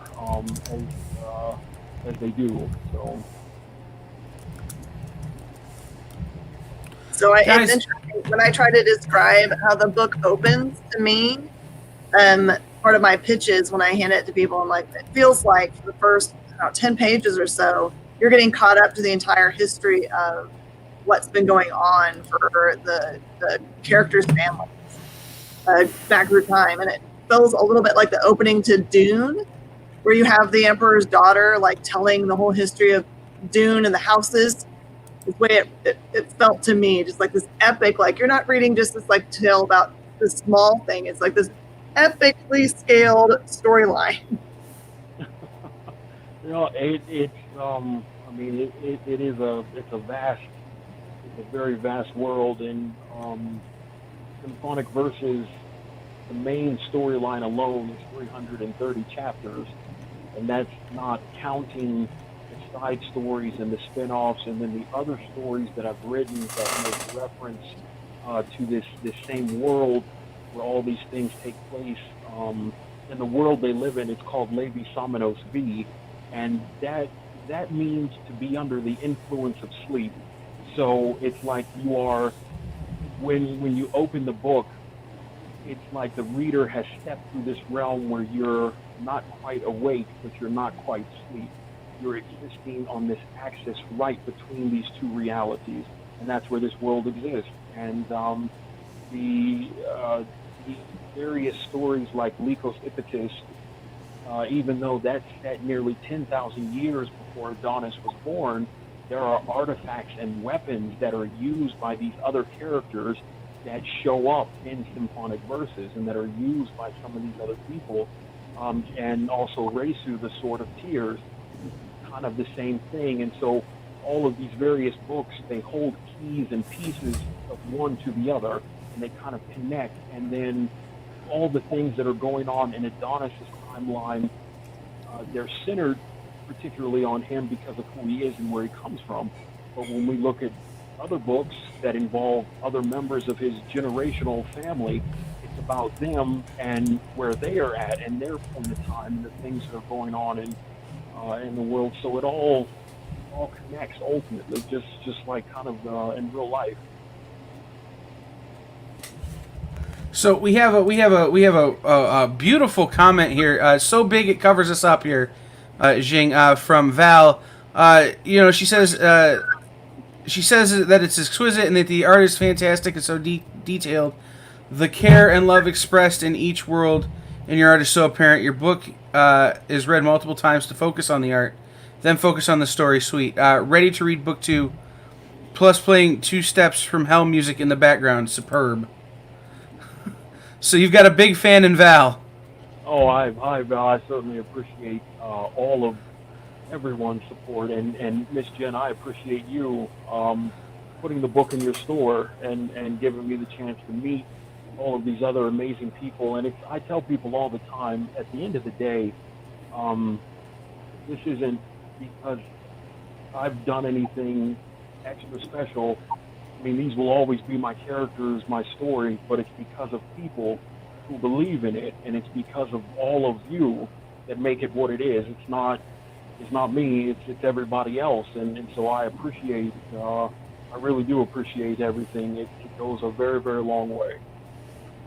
Yeah, I was blown away by the look of the books when I first got my first batch in, which, I don't know, what am I on, batch 3? That I've made it through? Three batches of volume 1. Yeah, it's I was just astounded at the paper quality, the color saturation, the packaging that you include, like mini poster and a regular poster in there. It's like your attention to detail with your product is just off the charts. Off the charts. Oh, well, no, I just want to make sure that I can give people the best of what I can offer, because again, it's them that make it what it is, and so I have to make sure I keep exceeding what I did before so that I can keep delivering quality, because if you drop a quality standard, it's very hard to get it back, and sometimes it becomes quite difficult, and that was a big problem that was happening in Japan at the end of the Meiji Restoration, because samurai were gone as a warrior class, and so what was left were these Western standards that the current emperor was instituting into their very structured and clandestine society. The problem is that when you lower that standard that way, the things that made these things what they were, they begin to lose their not worth, but they lose the impact that it had. And it's like the water level starts to reside just a little more and a little more until now, people may be certain things by generational born blood, but they're no longer that particular type of warrior by a class because it doesn't exist. And so what's left are these, what you would almost call gentleman arts. Just as an example of how if you take things away, it lessens and it loses the effect that it had originally. All right, well, I've got a question as an artist. I'm loving what I'm seeing. Like, one of the questions I wanted to ask was, when you're doing this, are you doing primarily digital, all digital? Is it a mix of digital and traditional? How are you going about creating this? Because those colors are just super vibrant. Oh, thank you. No, it's a mix of digital and traditional.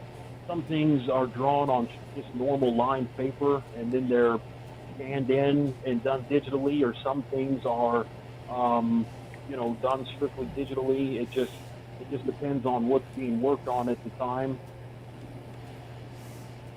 Okay. So then another question I have as well to follow up with that is, okay, so I've been hearing you talk a lot of this history, just dropping knowledge on culture.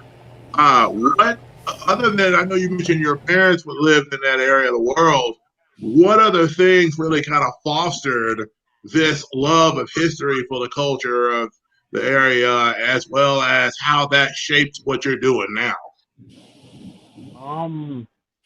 It really just, I remember as a kid, I always had a fascination for history, for things that were just, I guess you could say maybe more esoteric. And so I love history, from Greece, from Japan, from China, from Rome to Italy, to all of these places that are so much older than our own cultures, and they functioned for so long, and they achieved so many amazing things long before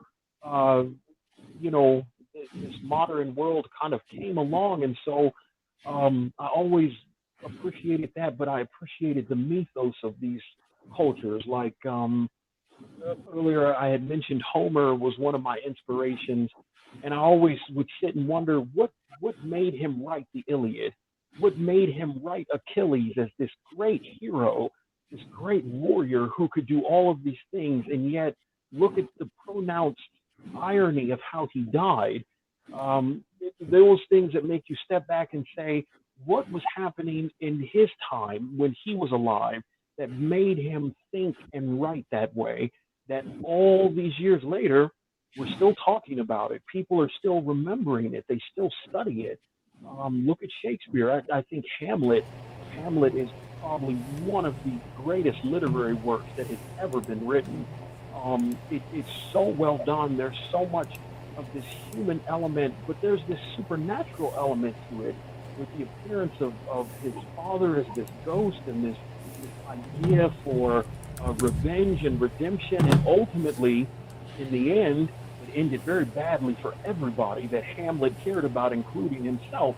So again, we look at those things. What was it that made him, Shakespeare, decide to write these plays and these sonnets the way that he did? And when you kind of put yourself in that perspective, it makes it easier to say, okay, what am I taking away from this? What can I learn from this and be able to help me to bring life to these things, these other characters, and make it believable and make it diverse, but yet drape it with this very over-the-top fantasy look, but the underbelly is very human.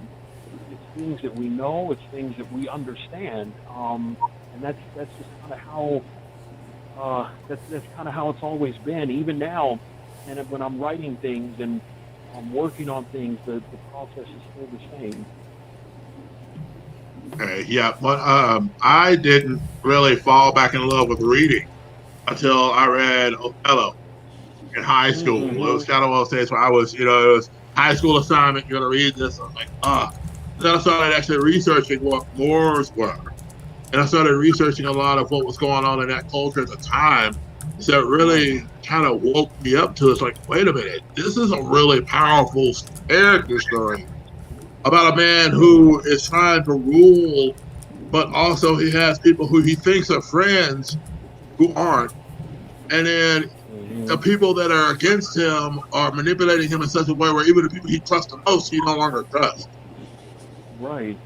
Exactly. So, and it's like you said, those when you look at the dynamics of those things, even when you look at Prince Hamlet and his fake friends, Rosencrantz and Guildenstern, and his horrible uncle, who he's just the worst, and so we start to see the very negative side of this human nature, but yet it's told in such a magnificent way, in such a unique way, that it causes you to step back and really contemplate the things that the writer's trying to get across. Guys, if you head over to cadetscon.com and click on the Cadets Con link page, and scroll down, there are links to Jing Jin's Facebook and the website and his publishing company, Second Sight Publishing, as well as Quantum Entanglement Comics on Facebook, which are all places where you can find out about this amazing product and get updates and things. And you can buy these beautiful books from him there. Some of the other cool things that Jing's done is there's a soundtrack for his work that is, Jing, you have to say, who created that music? Because it sounds like a movie soundtrack, like it's ready to roll. Michael Roberts did the music, and he's very talented, and he actually did arrangements for Castlevania Mirror of Fate for the Nintendo 3DS, and he worked on some other films and some other arranging compositions for some games. And I love throughout the book, a lot of the references are based around classical music references, whether they are people's names or their cities or kingdoms, weapons, or just things that people talk about, objects or various things. And so I can hear music the way I'd like it to sound, but I don't play a lot of music. That's not what I do, but Mike is an expert of that, and so we would talk about these sounds and these kind of concepts and these the way that the book is and the things that we're trying to convey, and he put it together so amazingly. And I mean, he really just such a talented guy, and I'm so happy to know him, and wanted to make sure that, again, just like the art, the music, it has to be quality. It has to be something good. And basically, I mean, in some ways, I would like Symphonic Verses to be the Final Fantasy of the West, because there's already a Final Fantasy, which brilliant minds, far more brilliant than I could ever hope to be, have already done all these other amazing things. But here, if I can, share things with people in a slightly different way, is what I'd like to do that way. Where can people find the soundtrack? Actually, so if anybody buys not just Volume 1, but also, Miss Jen, if they get Volume 2, they can get the soundtrack as well. And I can send them the download link for it. All they have to do is just let Miss Jen know, or contact me through the Quantum Entanglement Comics page, and I can send them the link for it, for the soundtrack. And we actually, Mike and I talked a few weeks ago, and we're already brainstorming the next full soundtrack that will come out for the book, that will cover Volume 2 and Volume 3 music-wise. So it is, we are going to make more of it. So is Volume 2 already available, or is Volume 2 coming out? Volume 2 is out. And I actually have, okay, so this is the cover to Volume 1. It's dark. And Miss Jen has, I think she has one of them there, but it's these are like these onyx chrome covers, and so they're very dark, but when you look at it, you're able to see everything.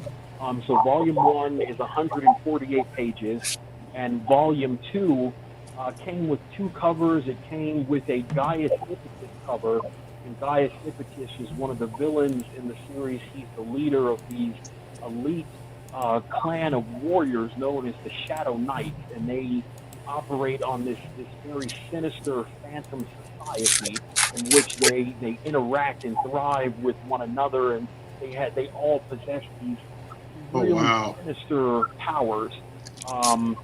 But then this is Volume 2, and Miss Jen's got a perfect. This is the proof copy, so it's all beat up and fingerprinted to death. Here, let me make it big. Oh, there we go. Thank you. So that's the Volume 2 cover, and that's called Masquerade, the Phantom Knox Violinist. That's what that particular cover is called. But Volume 2 in itself is called Vitruvius and the Celestial Symphony of Broke Swords. And it picks up right after Volume 1. And there's a lot of crazy stuff happens, and you see Adonis go some very very deep but very personal places in the story, and the story in itself, Symphonic Verses, is really written like an opera. That's really what it's supposed to be, and it's about this prince who he is the last of his kind. When the story starts, his wife has died. And so there is a war that's been going on for 800 years on their world that was fueled on by the Count Thalian dynasty and the death of the Count's granddaughter. And so when she died, the grief killed the grandfather. And in turn, his son, who succeeded him, decided, we're going to make the people pay who did this, but then we're going to make everybody else pay. We're going to show the entire world why we're so great, why we're so powerful. And the Count Thalian dynasty, they're an aristocratic war nation who have endless wealth, endless resources. Like in their society, your Bill Gates, your Howard Hughes, those would be the low levels of the members of their cultural society. And so they have great wealth and great assets and many, many things. So their world is so big, Levi Samanos B, that it's taken 800 years for them to get this far to this part of the world. And where they're at now is there's supposed to be a peace treaty signing, an amnesty inside the Glass Kingdom. The Glass Kingdom is a pacifist nation. They haven't been involved with the war, even though before that, they have their own warriors, their own armies. They have great warriors, but they didn't get involved in that conflict. And so the night that the treaty is supposed to be signed, Prince Adonis has left his kingdom, and he's traveling to witness this great historic moment. And he brings his personal mentor with him, which is a woman named Concerto Maestro. She's a countess who comes from his empire. And so they get there, and he meets this princess named Cepharios, and they're talking about life and death and love, and he begins to realize that she has this same power that he possesses, which his eyes allow him to behold celestial light. It allows him to see things that no one else can see. And so when they see each other, Adonis and Cepharios, no matter where they are, it looks like they're standing on water at nighttime with dual moons behind them. So however, no matter where they go, day or night, when they see one another, they see each other in that celestial realm. And so then, while that's going on, the Shadow Knights have returned, and people thought that they were extinct. Well, they in secret have been moving for weeks defeating enemies and taking control of borders, and then they launch this assault, and they're not alone. The Crystallis kingdom is with them, and that's ruled by Harpsichord Harpsis, and she is one of the bigger villains of the series. And so while he's there, Nefarios begins to talk to Adonis about this prophecy, about the last true king, and about the shared powers that they have from Vero. And so all these things start to move, and then everything goes wrong. And in Volume 2, you see where the attack starts, and then all this other stuff happens, but you get a chance to see more of Adonis's powers and more of the things that he's capable of doing. And it just kind of goes on, and their world is very Baroque, and it's very Gothic, but it's mixed with this stunning modern architecture amongst all of these, ancient-looking buildings and civilizations. And it's about love and darkness and hope and betrayal and forgiveness. And you find out that Adonis, he has to make a choice, not between good and bad, but between two evils, one evil and a greater evil. So the question is, how can you do what's right when all you can do is what's wrong? What choices are open to you when you're technically having to be the villain? And that's the great dichotomy of his problem, is how do you do these things without in yourself becoming these evils and trying to bring his wife back from the dead. And even if something like that could be done, what cost is it done to achieve it? And so it's a lot of just very human stuff that we could understand, but it's dressed up in this fantasy world where you just see these people suffer and make a mess of their lives the way people can sometimes in real life. So, Miss Jen, can you, Val would like you to share the story of how fast Volume 1 sold out on your live show, that it's a very sweet and funny story, but also could you show us Volume 1 again up close to your camera? So, the way I remember it, Val, you can correct me if I'm wrong, because we've been through the sale a couple of times, 2 or 3 times. But the way I remember it is I think I showed the book and was trying to describe the book, but people had already called all of the possible copies I had before I finished even trying to describe it. And I was like, oh, well, I guess I'll hush now. I'll make another order to cover the people that I couldn't cover this time. So. Right. Like hotcakes. Yeah. Sold itself. Mm-hmm. I think I just showed one interior page, and I think that was all it took. And then I was just like, okay, well, we have to move on now because I don't have any more to give you. I don't know that there's a greater endorsement for art than I showed an interior page and sold all the copies I have before I could say words. It's like, this is what the book was about. Never mind, I've sold all the books. We'll tell you next time. And on the back, there's like a description on the back of each volume that kind of breaks down what's happening in it. And, and then the funny thing, too, is recently the book actually got picked up by a publisher, Second Sight Publishing, which is owned by Bradley Golden, really nice guy, did a lot of work for Antarctic Press and Caliber Comics. And the funny thing is, Symphonic Verses, I couldn't get anybody to publish it. I took it to every publisher minus Marvel and DC, and it was rejected 157 times, and that is a actual number. That's how many times it was turned down by everybody, and they turned it down because it's aesthetically different. They just, they're like, it's too different, and that was the reason that they gave me as to why it wouldn't work. But the amazing part is I've had the privilege to show the book to Santa Monica Game Studios, who do God of War, to Tetsuya Nomura, who is the keeper of all things Final Fantasy, to Mercury Steam and Konami, Dave Cox, who worked on Castlevania Lords of Shadow, to Kojima Productions, and they have so kind and so generously given me a very, very good feedback on the book, and they very much appreciated the artwork, and that was very much a humbling experience and a very exciting experience for me to be able to see people who do things on such a worldwide scale, and yet they're looking at this little itty bitty thing that I'm doing, and they're telling me that I'm doing it right. And so that is just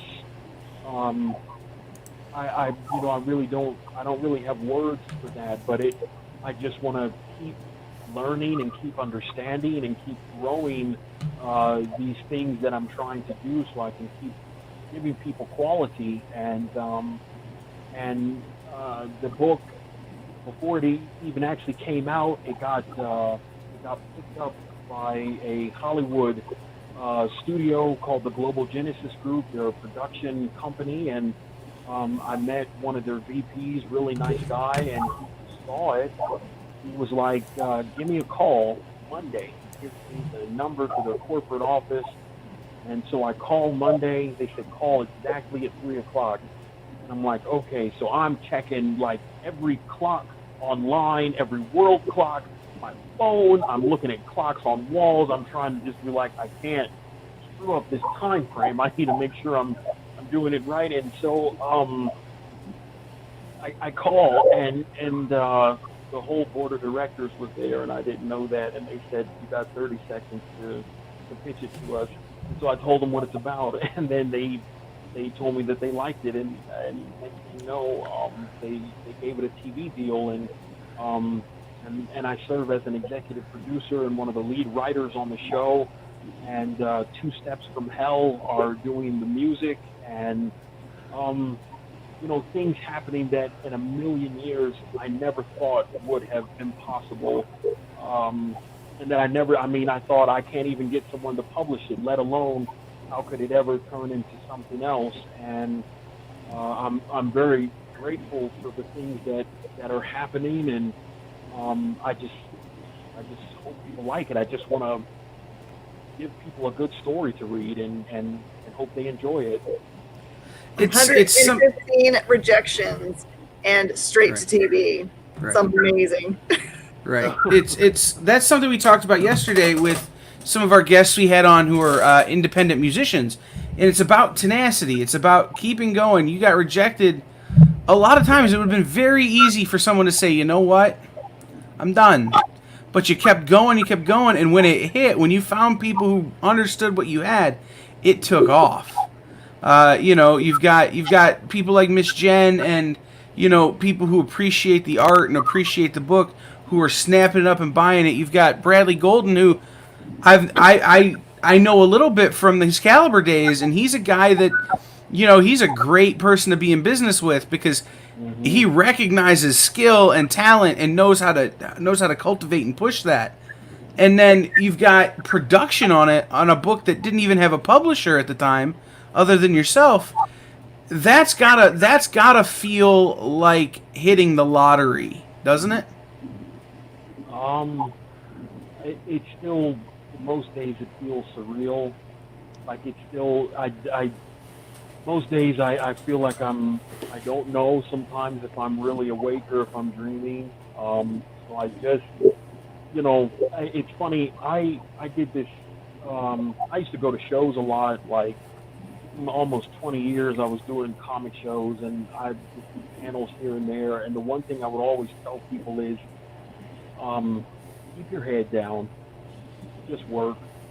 Just never think that what you're doing makes you greater, because it doesn't. There's always so much to learn. There's always so much that we don't know, that we don't comprehend, and that we have to learn to do the right way again and again and again.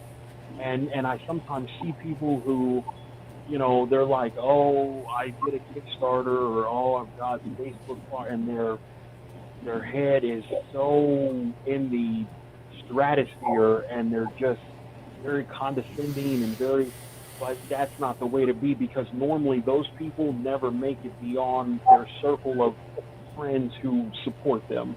They never get beyond that because they might think they're smarter than everybody else, but what they're doing may not be truly that revolutionary. It just might be that way to some people, but not to everyone. And so being humble and just keep your head down, work, don't make trouble, just do what you got to do and give people a quality product. And that's what matters most. Absolutely. Jen, Will? Yeah, I was just gonna say, man, wow and a half. I hope and pray that I can say something similar to what you're saying, just because I know it's beautiful to see people succeed, because that means it's possible for other people who are willing to put in the work to do it. And so it's really cool to hear that story and hear about how it went from, okay, I couldn't get it published, to, now it's, got a publisher and a deal with it. That's really neat and really awesome. I was just going to ask this because I kind of looked on some of the artwork, and I remember you mentioning you were more inspired by more Korean style comics and things like that. What are some Korean style titles that you enjoy? Really, there's so many of them between here and China. Things like Saint Legend and the Four Constables and the Story of Tao and Heaven's Sword and Dragon Saber and the Black Leopard and the Karate Masters and the Berserk, and I mean the list just, it goes on, and these were done by these amazing people like Andy Sato and Wing Ching Ma and Hong Tae Kim, who is just there. Every time I look at Hong Tae Kim's work, I just want to throw my computer out the window, because I'm just like, how does he do it? How does he make it look like that? And so everything is a learning curve. It is a continual learning curve, and I watched some of your panel the other day, and I saw your work, man, and it's good. And the one thing I can tell you is keep doing what you're doing, but don't be afraid to be bold. Don't be afraid to be daring. Take the chances that don't seem like it's sensible with certain things, because the more you can stand out and the more unique you keep making what you do, it's going to keep causing what you do to grow and to turn into something completely different. So, definitely keep it up. Man, I appreciate that. Thank you so much. Oh. You mentioned that the story itself is 300 plus chapters. Mm-hmm. How many volumes is that? Is that 300 plus volumes, or is that? So like, to break it down, like to show how we're not even on the tip of the iceberg. So volume 1, which is again 148 pages, volume 1 covers episodes 1 through 7. Volume 2 covers just episode 8. So we haven't even scratched. There are things that I would like to tell you about these characters, about what goes on, the amount of villains and the crazy, insane things that happen, but I can't spoil it, because then it's no good if it's spoiled. And that's why I never. There are two things. There are no digital copies of the book, and then 2, I never post page after page after page of the book, because for me, I want readers to be surprised by what they see when they read it. I don't want to take that away from them or spoil that by saying, let me post all this stuff online for people to look at. No, it's not because I'm trying to be stingy with people, but it's because I don't want to take away that experience. So very little is ever shown from, besides covers, a panel here or there. That's it. And then everything else is for the reader to experience for themselves. So what I'm hearing is that anyone that jumps into this series has a lifetime worth of material to look forward to. Yeah, I mean, now the TV show will cover a lot more ground in the anime because there's like all this other stuff we'll be able to do, and it will be able to move along a lot faster, especially because then there will be all these other people involved, and that will be good. But it's funny because wait, I have so yeah, there will be a lot of content. Like, but I wanted to show this. Like, this was the very first printing. And we've gone through 5 printings, but this first cover was called the Glass Tears, and this one was the next printing, and that and all these are now out of print. The only covers that are printed now are just the Onyx Chrome ones, but this is called the Burning Symphony of His Heart cover that features a lot, like quite a few of the main characters. But yes, Miss Jen, there is a lot to.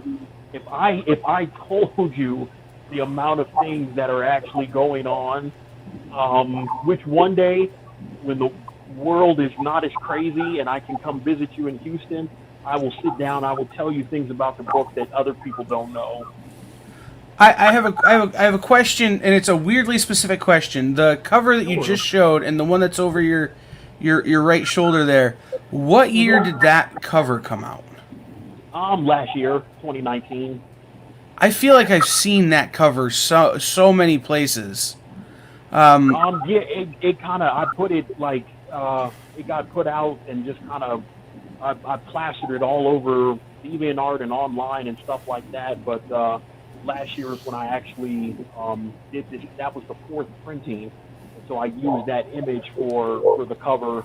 But there's no more of those. Those are all gone. Yeah, I have my store had a huge anime, manga, Asian influence section, and I feel like maybe I saw it, in one of the groups or one of the, at a show prior to that or something. Man, I'm just staring into her eyes and it's making me nuts trying to figure it out. It's possible. And it's funny, Safarios, that's how her hair changes when she's in her warrior outfit. Oh, Miss Jen, could you grab that poster of her real quick, please? So this armor that you're seeing, that armor is called the Minute on Ghoul. And the armor itself is divine. It was made by Arthur Zivit, who was the blacksmith who forged these divine pieces of armor to give it to her. Now, in their language, they call it a flanbid guan with audio. That's how in their Ocean dialect you would say it. But if you look at her hair, you see the braids, and there's actually energy moving through them. That's a representation of her divine power, that power that her and Prince Adonis share. But if you look at Adonis, he has tears of lightning coming out of his eyes and out of his hair. That's his divine power. That's how it looks. But when she goes from princess mode into her warrior princess mode, her hair, it turns over to the other side, and then you can see the shaved part and the braids underneath it. And then she transforms into her armor, and there's dragons and a lot of crazy things that I can't wait for people to see. I might need files of this armor to see if I can replicate it. Oh, I'd love to see someone make it. That'd be and on her belt buckle, or on her like warrior, I guess, underwear, I guess you would call it, that symbol that's on the top of it, that's actually the sigil of her family's house. Okay. First off, Miss Jen, I'm gonna need 1 and 2 of that from you. So I want to get that first of all, because I can't not get it now. I will kick myself if I don't. And volume 2 is I have 10 copies left on the website. So if people want to buy a copy from symphonicverses.com, they can get a copy right from there, and then all the other copies will come from the publisher, from Second Sight, once they start putting it in comic shops nationwide. I only Links have to three copies is all I have left of the current print of number 1. Then you'd have to wait for the new print through the new company. That's why I want to try to get it now. I claim this in the name of you, Will. links to all of the stuff he just mentioned, his publisher, his book, his website, Quantum Entanglement Comics are all on CadetsCon.com under the Cadets Con links section. I'm not doing my job if I don't remind people of that and make it easy for them. Val is stoked about the sheer volume. She says she needs a new bookcase to clear out so that she'll have enough room for all of it.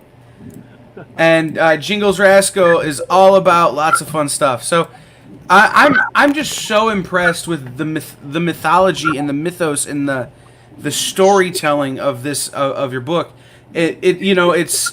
It's something that you don't often see from a creator who's like, no, for real, I've got all of this world worked out and I've got this language worked out and this is how it is, and they can tell you these stories that are going to go on and on and on. So many more creators that I deal with are like, well, I've got the next 2 books written and we'll see what happens from there. So I really want to commend you on having that vision and that foresight. Yeah. Oh no, I appreciate it. I mean, 26 years of my life have been wrapped up in this, and it just that's how I deal with things.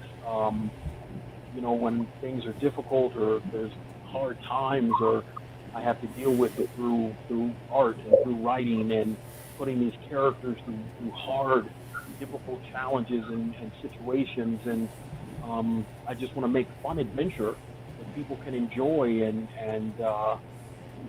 cheer and be sad and be happy and be not understand what's going on at the time, but it explains itself later on. Absolutely. So we've got about 5 minutes left here today on Cadets Con 2020 Live Online. Jing, give us your links. Tell everyone where they can find you. Obviously, they're over on Cadets Con, but give them to the people from yourself. So on Facebook, Quantum Entanglement Comics is a page I try to update daily. Symphonicverses.com is the official website for the series. Soon you'll be able to get the information from the Second Sight Publishing website, but Second Sight Studios Facebook page, you'll find information there as well. There's an IMBD page for the television show that talks about things, and so people can Google it, or if people have questions, please don't hesitate. And even if they have to reach out to Miss Jen or to someone else, and then she can relay those messages to me, I'm more than happy to connect with people in any way and try to help and explain things. And if people are looking for particular things, I'll try to see what I can do to get it for them. Awesome. So you have Volume 1 and Volume 2, and I know there's going to be a delay because of the publishing, getting with a publisher. So you're gonna have a new print run of Volumes 1 and 2, correct? Mm-hmm. Yeah. Do we have a timeline on a potential Volume 3? I'm actually already working on Volume 3 and Volume 4 at the same time. And Volume 1 came out in 2017. Volume 2 came out just in July of this year. So it will be a little bit of a gap of time because it takes a while to do all of this. Oh, sure. But I am all the stuff is written, the visual stuff that takes extra time. So I am working on it. I've already got the first 12 pages for Volume 3 done. Well, and creating art that looks like that certainly doesn't happen overnight. So, I mean, all of us that have become fans of you just now are definitely willing to wait, for something of this quality. So, just knowing that you're working on it builds the anticipation for so many people. Oh, no, I certainly appreciate it. And I'm working on other books, Lycos Ipetus and Ikebana and Oni Blade of Shadows, and there are so, eventually I'll probably find other artists to do some of these other offshoot stories, because I can't do everything. It's too much. So I'll eventually bring on someone who they'll take on another book in itself, where I'll still write and be involved with the design and things like that, but I'll let them do all the art for it. Awesome. So one more time, guys, head over to cadetscon.com. Click on the Cadets Con link page, scroll down, and look for all of the links for Jing and all the links for Symphonic Verses. You got it. No, that's it. You said it right. Symphonic Verses. That's perfect. I had to stop and go, okay, now say the letter right. Like I said, this is my 32nd hour of doing this weekend, so I'm just happy to be forming words still. Val says it for us. Thanks for tonight's chat. You're amazing. Stay healthy. Keep creating. Hugs. Thank you for being part of Cadets Con. Oh, Val, no, I appreciate all of you. I really do. I'm just a guy who sits and doodles on paper, and that's it. I just appreciate people who are interested, and it means a lot. It really does. Well, guys, hang out for just about a minute. We'll be back to wrap up with me and Jen and Will wrapping up Cadets Con. Thank you for watching. Thank you, Jing, for being here. We will be back in just about a minute. All right.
Well, guys, we've come to the end of Cadets Con 2020 live online. I don't know how Jen and Will still have the energy to dance during the breaks. I can barely lift my arms. So, thank you guys so much. Thank you, Miss Jen, for letting us be a part of this and for hosting this wonderful convention. Thank you to all of our guests. We've had what winds up being 25 different artists and creators, from all over the world. 3 creators from England, 2 from Germany. We've talked about everything from gaming to manga to comic books to music and hip hop to 90s cartoon shows.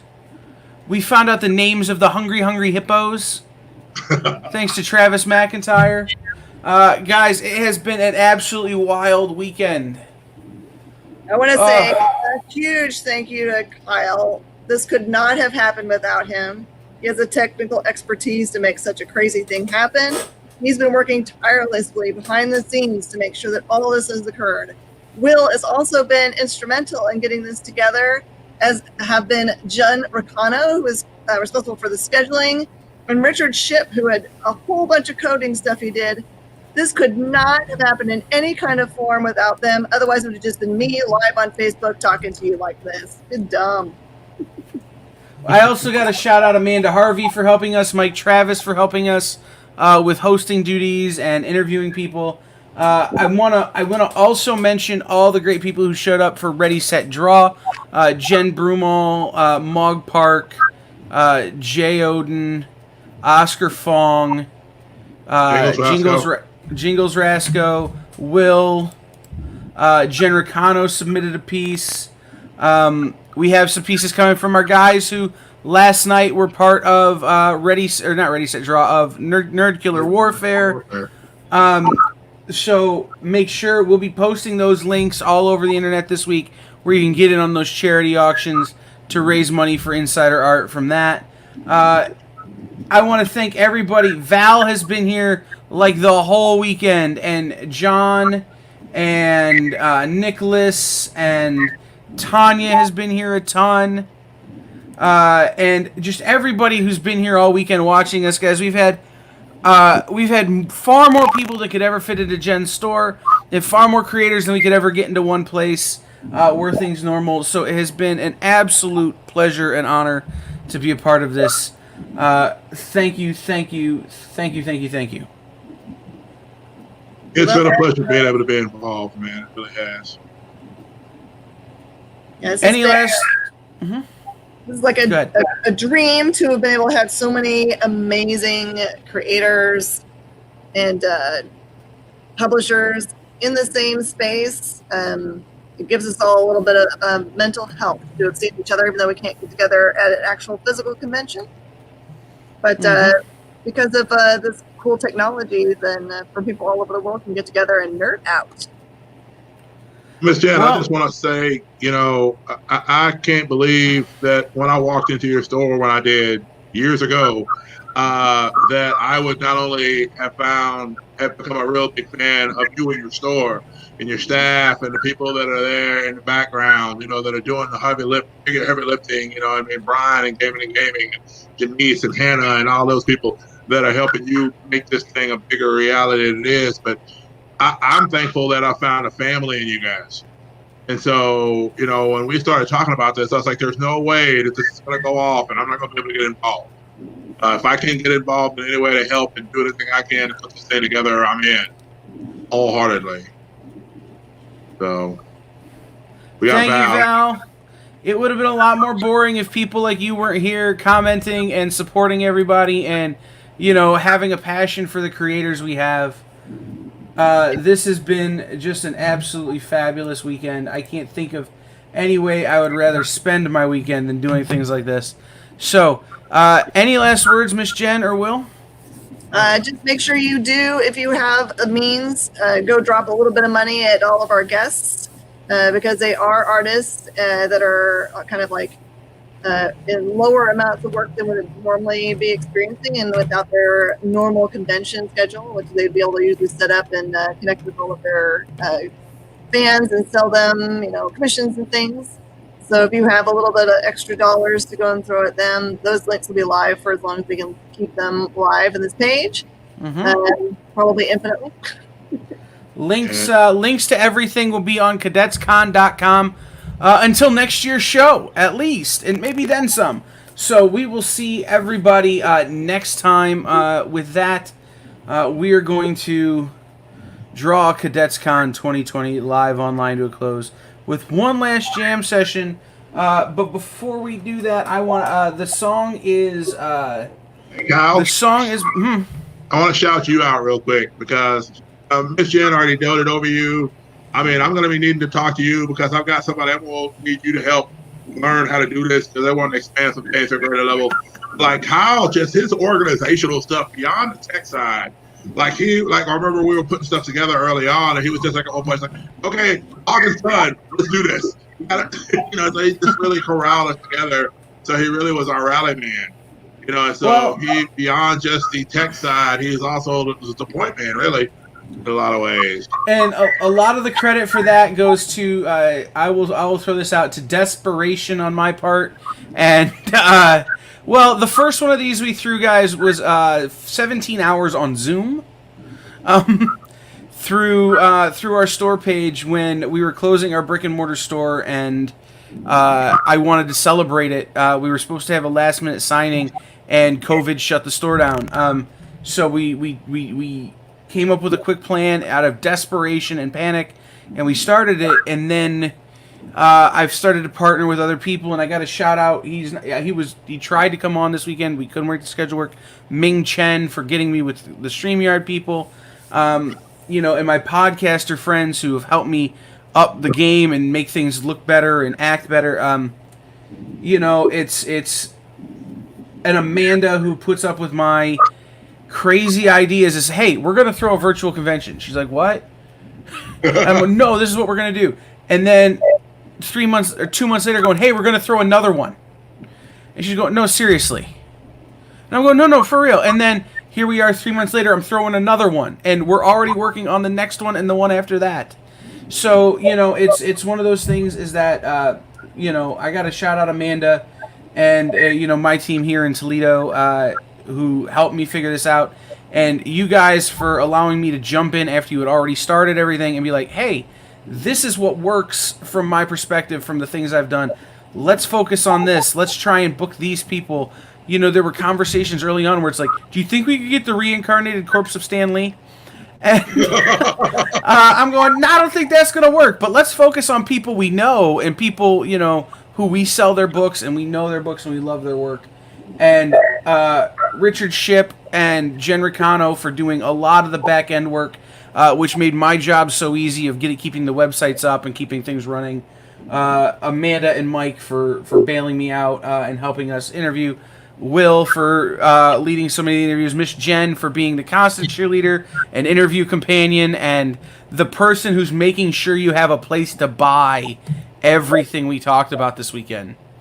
None of this would work if it wasn't for the whole team. And if I'm a guy who comes in and sends a Word document out to everybody and we can pull this together, then I appreciate the support. So once again, guys, thank you so much for tuning in. Thank you for being here.